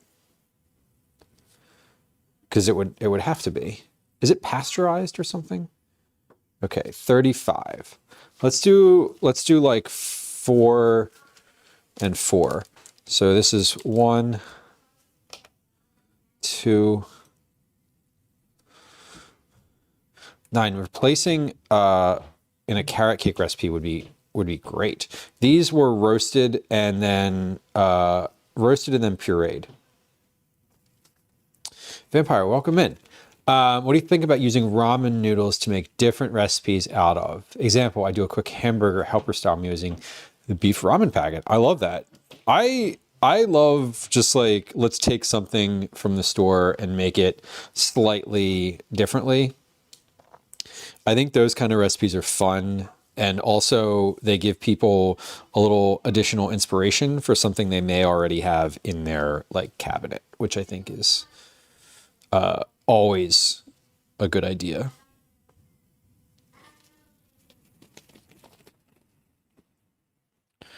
Okay, so these are the 35, this is the 35 gram sheet.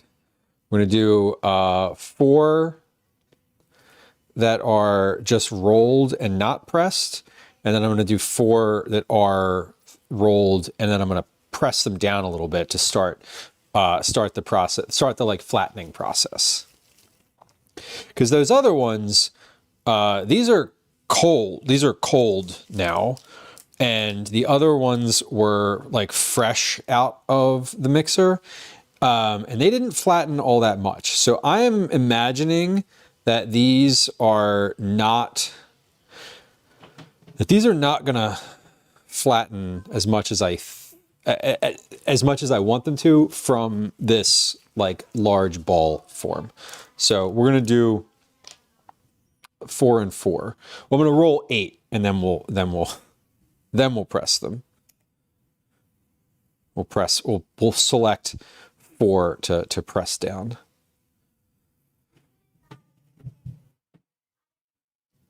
There's a good amount of dough in this bowl too. Okay. So we're testing. What we're testing today is both taste and texture and cook time. We're sort of testing a lot of different things right now. And I'm doing these on the same tray, and we're going to leave them in for the same amount of time. Now, I know that the ones that I press will probably be a little bit more cooked than the ones that I don't press. And that's kind of okay. I'm just sort of looking to see, okay, are they spreading a lot or a little? Like, I'm not as worried about the cook time, right? Like some of them are going to be, the ones that I press will probably be a little more overcooked than the ones that I don't. But let's do this. Let's do this first, or now. We're going to measure the size of these as well. So these are 35 gram balls, but some people don't like using a scale, and they're wrong. But for the sake of, for their benefit, these are about 1.5 inch wide, about 1.5 inch wide balls. Okay, so we're going to press these till, we're going to press these about halfway until they're about 3/4 of an inch high.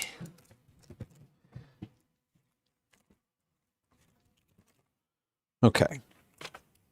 So these are the same amount of dough, just different presentation. You know what I'm going to do?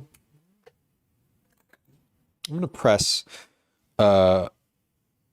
some of these even more. I'm going to press the ones over here even further. So let's say we got 2 inch rounds and 2.25 inch rounds. Yeah. So I'm actually going to write that on the sheet pan. Hold on. I need a Sharpie. I can't write in.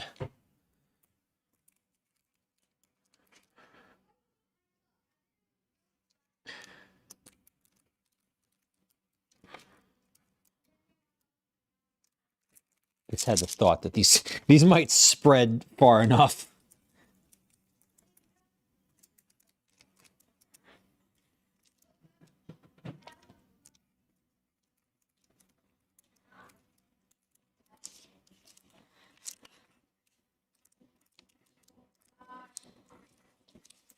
Okay. Cool. We got it. Jamie, hello. You can't condone this application of beets because you hate them. Yeah, I mean these are definitely definitely a beet cookie. And here they go. This is second test tray going in the oven. And we're gonna set a timer for 12 minutes. The first cookies took 12 minutes. I think these will take longer. But we're gonna look at them at 12. I know these should take longer because my oven is 25 degrees cooler than it was on the first round. And my dough is 1 hour chilled in the refrigerator. So 12 minutes. I think these are probably like a 15-minute or so cookie. Oh,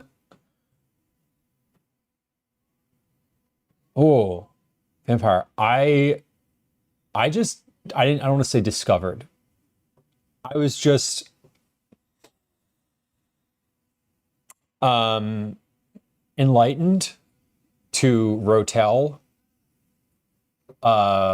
this past fall. I'd never used it before, the can thing, and I love it. It's such a good like additive to so many things. That sounds good though.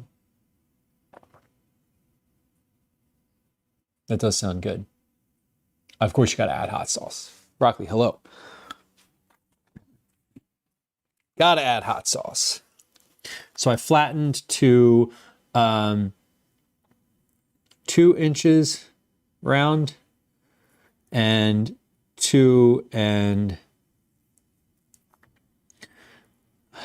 inch round. Okay. So next tray, we're gonna roll another tray while that one's in the oven. Next tray, we're gonna do 25 gram balls, so less dough, but we're gonna do the same thing. We're gonna roll some, flatten some, and see what works. If whatever. Basically, I'm trying to see what the right size of these is, right size and right timing, and we'll get there eventually. This is a bit of a slow process. Now, I want to remind folks, or not remind, but I want to note that when I was working on the garlic cookies, the 10th version of those cookies, 10th version, was the winner. So I tested those cookies 10 different times before getting to a recipe that I really loved. So I feel like this one might not take as long, but I also want to just acknowledge that there is the potential for that to happen. Like, I am picky about the thing, and I want it to be the right thing. And I don't actually know what final texture and flavor I'm going for with these.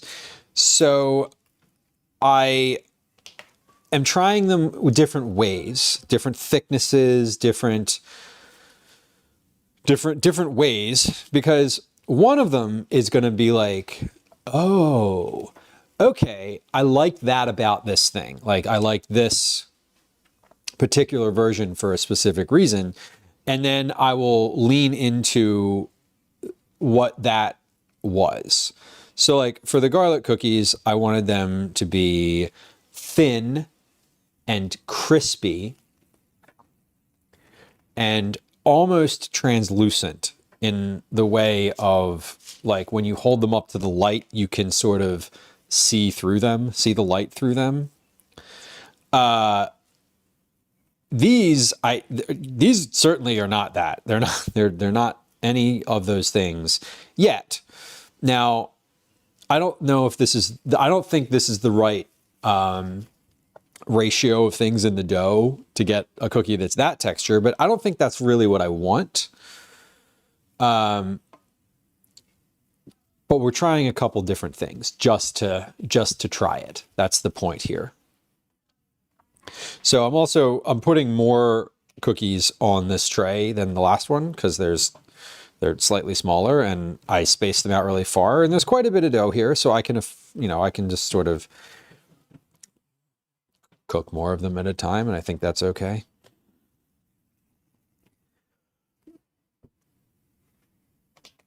But we're getting into it. This is really good. I've got all of my ingredients ready to make dinner, which should come together in 10 to 15, 15 to 20 minutes or so.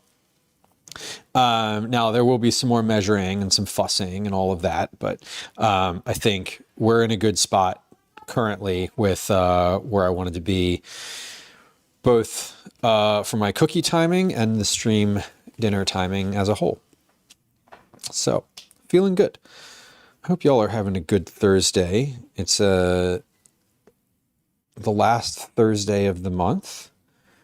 This is the last stream of the month. Oh, is that right? It is. I didn't realize this was the last stream of the month. Hey, we made it. Yay. Today is the last day to get your cookie club entries in. I didn't realize that until this very, very, very moment. Speaking of cookies. Speaking of cookies, cookie club entries by today. You can get cookie club entries in until Saturday, whatever the last day of the month is, but to get them in on stream, today is the last day. So thank you for the link in chat. If anybody's curious about Cookie Club and wants to know more, there's a link to that in chat, and what all of that means. We make and give away cookies once a month for members of the community. And if you want cookies sent to your house or somewhere, sent to an address, perhaps you would like some beet cookies sent to an enemy of yours. That's also possible. Please don't give me an address that's not actually one that you're checking the mail. Just like, that'd be weird. I mean, you could. All right, so here's what we're going to do. We're going to make this tray. We're going to do the same thing as we did with the last one. We're going to flatten them to, how tall are these? These are, well, these are also about 1.5 inches. Anyway, we're going to flatten these like halfway, and then we're going to flatten these a bunch of the way. And what I'm going to do is whichever version of this cookie comes out to be the best tasting one today, we're going to make a tray of those. That's the goal. Just so, ooh, I thought that that little beet drop landed in one of my ingredients over here, which would not be great, but would be fine. You know, it wouldn't be the end of the world. Okay, these are about 0.75 inches, and these are about 1/2 inch. All right. Okay.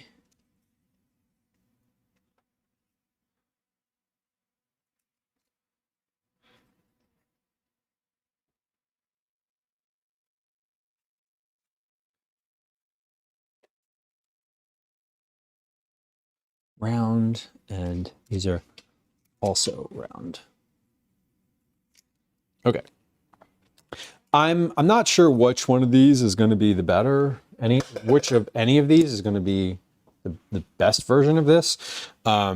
But again, we're trying different ways, and then we'll see sort of what transpires from there.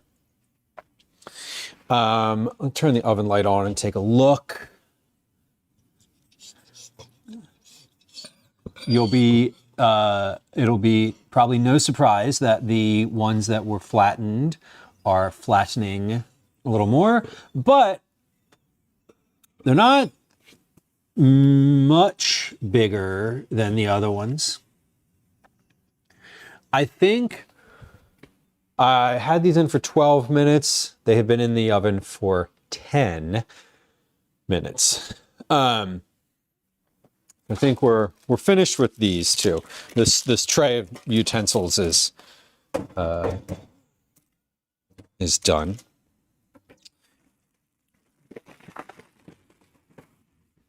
So once these are out, we'll put the other ones in. While the other ones are in, I think what we're going to do is we're going to take care of some dishes, because everything, are we going to do that? No, I'm just going to put some dishes away while we're waiting.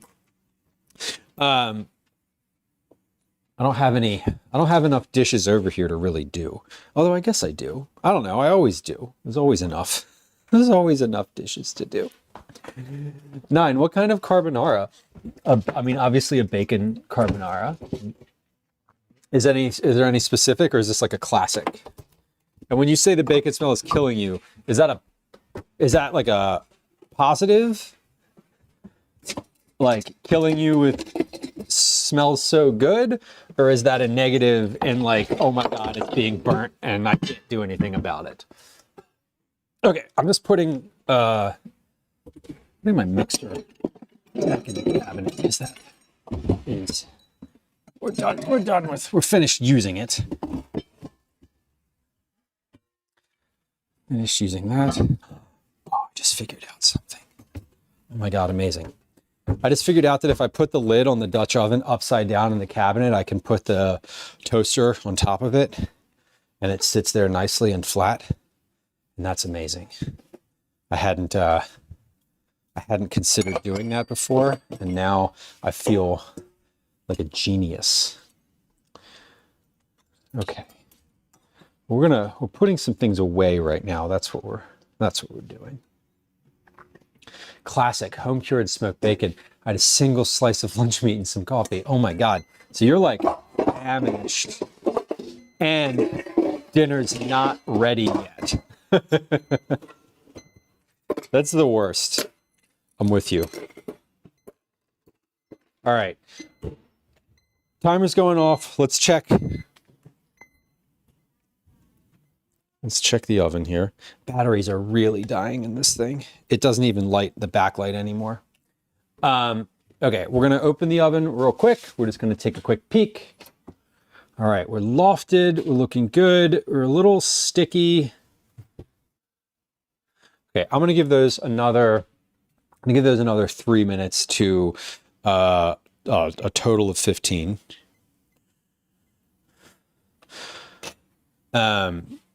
Yeah, total of 15 minutes, I think. I'm not super worried about overcooking these because they're kind of cake-like. If I cook them for too long, they're just going to end up getting too dry. But I think that's okay to cook them a little longer right now, because the first batch, I cooked at a high temperature and they were finished at 12 minutes, but I think they were finished on the outside, a little underdone on the inside. So we're taking a different approach. We're lowering the temperature, cooking for longer, kind of letting them fully bake. And then we'll put the next round in and we'll wait for those. While that next round is in, I do think I'm going to run a quick ad on Twitch. And I am going to do the dishes that are over there at the sink. That way they're finished. And that yeah, that way they're finished and I don't have to do them later. Pretty much everything goes in the dishwasher, but needs to get rinsed off and put in there. So, all right, we got a couple minutes, 2 minutes, a minute and a half left on these in the oven. So I'm just like, I'm not starting anything new because I've only got a few moments to do that. I'm gonna put this dough back in the oven or in the fridge here for a moment though, because I'm not gonna use that for at least another 15 minutes. We'll put these in for 12 again. These are smaller, 10 grams less than the ones that are currently in the oven. So these may end up cooking a little quicker. They spread, but they didn't spread too much. They did stay pretty much perfectly round, which is kind of nice. I'm wondering if I don't think they're gonna, I'm wondering if I do like a bang the pan. I'm curious if they will fall like other cookies do. They don't seem like they would. They seem pretty sturdy. They didn't sink at all either, or they didn't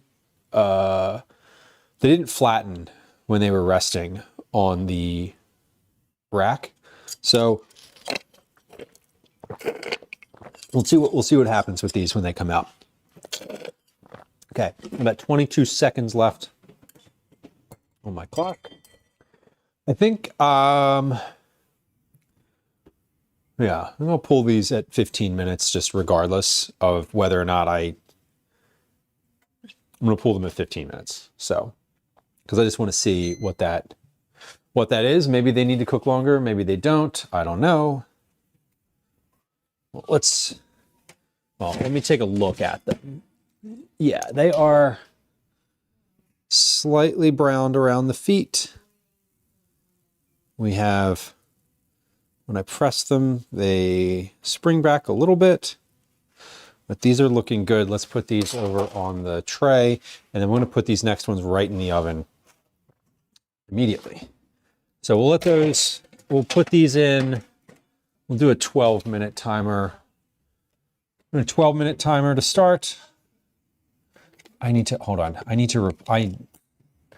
put two fresh batteries in here because I only have 2 fresh AAA batteries, but I feel like I don't want the batteries to die in here before my timer is out.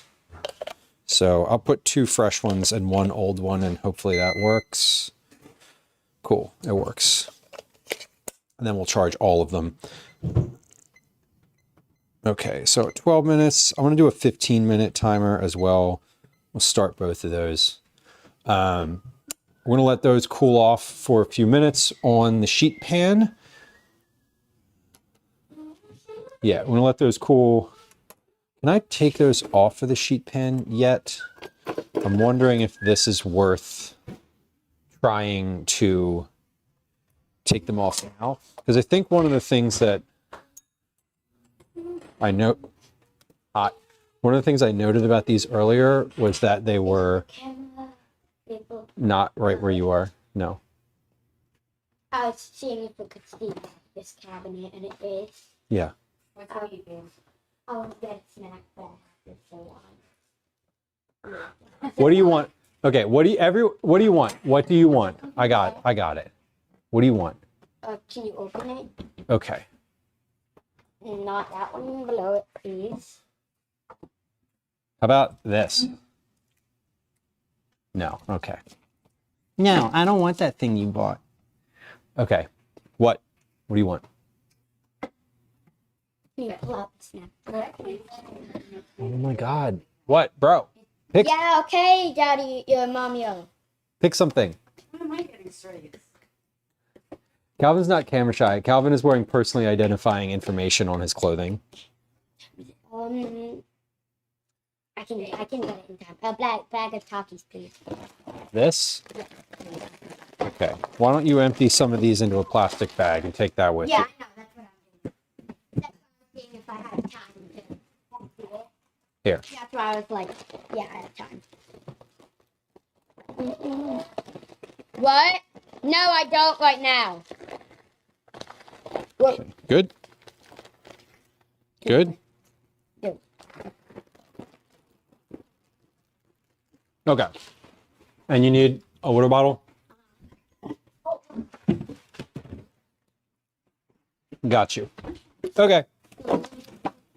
He's coming. Thank you. Okay. Woo! Those Takis are spicy. What are those? Stale. They're stale. That's what they are. Okay. Do they get they get spicier when they get stale? Yeah. Is that true? Yeah, it is. For most things, it's not. Damn. But it is. That was a spicier Taki than I think I can recall. I better get another one of those. Okay. Anyway, as I was saying, I wonder if I can take these off of the tray. You're welcome. Have fun at karate. I wonder if I can take these off of the tray and put them right on the cooling rack. Because last time, I thought they were a little bit, I thought they were a little bit, it felt like they were a little bit wet underneath. Like they steamed on the tray.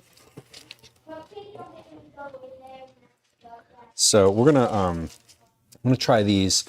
As I mentioned, we're gonna take a quick break here. I'm gonna put a game of words on stream up. I'm gonna file all of the dishes in the sink. When we come back, we're gonna get these cookies out of the oven and see what the deal is with them. There's 8 to 11 minutes left on there.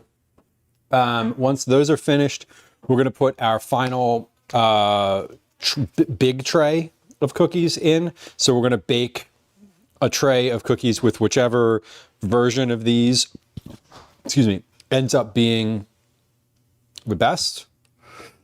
And we'll bake them to completion, and then we'll make dinner. So these look good. I'm very pleased with the way these turned out so far. These were the ones here were the flat ones. No, sorry. These were the ones this way. So these on this side were flattened first. These are flattened the most, and then a little bit, and then not at all. And it's hard to see without tipping them. Actually, hold on. Let's come to this camera angle, and then you can kind of see it better. But these ones were not pressed down at all. These ones were pressed down the most. And you can see they're a different loft. So those ones look kind of flat. These ones look domed, which is to be expected because I didn't press the domed ones. But how do the bottoms look?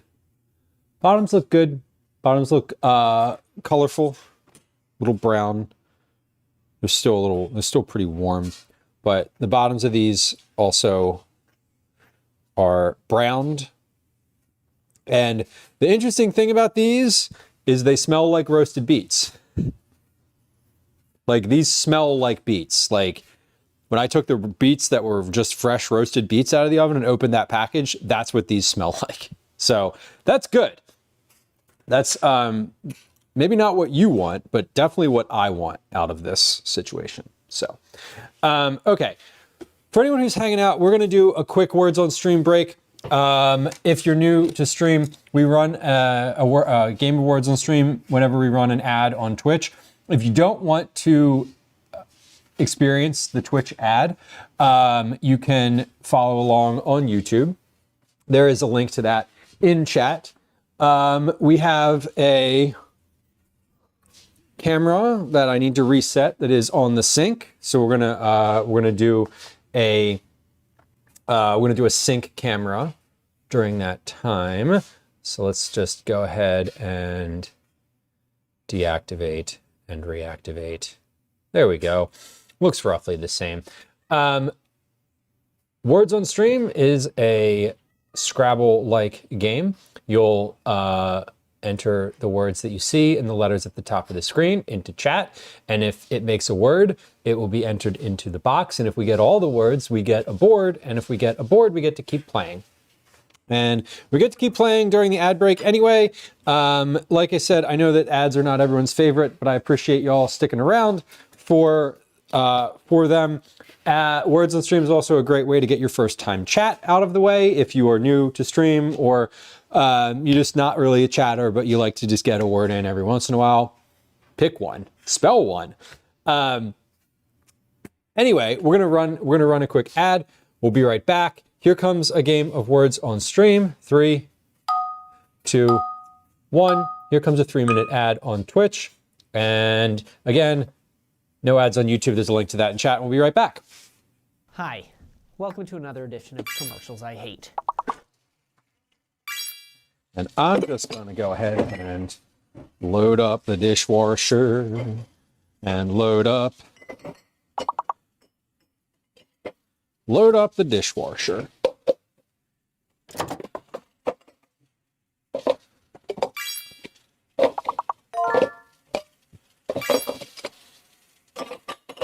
We got everything measured out now. I don't need any of I can put all my measuring cups and things like that in the dishwasher this time, as opposed to having to wash them. So this will go a little quicker.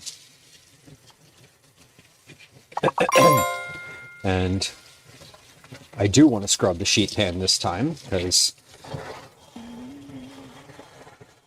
I do. I don't need to justify why, because it needs to get clean just like all the other shit. All right. But we're waiting on some cookies in the oven. We are working through some dishes, and pretty shortly here we're going to be making dinner.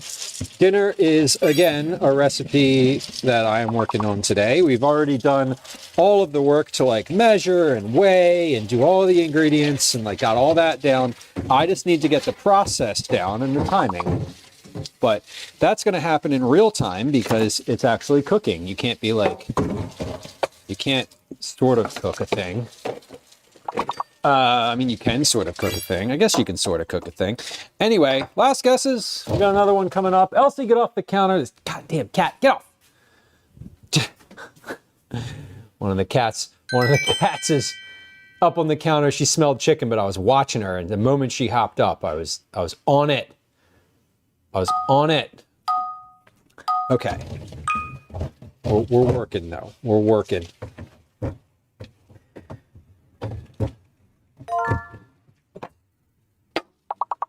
All right. Ads are going through, almost done. Thanks for the patience. Anybody who can hear me, thank you for being a subscriber or for having a Twitch Turbo membership.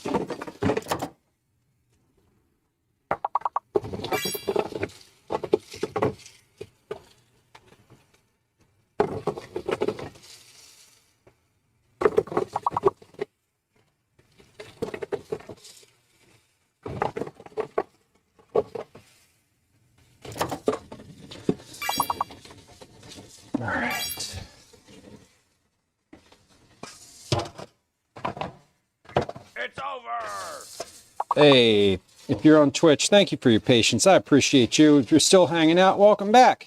If you left, bye. And if you didn't leave and you're annoyed about the ads, you can be a subscriber. There's a little button right under the stream that'll show you just how to do that. You could even use your Prime sub. If you're a Prime, Amazon Prime member, you can subscribe to any Twitch channel once a month for free and get a month-long subscription to any Twitch channel. Not for free. I mean, you're already paying for Prime, but if you're paying for Prime, you might as well give away your Prime sub, and I'm happy to take it if you got one. And if you don't got one, I appreciate you anyway. We will be back in just a moment. We got last guesses coming up here. We got one more guess for everybody right now. And when that's over, we'll be back. Unless we clear this board, which, not gonna lie, y'all, isn't looking good. But you're trying, and I see it, and I appreciate it regardless. But we just finished the dishes, and my timer's going off. My first timer. So the second timer is the second timer is probably the important one. But let's come on back over here. Okay.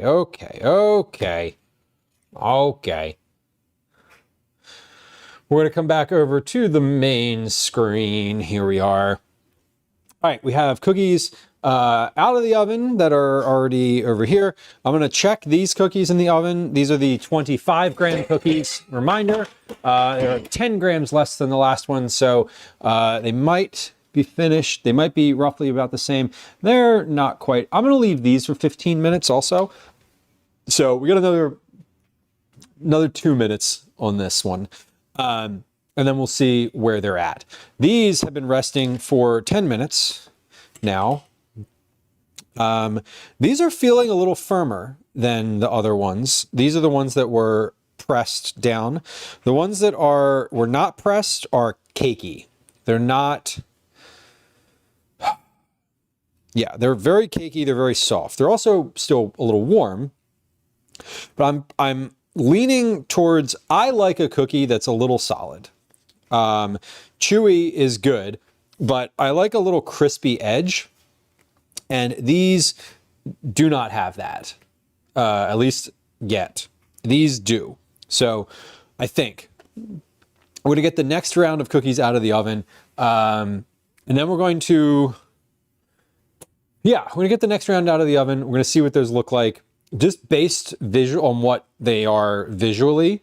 I'm leaning towards a tray of these 35-gram cookies pressed as flat as possible, because these look the most like what I think I want, ultimately. But I don't know. We'll see. Regardless, we're going to do another tray of cookies here, and then we're going to make dinner. I'm holding off on the making dinner process for a little bit because I don't want to have to reheat it. I mean, it's going to be reheated anyway, but I want to be able to just like make it and, you know, have it stay on the stove and be hot, because I'm feeding it to my family for dinner tonight. So there's a reason that I wanted to. There's a reason I wanted to do the dinner last today. Anyway, we got about 20 seconds left on those cookies. I'm considering that I might want to actually leave these in a little bit longer, but I don't know. They're more cake-like than I usually make cookies. So let's see. 9. What is a retelling of Hansel and Gretel by Stephen King and Maurice Sendak? That's a duo. That's an interesting duo. I'm assuming it was written by Stephen King and illustrated by Maurice Sendak. Stephen King not being a noted illustrator and all.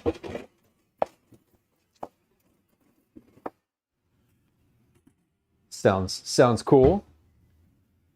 So if you did miss words, we just had words, but that's okay. Now we don't have any ads.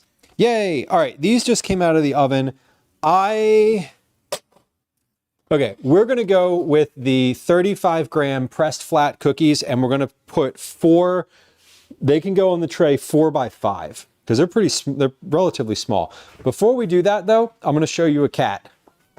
Meow. Yeah, I'm going to show you a cat. Baby, look at this baby girl. Baby girl got her claws clipped today. She got a pedicure and a manicure.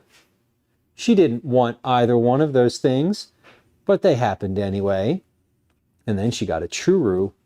You know what a churu is? It's like a Go-Gurt for cats, but instead of being filled with yogurt, it's filled with like liquid cat food, and it's super disgusting if you're not a cat. And if you are a cat, it's super delicious.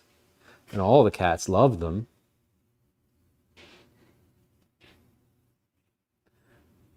This is Elsie. She's been lurking around. She really wants the chicken that's on the counter, and she's not going to get it. And when I try to feed her regular chicken, she doesn't eat it. She doesn't want it. She only wants churros. Yeah. Baby girl. This is a baby cat. Yeah, she only wants it if she can't have it. That's the thing. Elsie got her name 9 because she is named after, all the cats are named after their colors. So this is Little Calico. Obi is Orange Boy, OB. And Ash is gray. So he's Ash. Initially, when we first were fostering them, we just called them Calico, Orange, and Gray.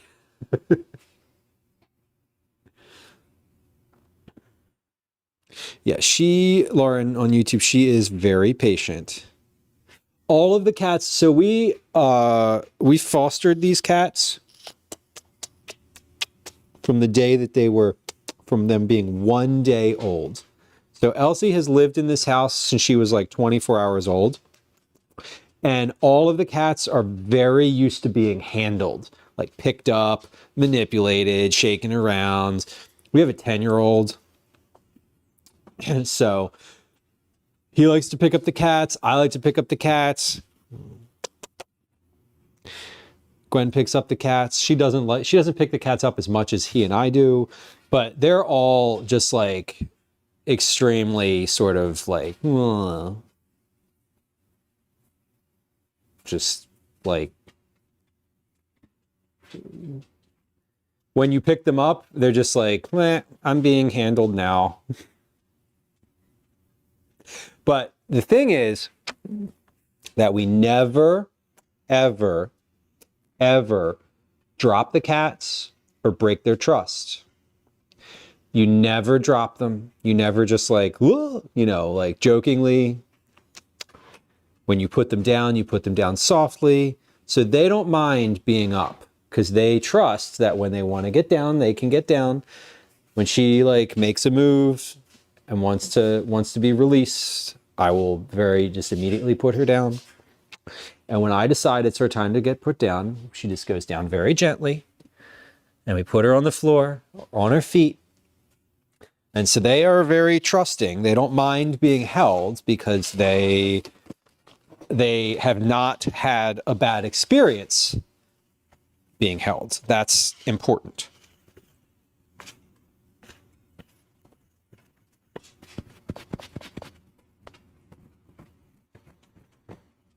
They do shed though, and they get cat fur in basically everything. So I like to keep myself a little like brushed off. All right, so we're gonna roll a final tray of cookies here. These are our like main tray. Denzel, how are ya? Welcome in. Happy Tuesday. We're gonna do a main tray of cookies. I'm going to just gonna use the same parchment paper. We're gonna do the 35-gram cookie balls, and I'm gonna press them flat.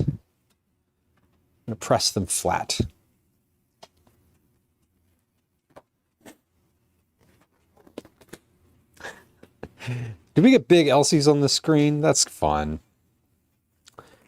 She's Elsie is the most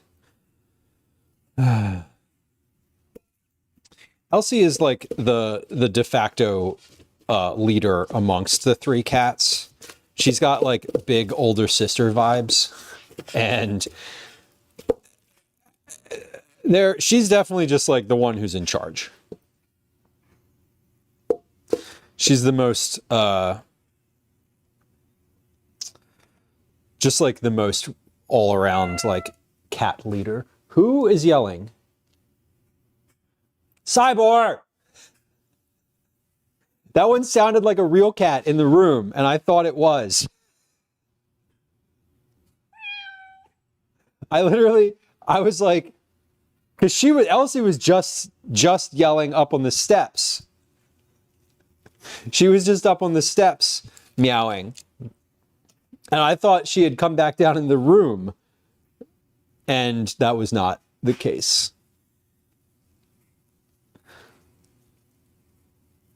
Okay, here's what we're gonna do. We're gonna bake these cookies. We're gonna press them down. I have a theory that they are going to be better if I bake them for like 18 minutes. So I'm going to do that. I want to try and bake them for a little longer and just see what happens. Did I end up adding food coloring? I did not. They seem sufficiently red. I think if I added food coloring, I could, I mean, they would be redder, but I didn't think it needed it. I'll show you one in a moment. I don't know. I mean, can you, if you're watching, they're the most recent out of the oven ones are over here on the counter. They're red, but they're not like bright red, vibrant, bright. If that makes sense. They're recognizably red though. And I think if I don't need to make them dyed, I don't really want to. Like, I don't have a thing against food coloring. But I think if I dyed them, they would look dyed. But if they are like naturally that color, I think that that's cool too.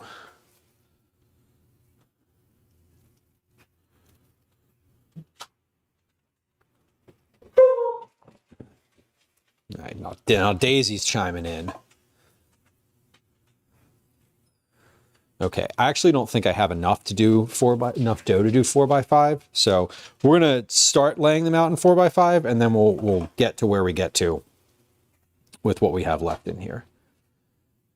But I think we're gonna do a little longer bake on these and just see what happens, because I like a cake-like cookie, but I really want them to be, as firm as possible.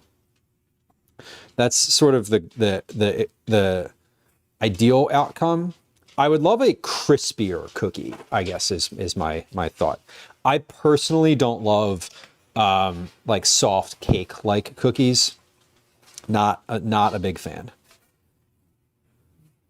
So, because these cookies are, because I'm making them and I'm sort of making them how I want them to be, I'm going to try to get them to be taste-wise and texture-wise what I want them to be. So we're working towards that. And we're doing 35 gram cookie balls here.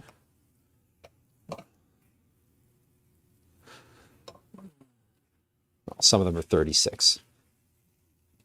Sorry.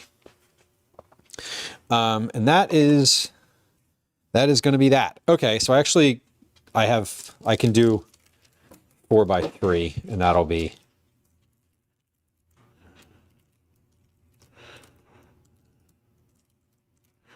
3, 4. Oh wait, that's where I was like, where did my other one go? There it is. Okay, so we're going to flatten these as much as possible, not as much as possible, but we're going to flatten these until they are pretty darn flat, which means that they're not going to spread all that much from their flattened state, but they also won't be as domed in the center. Now, I said, I'm fine with a chewy cookie. I don't love a cake cookie. You prefer shortbreads to cookies. Yeah, Marianne, I get that. I'm sorry, I wasn't like waiting to respond until you phrased it differently. That's just how it worked out. A shortbread texture is great. Yeah, I'm definitely with you. I love a shortbread style cookie. I have right now in my freezer, I have logs of cookie dough that are shortbread style chocolate chip cookies that are like cut and bake, essentially. So I'm actually going to put a little dimple, just like a tiny little dimple in the middle of these to try to get them to dome even less. There we go. Okay. Now I'm going to also, before I pop these in the oven, I'm going to take a picture of this tray, because if this turns out to be flavor / texture that is a winner in my head, I want to sort of remember what what that looked like. Wipe your lens. If you're taking a picture with a camera phone, wipe your lens. It's a best practice, and I promise you that your pictures will look a million, not a million, that's hyperbole. They will look a lot better. A lot better. If you just wipe the lens of your phone, t-shirt, towel, whatever, scarf, literally the back of your hand would work too. All right, so let's do, I put all those other ones in for 15. Let's do 15 minutes. And then I'm gonna do another timer for 18 minutes. And then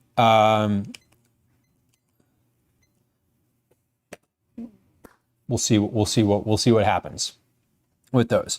While we're waiting for those though, we're going to start our dinner process. Because it is 18:14 right now. I want to be finished making dinner by 1900. And then we can reconvene on the cookies and the dinner. But before I do that, I'm going to take these off the tray because these have rested for a little bit. Now these are the 25-gram cookies, and they're a little bit firmer, which is to be expected because they bake for the same amount of time as the 35-gram cookies and were 10 grams smaller. So that makes sense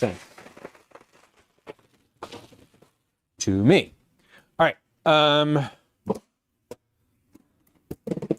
Just put that sheet pan over there. These are looking glossy.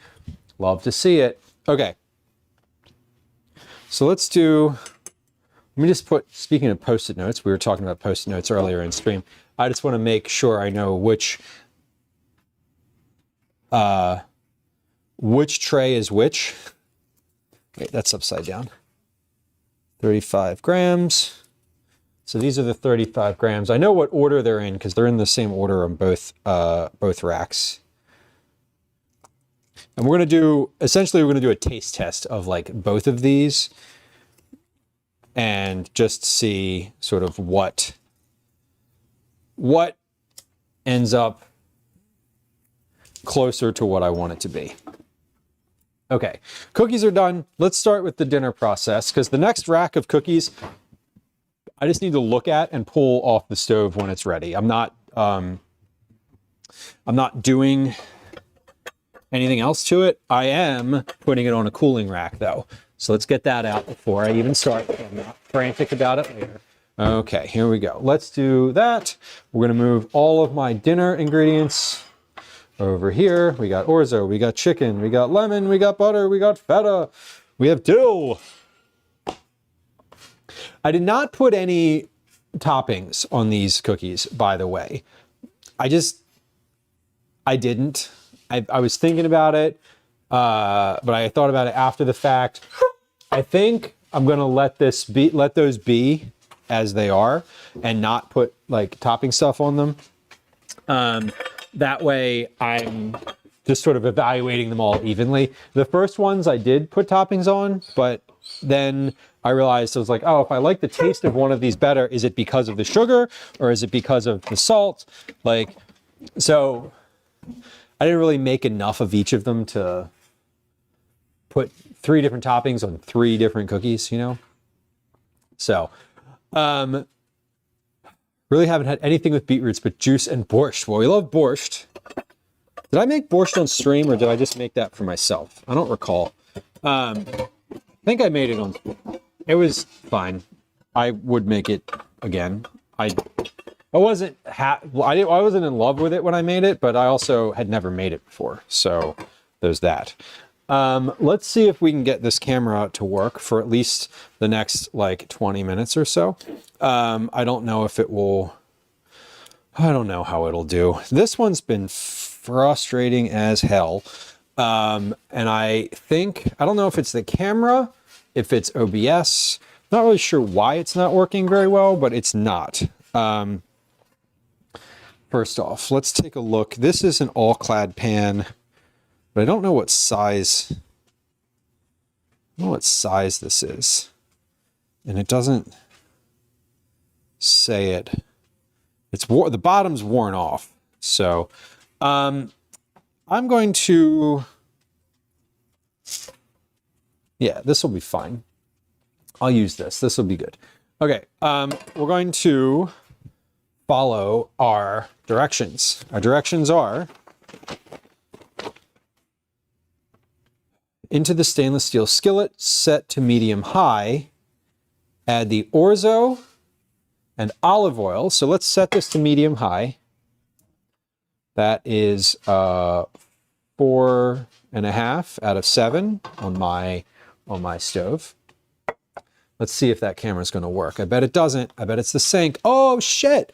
Oh shit! It worked. Okay, let's cut to that camera then. Anyway, here we're going to zoom in just a little bit here, and we'll move that over there so it's more on the screen. Let's do orzo. So we have orzo ready to go here. We're going to do 2 tablespoons of olive oil. So noting 1 and 2. 2 tablespoons of olive oil. And then we're going to pour the orzo in. I need 2.5 cups of water. So I'm going to let that oil heat for just a second. I'm going to fill this with 2.5 cups of water. And actually, let's do 3 cups. Let's do 3 cups of water because, a reminder, I want a little bit of sauce left over. So I'm going to put the orzo in and give this a stir. I'm going to start stirring. Okay, we're going to, let's see, is this hot? Okay. Getting there. So we just want the orzo coated with oil.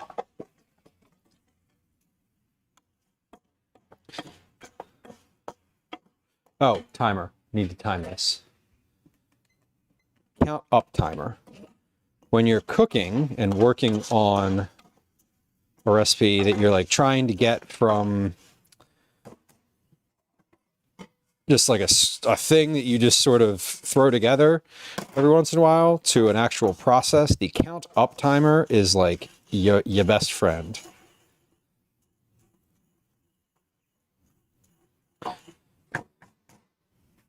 Okay, and if at some point you just stop seeing like movement on the screen when you're looking at it, that means that my camera froze. So please feel free to say so in chat. Because currently I'm not looking at the screen. I can see it if I turn my head, but I'm not. I can see the chat, but I can't see the like image that you're. I can't see what y'all are seeing. All right, so what I'm looking for here is I want this to be like sizzling and the orzo to be slightly more golden in color. That is what I'm looking. I know that's what I'm looking for physically. So let's see. For sizzling, golden color. And then I need to get ready to add my salt and my pepper. Where did I put my pepper? There it is, over on the counter. Okay, so we're gonna add water, salt, and pepper here all at the same time. I'm gonna put a lid on this pan when it's time for that. So I need to get my lid out. And then we're going to cook the orzo in the, cook the orzo. Yeah, that's the right lid. Okay, good. I'm gonna cook the orzo in this pan until it is done. So we see we're starting to get some like browned orzo in here.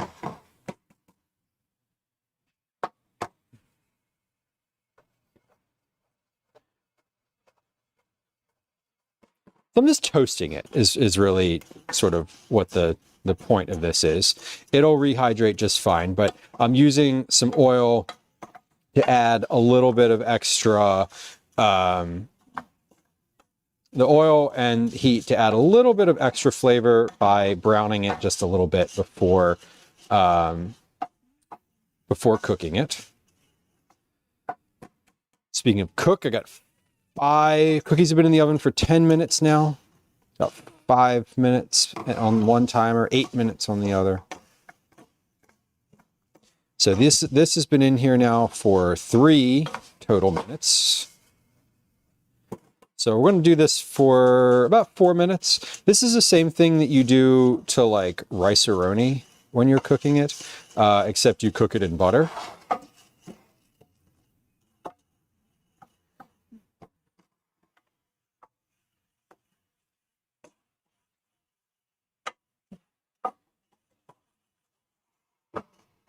It's looking good, but 3.5 minutes right now.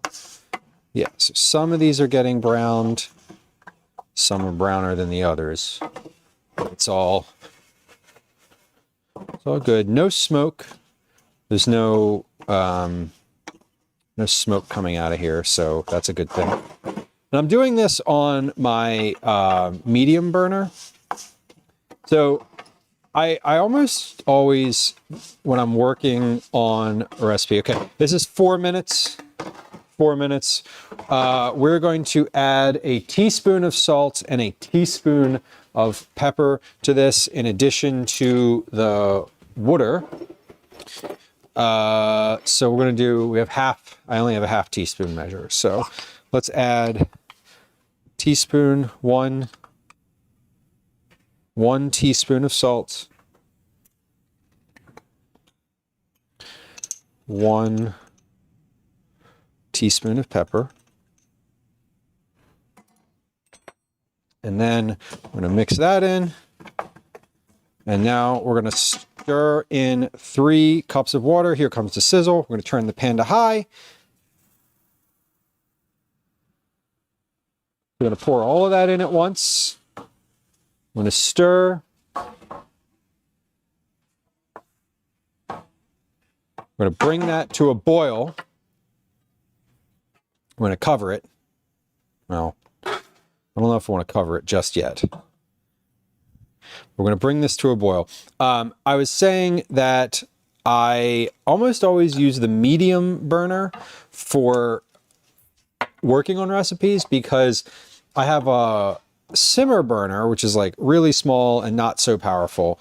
And then I have the large burner, which is meant for like boiling water, you know, a large pot of pasta. But some folks have different, some folks have, you know, different types of stoves and different power, you know, different power level on your stove. I tend to want to use sort of the middle of the road, burner, not the most intense one. Bring to a boil, turn heat to medium, and cover. So we're waiting until this starts to simmer, which it's about to do.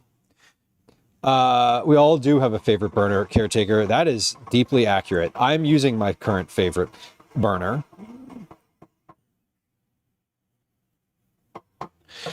Sarah says, was there chicken bouillon added to the pan? No, there was not.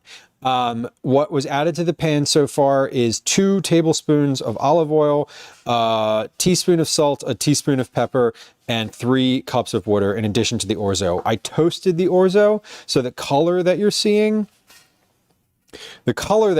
here, the brownish color, is probably the fried orzo.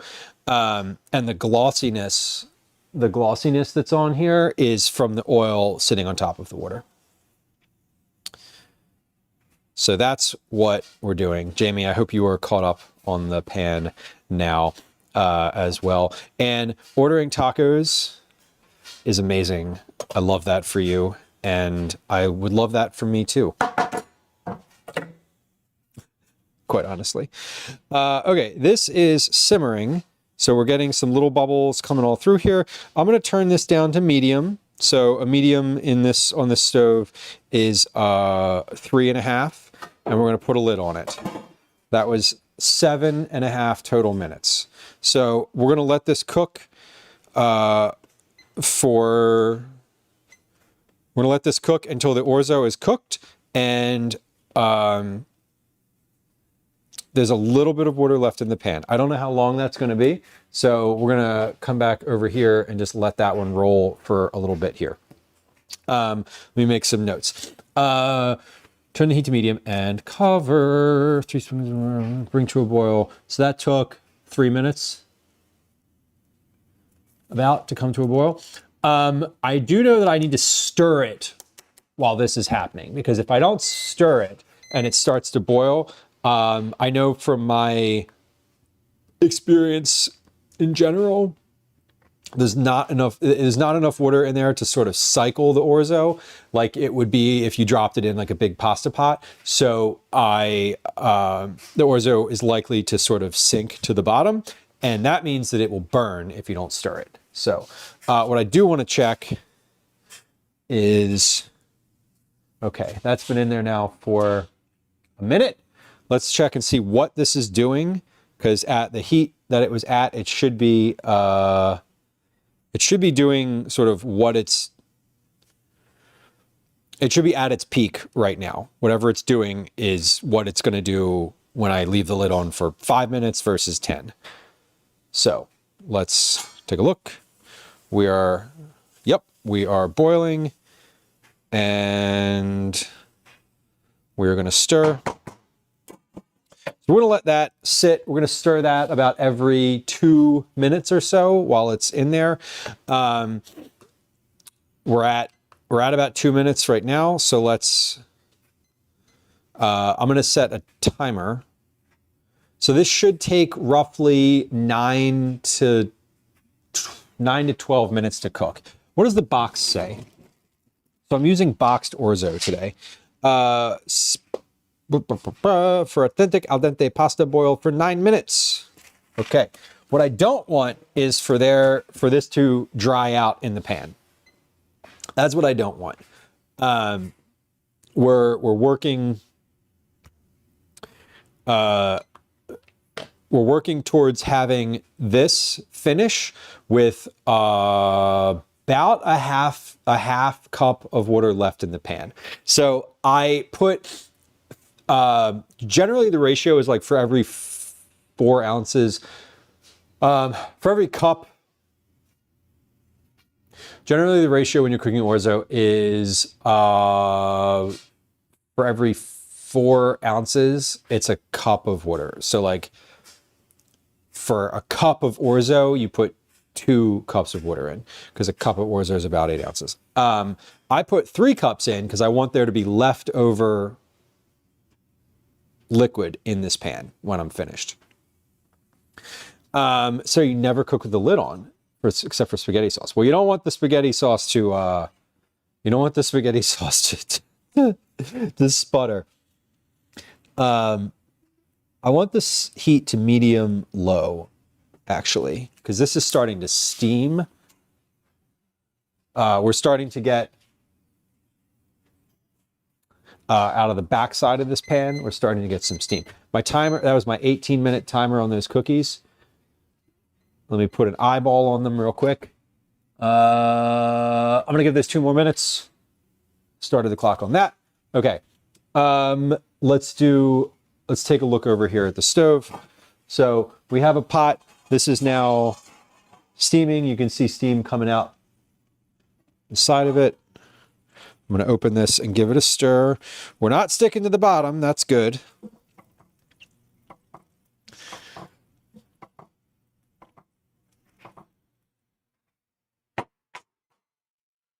Okay, that's good. We're going to let that cook for another 2 minutes. So I'm at 4 minutes and 20 seconds total right now. 2-to-1 ratio. Yeah, caretaker, basically exactly a 2-to-1 ratio. That's for pan cooking. Like what I'm doing, where you want it to sort of finish in the pan and you want there to be, like when you cook rice and there's like no water left, but the rice is perfect. That's the sort of ratio for orzo.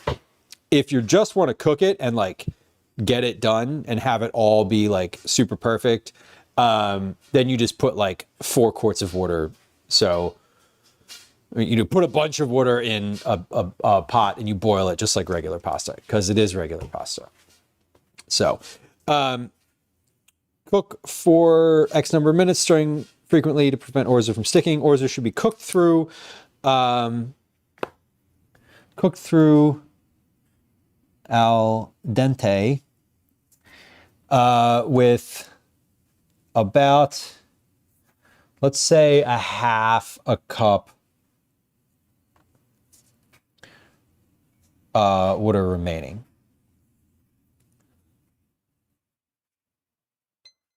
Okay, so that is the end. That is a 20-minute cook on these cookies. We're going to pull these out now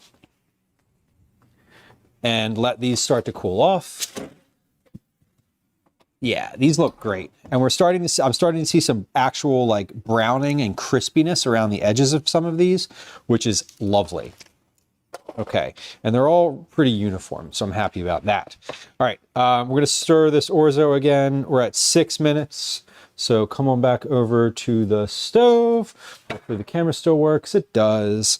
All right, we're going to give this a look. So this is 6 minutes. We're starting to look a little bit saucy, which is good. We like that. So I'm just going to stir that. I'm going to put the lid back on. We're going to let that go until 8 minutes. We're going to let that go until 9 minutes. At 9 minutes, I'm going to try it and see what's up. So of all the beet cookies, I only ate 2. This made 12, 24, 32. This makes about 32 cookies, that recipe. I'm also taking into account the fact that I ate 2. I ate 2 and that some of them are smaller. 10, 20, 30, 40, 50, 60, 70, 80, 90, 100, 110, 23, 6. So this makes about 30 cookies. I just did like a little bit of math.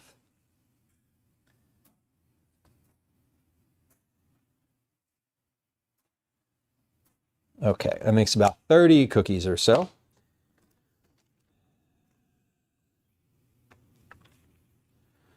And we're at 8 minutes on the orzo. We're going to test that for doneness in 1 minute.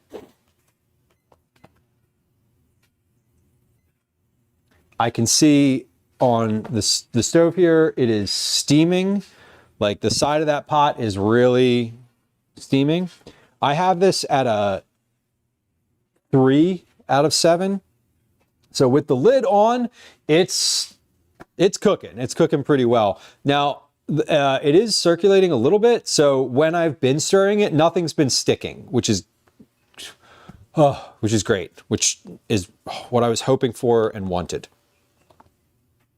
Not what I was expecting, but it is nice that that's true. Okay, 8 minutes, 45 seconds. We're going to try this at 9. Next into here, we're going to add the butter and lemon.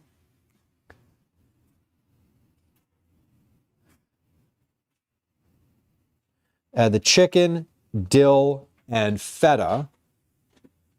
Now, I don't know how much feta we're going to add to this, so we are going to figure that one out on the fly. We're at 9 minutes of cooking the orzo. Let's come over and check that out. Woo! Okay, so this looks really good. I think this is finished. Take a look. I mean, not a look. We're gonna have a try here. Yeah, Okay, 9 minutes on the nose. That's perfect. I'm going to turn the heat off. Remove from heat. Add the butter and the lemon. Oh, that is salty enough. Perfect. So we're going to add the butter.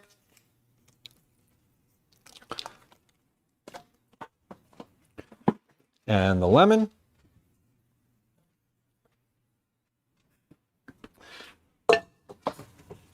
And we're going to stir those in until the butter is melted. Now, this will continue to absorb.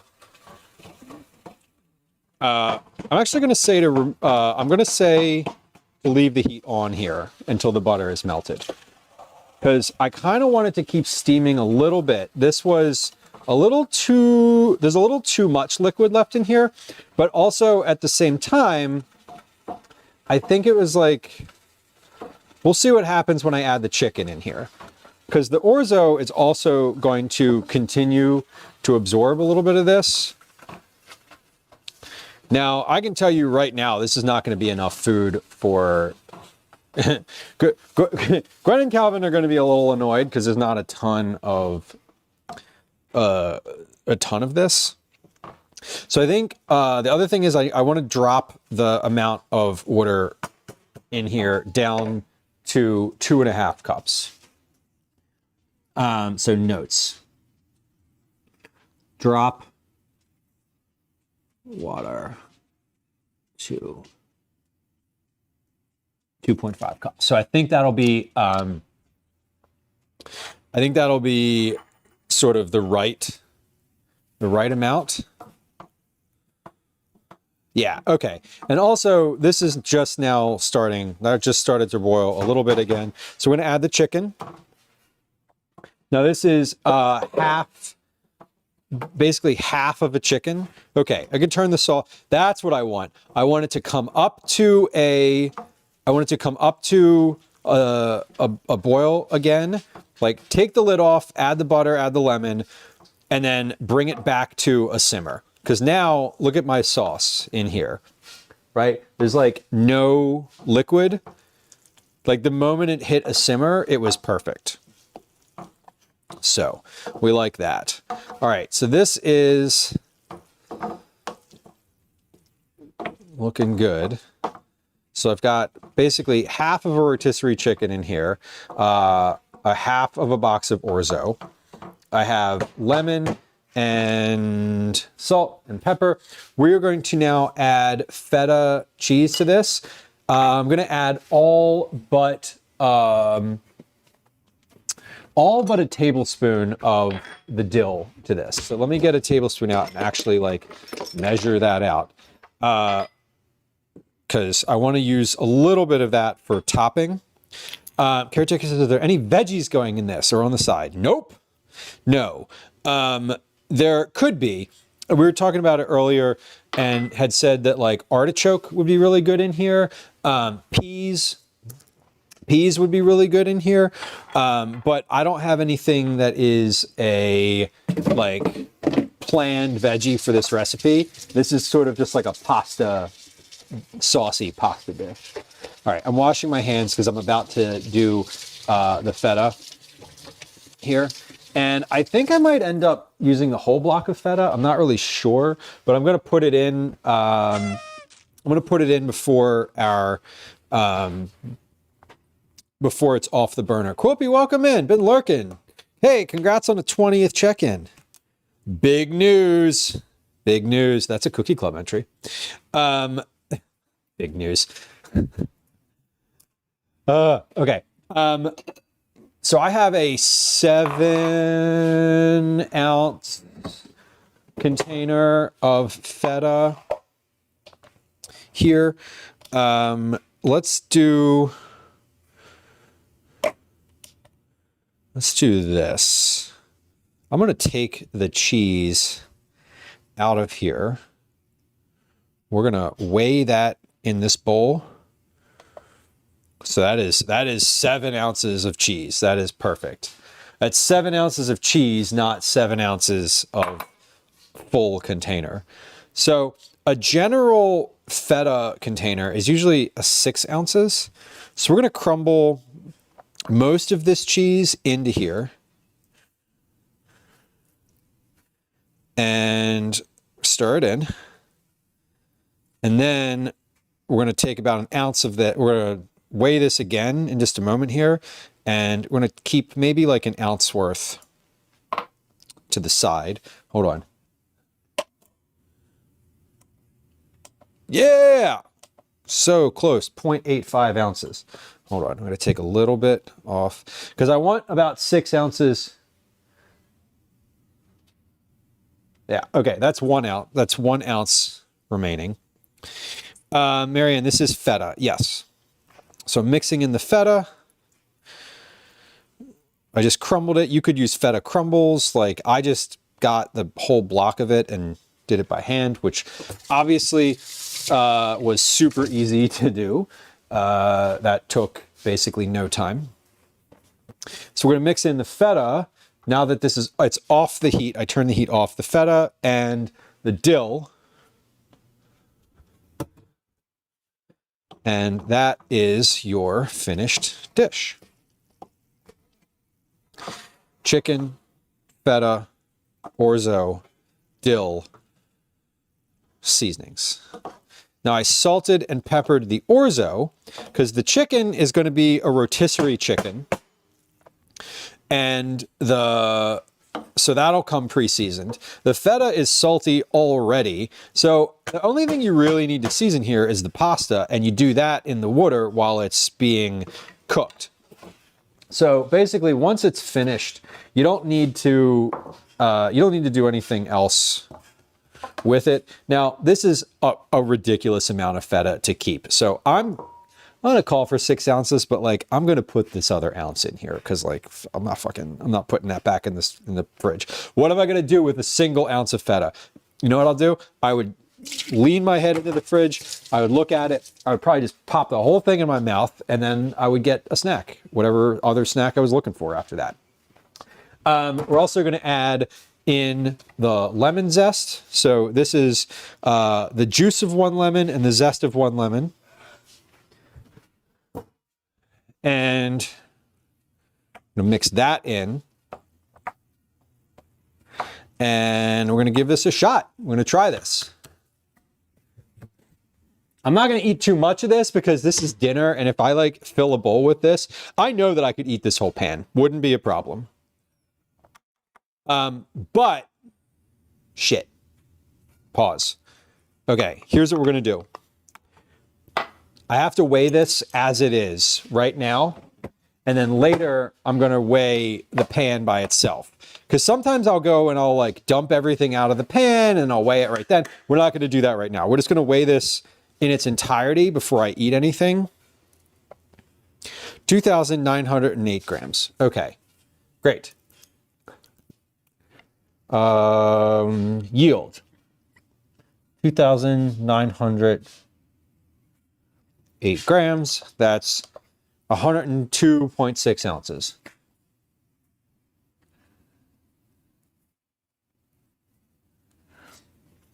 Okay. Luke, thank you. Appreciate that. Darlene on YouTube, thank you. All right. So let's try this. And we're going to say, when I try this, we're going to go, that's really good. It needs salt. Watch it happen. That's literally every time I ever make a recipe, I'm like, needs a little more salt. But,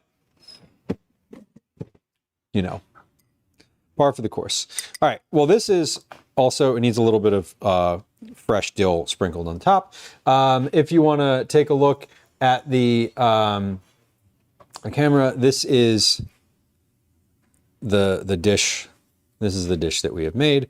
It is a orzo lemon chicken feta dill pasta situation, and there's some beet cookies on the counter over here too. We're going to show you those in just a minute here, but let's try this and see how it turned out.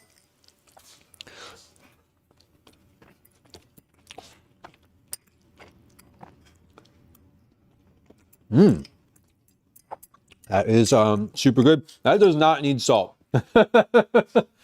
Okay, I lied. It is salty enough. That needs less salt. Slightly less salt. But it's good. It is a little tiny bit liquidy. So I think what I'm going to say, why is it so liquidy? I think what I'm going to say is, I just got myself another little spoonful. It's really good. This is actually really tasty. I'm not surprised. It's got like all the right flavor there. Okay, so you want to add a half cup of water remaining, make the sauce, add the butter and lemon, boil, remove, heat. So I don't want you to take this off the heat. Add the dill, add the chicken, dill and feta, stir to incorporate, serve with additional fresh dill on top. Okay, cool. That's what I want. This is good and ready. I'm gonna put a lid on this on the stove because this is ready to go for dinner for the fam tonight. I'm actually gonna pop this in the oven. As the oven was on at 350, the oven was on basically all afternoon, so I can just put that in the oven and it'll stay warm in there.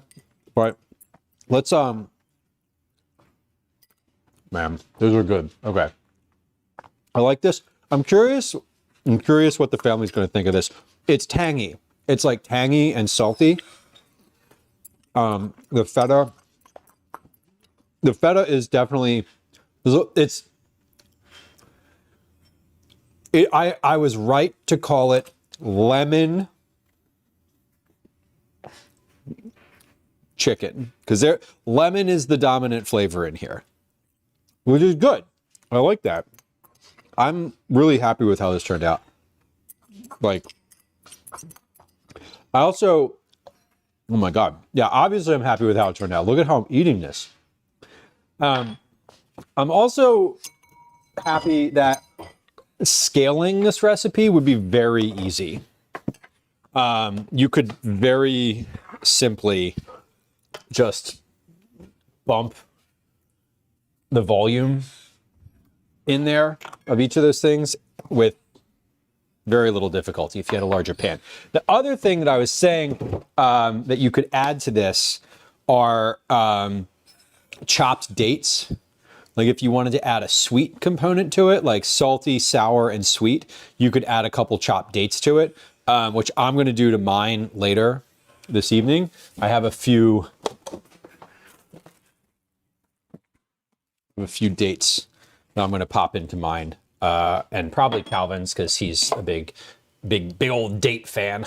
All right, let's check these cookies though. Wilma, hello.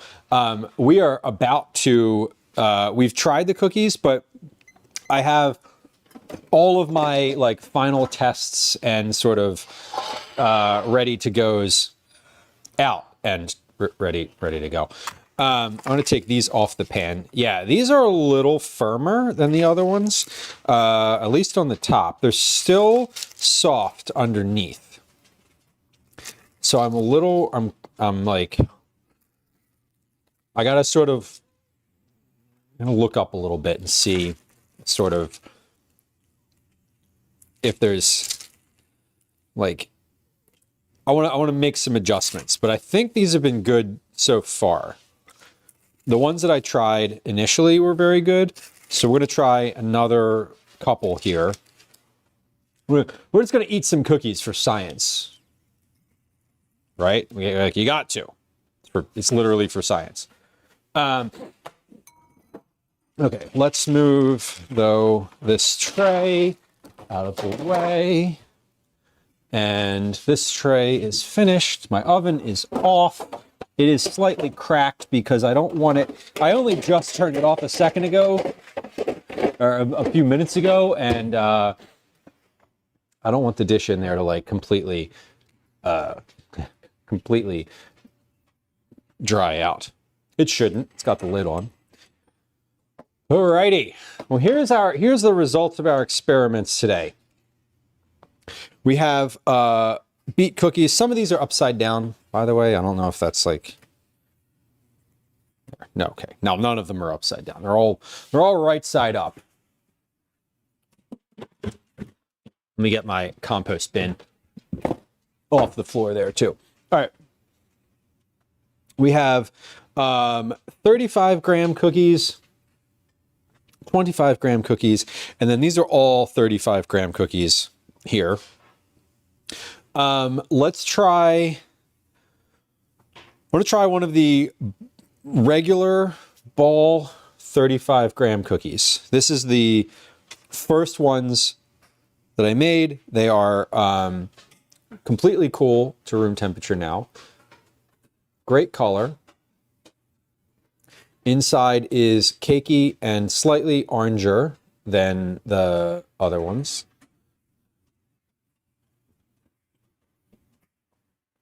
They taste like beets, y'all. I'm not gonna lie. These taste like fucking beets. But like good. Like if you like beets, you would be like, damn, that's different. They are sweet. They have a very cornmeal-like vibe to them, which is reasonable because I used rye flour, which is a little bit thicker, I think. Anyway, that was really good. I'm going to try one of the flat 35-gram cookies. Now, I'm going to try one from this tray. Sorry, because this was the one that was cooked first. So they're cool. These are like cold right now. They're room temperature. This looks very, very similar. All the color on these, no matter what size they are, is basically exactly the same. So this is a beet cookie. There's the top. The bottom is the same color as the inside. But again, these are kind of cakey. And they're a little, they're not very springy. Like once you compact them, they're sort of flat. But they're also not falling apart. Like you can hold this up like a cookie and have it not snap. So they're not, they're firm enough that they have some like structural integrity to them, which is good. Because otherwise, what are we even doing here? Okay. That is tasty.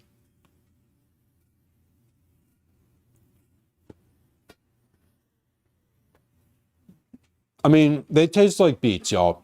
Like I'm happy because what I wanted out of this was a cookie that you could tell very distinctly had beets in it.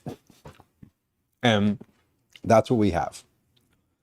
Let's try one of the 25-gram ones. Now, this one was intriguing to me because this one has some lacing around the outside of it. When I say lacing, I mean like this little bit here is browner and sort of spilled out a little bit. It seemed to be like when it was spreading where it broke through the spread, it is thinner and therefore like a little crispier. And as stated earlier, I love a crispy cookie, so for science, we got to do it. The interior of these is much the same as the other ones, although this looks a little bit browner somehow. I'm not sure. This is the 25-gram pressed flat cookie.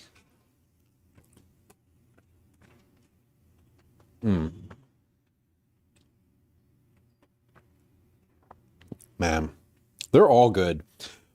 I like the crispier parts of it. Yeah, I like the crispier parts of it. I don't want the whole thing to be like that. I don't want the whole thing to be like crispy edges. But I wouldn't hate it if it was. All right, now this is the 35-gram cookie we just pulled out of the oven a few minutes ago. This has the most sort of lacy edges on it. You can actually see light through the top of this one. I love that. You can see this has a little bit of brown color around the outside. And the structural integrity of this one, this is warmer still. So as they cool down, they firm up. These are definitely a let them cool all the way cookie. Very good. I think these need less liquid in them. They're very moist. They're very, very, very cakey. So I think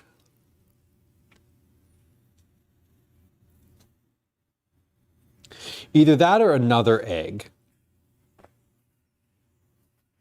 Another egg might be helpful. All right, let's try one more. I think I'm the only one. Like, Calvin's going to be interested in these, but he's going to want like whatever other shit that he has for snacks. These are not going to be like a snack. We have some friends coming over this evening, and honestly, I don't know if they're going to be interested in eating these at all. Sometimes it surprises me, and sometimes they're like, no, thank you.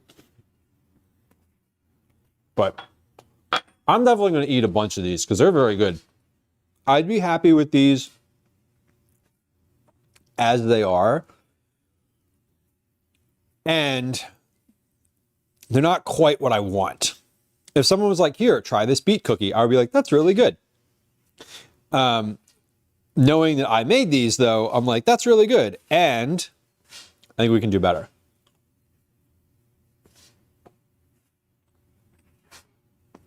I know we can do better. So, good. I think I want to take these in a firmer direction. A firmer direction. So like maybe less baking soda. So less of a rise. I want it to sort of bubble up less and spread a little more. Are they beety? They are definitely beety. Yes. That is one thing I will say is that the beet flavor comes through. The beet flavor is coming through. I'm happy about it. Like I said, I'm a little bit firmer. So I think like less baking soda and a little less liquid. And maybe a drop or two of red food coloring just to make them like bright fucking red. Maybe. Probably not. I say that, but like, I'm also very happy with the color. I don't hate the color. I love the color. In fact, I think it looks beautiful. But again, I am, as we just established, my own worst critic, always. So that is sort of how it goes. Yeah, this was fun though. This is the quickest I've ever gotten from like idea to execution of something. I haven't done a recipe like from concept to for initial pass in like a week and a half before. So I'm happy about doing that at all. Which is pretty cool. Let's see. Let's talk about what we're doing. We're doing next. Our next stream is going to be on Tuesday. We'll be live. I'm probably going to be doing some kitchen things. I might be doing some IRL things. I'm not positive, but excuse me. We will be live on Tuesday. Next week, I'm going to be traveling. We're going to be going to Toronto, which is in Canada.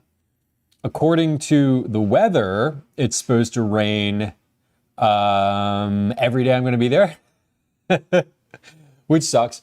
And mainly, I say it sucks, and I actually don't care. It only is annoying for like streaming purposes, because if it's like pouring rain each day, I'm not gonna love that, and that will really put a damper on things. Sorry, that was a dad joke. You can have that one. Anyway, we are going to be live from Toronto next week at some point. I don't know when exactly that's going to be. It might be Friday. It might be Saturday. It's going to depend on the weather. And regardless, I'm going to update the schedule in Discord. And I'm going to update the schedule on the schedule page on Twitch. So it'll be updated whatever sort of day our thing is going to be. So yeah, I'm going to be live on Tuesday and then live from Toronto at some point. It might be Saturday. It might be Friday. It's either going to be Friday, Saturday, and Sunday, and I will update the schedule regardless. We're going to follow a new to me streamer who, we're going to raid. You can follow. I'm already following them. We're going to follow, Lou, are you serious?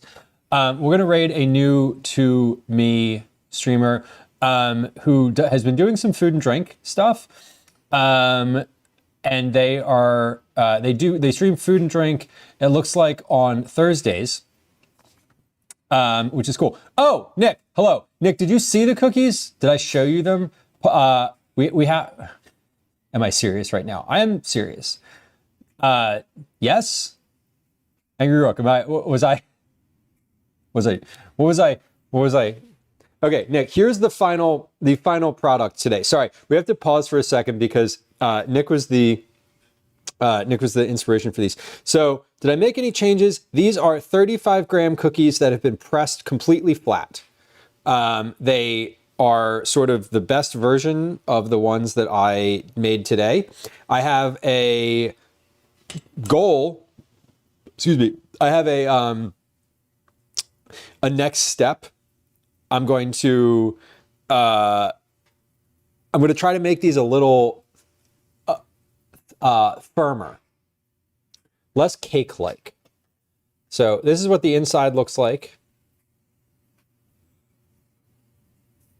A little orangish. That is as true a color as you're going to get. So a little firmer, and I will say though, they taste like beets and sugar. They're very tasty. I've had like 10 of them. I was just standing here eating all the different varieties for science. Oh, Angry Rook, I did just say that. You're right. I'm just not paying attention. Beet pasta. Nice. Do you have a good recipe for beet pasta? I have a great recipe for beet pasta. I'd be happy to share if you need it. It doesn't sound like you do. Anyway, where were we going? Hold on. Nick, I will, where the hell was this channel? Fuck, I lost it. I literally lost it. There it is. Okay, I got it. Okay, cool. I'll send you a good recipe. I'll send you that in Discord. I'm going to grab it because it's somewhere over here. I swear to you, if I don't literally grab this right now, I won't remember to do it. Like, object impermanence is fucking for real. There it is. Okay. I got it. All right. I'm going to take a picture of it and send it to you. Does the beet pasta taste like beets? It absolutely does. It uses shredded raw beets and you just mix them right into the pasta. It's like the easiest fucking thing. Genuinely, it's super easy. Okay, we're going to raid a new to me streamer who goes by the name Kelly B. Kellibee. They apparently, as I am understanding it, stream in the Food and Drink channel on Thursday, and we love finding new to me food and drink streamers to raid. It is Tasty Treat Thursday over on Kelly B's stream. Kelly B, what can I tell you? What can I tell you about Kelly B? Hello, friends. My name is Kelly. I am old. I have 3 cats and a dog. Same. I like playing games, crafting, and baking. We love that. Tags on the stream include 18 and up only, chill vibes, English, safe space, LGBTQIA+, learning together, baking, and cupcakes. And we love all of those things. So we're going to go visit Kelly B. I am going to start the raid. So there's that. Somewhere in here are the things that do raid messages in chat. SoFluff is on it already. Thank you, SoFluff. I appreciate it. Here's some social media links. Also in chat, we got the good one today. The goodbye sounds are on. The next time we're live is going to be on Tuesday of next week. And you reckon it's in the dish, not in the dough. Correct. I don't have a recipe for like beet pasta in the dough. Thanks for hanging out today, y'all. I appreciate it. Thank you for indulging this weird little curiosity over beet pasta that has, or beet cookies that has cropped up recently. I appreciate y'all hanging out. If you're still hanging out on YouTube, please hit the subscribe button, please hit the like button, and it was good to see you. I hope you all have a good one.